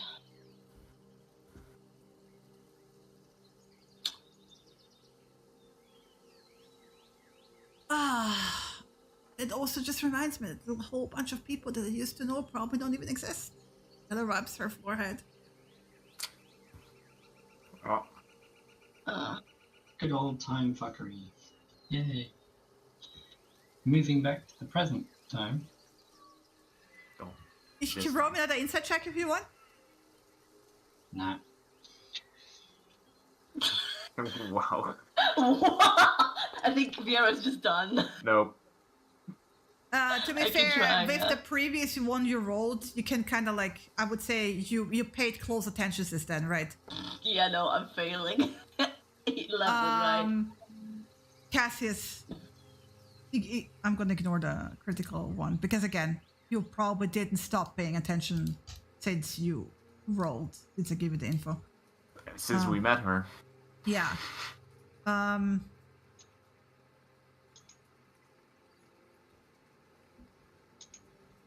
Yeah, at the end of this, you have to share what the secrets are. You have to share after session. Share. I'm not that person anymore. After session, share. I will not tell anything about anything. Yeah. So. And she goes like, so why curious about Grigori? I mean, considering you didn't meet him, why the question? Please, popped up here and there, not in person, but in like weird ass visions. Define weird ass visions. I don't know how to define. How the fuck do I define a scroll? Vera, what did you call the scroll before? You have some experience, right? There are some scrolls that existed and that basically important part knowledge into your brain. I accidentally opened one of those, and I have visions now. If you have knowledge of the Forgotten Realms, they're called the Netherese Scrolls. Oh, you got a page of the Earthsplinter? I have no clue what that is. It? Oh, maybe. You must be so not happy about that. So, like, she looks around and says, "You're like," she points at Vera. So you're like kind of like the naturey, druidy, ragery type.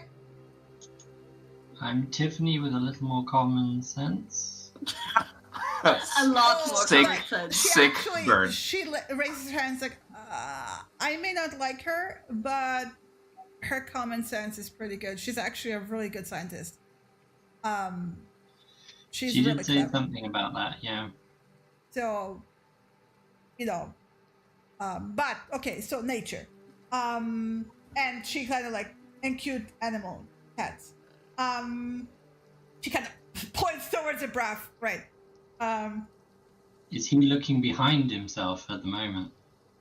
Yes. Because I feel like he might be looking behind himself at this particular moment. Yeah. He's like, cute cat. Where? Where? Oh, me. Oh. Uvu cat. He's having memories. Yeah. When he went out.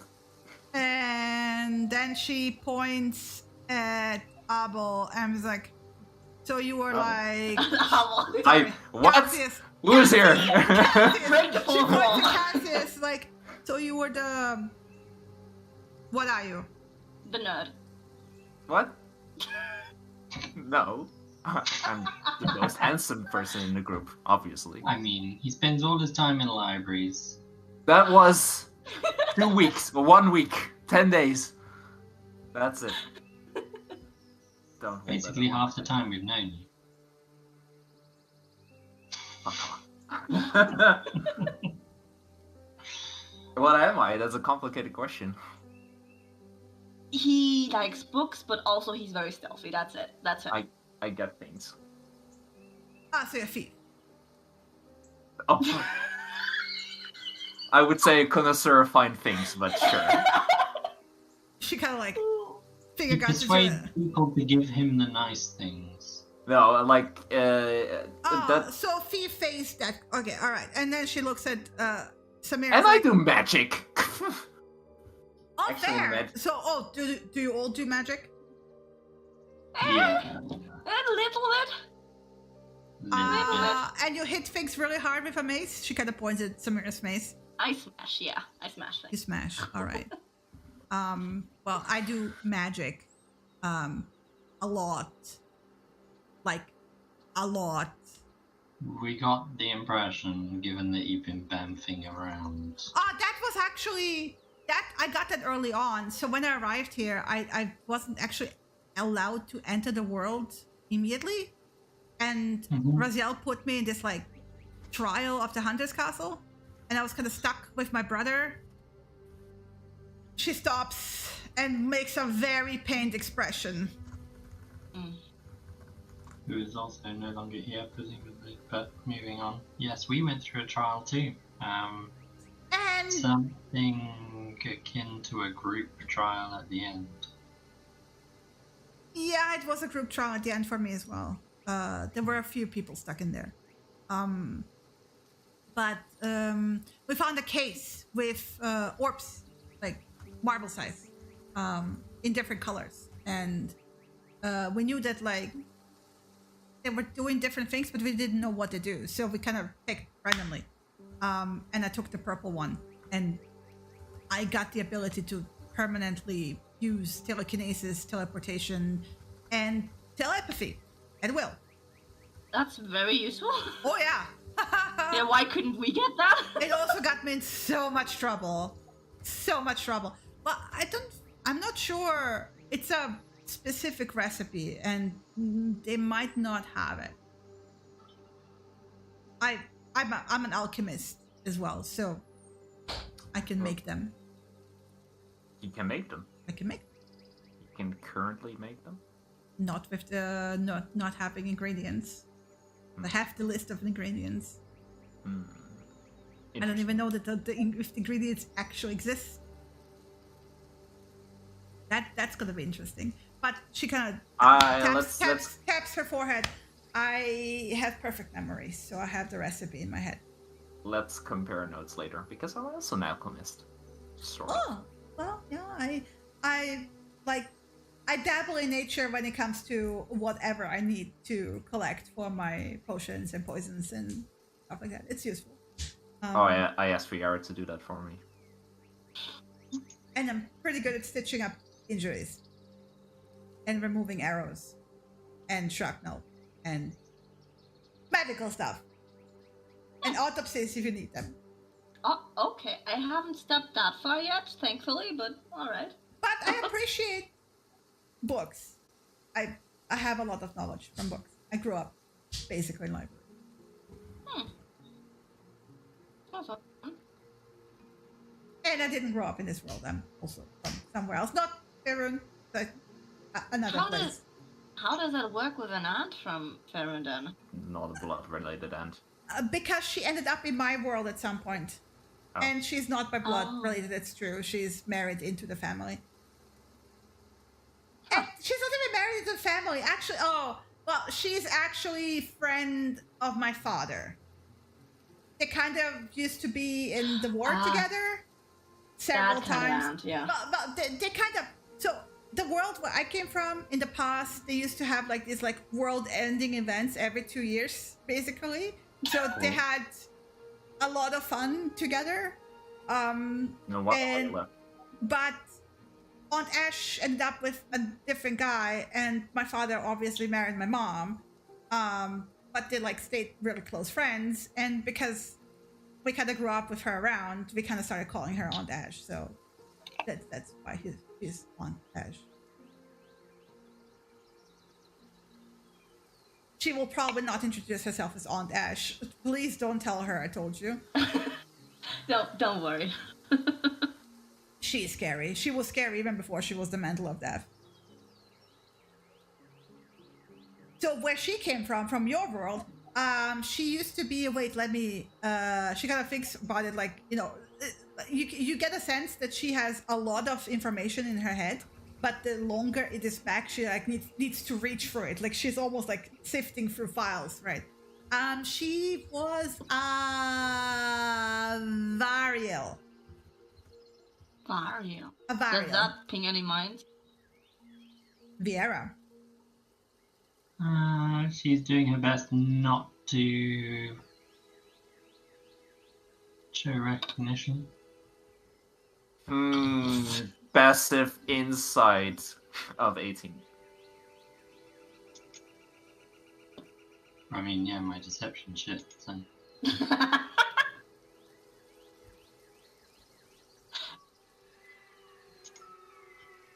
I have a 5% chance of beating you.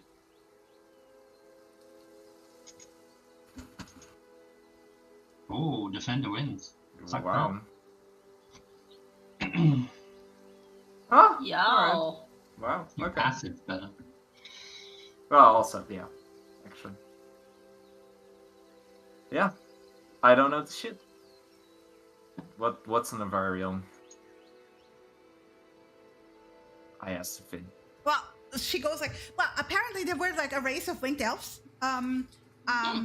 And so as far as Aunt Ash explained it, so mind you, this is all very abstract knowledge to me because I've never seen any of these places properly. But they were almost wiped out by the dragons, and like a long time ago. I don't know from what timeline you come from, but basically Aunt Ash is from a place they lived like a very high plateau, very isolated, and they had this thing where they would dedicate every 500 years, they would select a couple and they would perform this ritual where they would like make this couple very fertile, and the baby would then be given into the service of the deity called Istis. And then she would be given away, or he or they would be given away, the baby would be given away to the temple and raised as a priest of Istis. And that's basically Aunt Ash. And then she grew up, and then she got kind of flipped them off and went traveling the world. And then at some point, her deity was kind of biffed at her. So she got moved from one world to another. This is how she ended up in my world. And met my father. During a very bad apocalyptic event called the Cataclysm. Fun. Sounds apocalyptic. I mean, if you have a world-ending event every 2 years, then doesn't it just become the next thing? It's like, oh, yeah, it came about 10 years after we had like a whole undead scourge thing going on with something called Lich King. And yeah, then we had the Cataclysm, and then we had a whole bunch of things after that. And then we had like a whole big like rip in the sky with a giant planet hovering there that was stitched up. Then we had a whole bunch of like bad things in the afterlife, and then we had a whole bunch of elementals going wild, and you know, as it goes. That sounds busy. yeah, but eventually they solved it, and kind of like the last time we left off, it was kind of like peaceful and normal, I guess. I hope. I'm not there anymore. Can check. Yeah.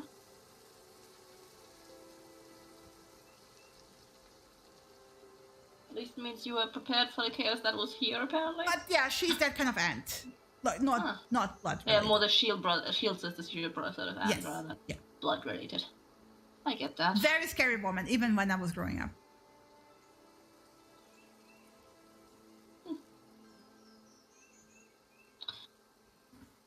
But she taught me really a lot about, you know, sword fighting. Yeah, I see you have some sheaths there. Don't you have any weaponry in it? No, she has like the sword in the sheath. Oh, it's in it. Oh, you just mentioned the sheath. No, but like, yeah, you can't see the entire sword because it's sheathed, right? My bad. Judging by the hilt and the sheath, it's very like mastercrafted stuff. Misunderstood. Okay, good to know. Yeah, I see you have some weaponry on yourself as well, so you're not just a magic user. So for certain spells, it does help if you have a weapon on you as well. And no matter how capable you are, you eventually run out of magic. Yes. You need to diversify. Yes. Right? And sometimes you end up in situations where magic cannot be used at all. But magic is also fun. Like when you wrestle stone giants. That sounds fun. Oh yeah, the telekinesis was really useful with that. Was one of the trials actually. This is what I was telling you about. So when I ended up on the continent with all the nomads, and I got into my head that I wanted to unite them all. Well, not under my control, but just like to make them all friends, because they were constantly at war with each other, which was not great. And there were bigger threats that we needed to deal with. So I went about and did this thing where like I found out that each tribe had a way for you to prove yourself to the tribe. And then we would become an honorary member. So I was thinking, if I become an honorary member of all the tribes, then I could use me being an honorary member to kind of talk to them. It's like, hey, maybe you should hang out and be friends. And then part of the trials led me to proving myself to the mentals by accident, basically.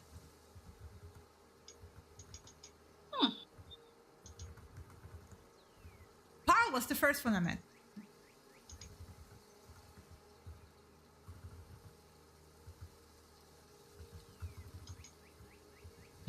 Mantle of Fire, I assume? Yes, Mantle of Fire. Mm-hmm. Big big scary fire salamander dragon without wings. Okay, that sounds impressive.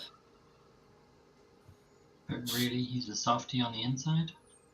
Very lava gooey, yes.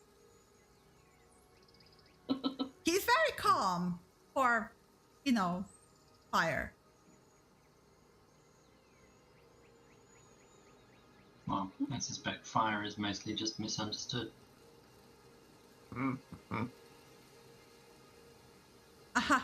No. No, really, he's very calm. They're all very old. That's not very nice.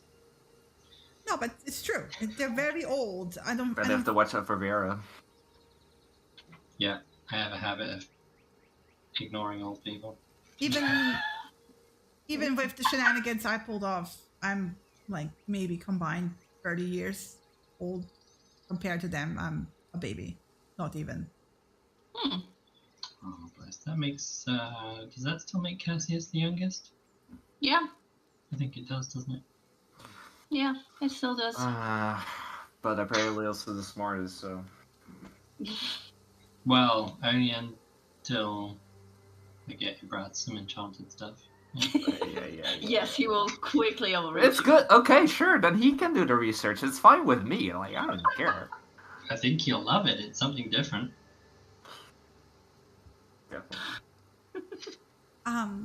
Either way, I'm happy to help until a certain degree. I have this thing of I'm probably compared to you a bit overpowered. So I'm a blunt weapon. So unless you want me to level entire village, I'm just gonna let you do the things yourself. The guidance alone is very helpful. I mean, yeah, like that was also a thing that we were discussing because you said you already did your trials, you already got your combined boon, right? Do you actually is that the only thing that can stop the Tree of Pain, or can you fly over, get all the mans together, and still everyone can? The mantles cannot do anything. The mantles do not get involved. The mantles cannot get involved. Right. They are a state, not an action. Afik.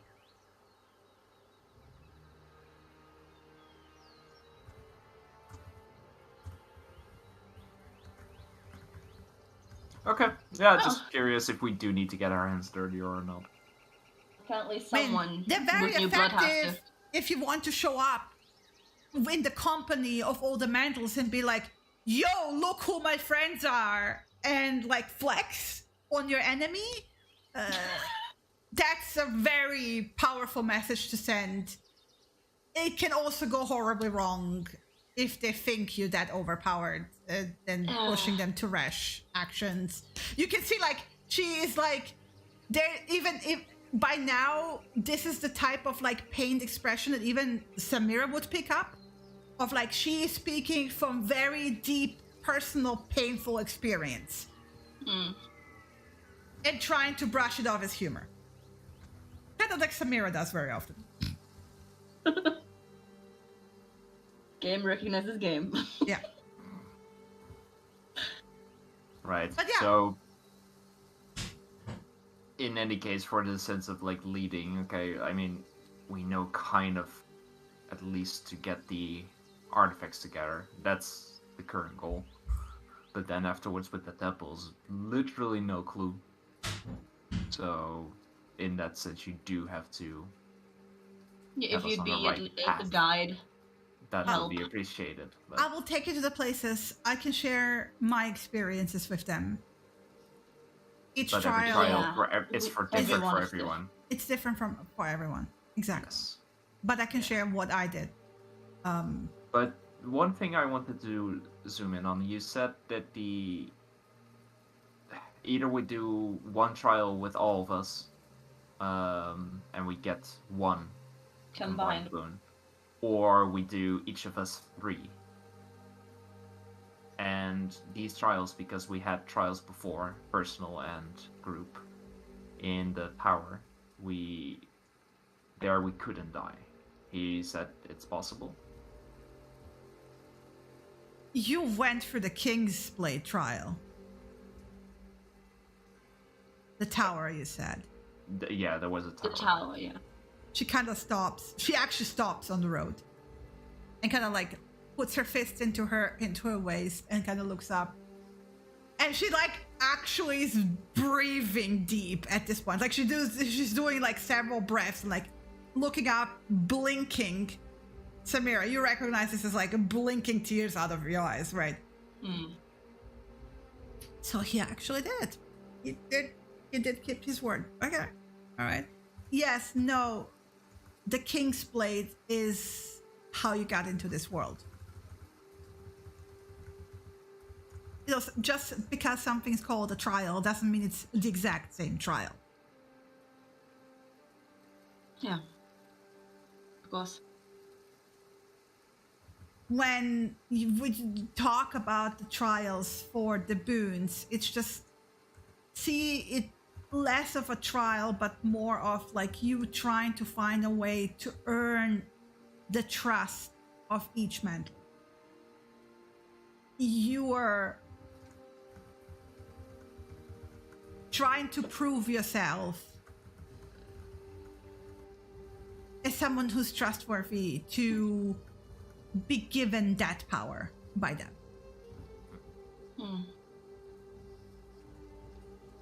And they're not that different from normal people, so they have been burned before.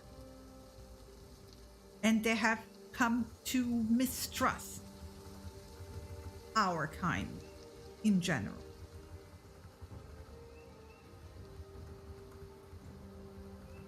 So it's a very personal thing because is every one of your friends exactly the same? Did you get your friend, every single friend, in the exact same way every single time? No, not. Well, it's kind of like that.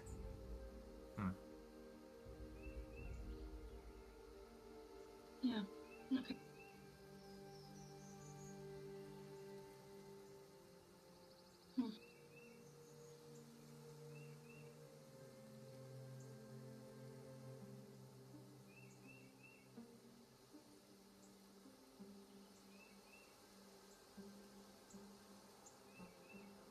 But yeah, they can't get involved directly.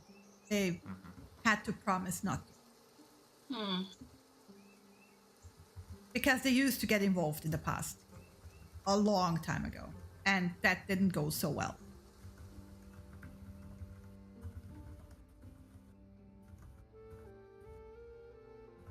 And I think this is where we're gonna call it for tonight. Okay. All right.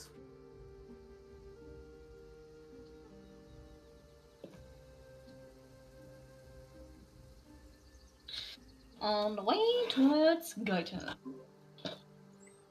Rip. Well, more next time? Yeah, next time. Next week? Yeah. Next week. Next week.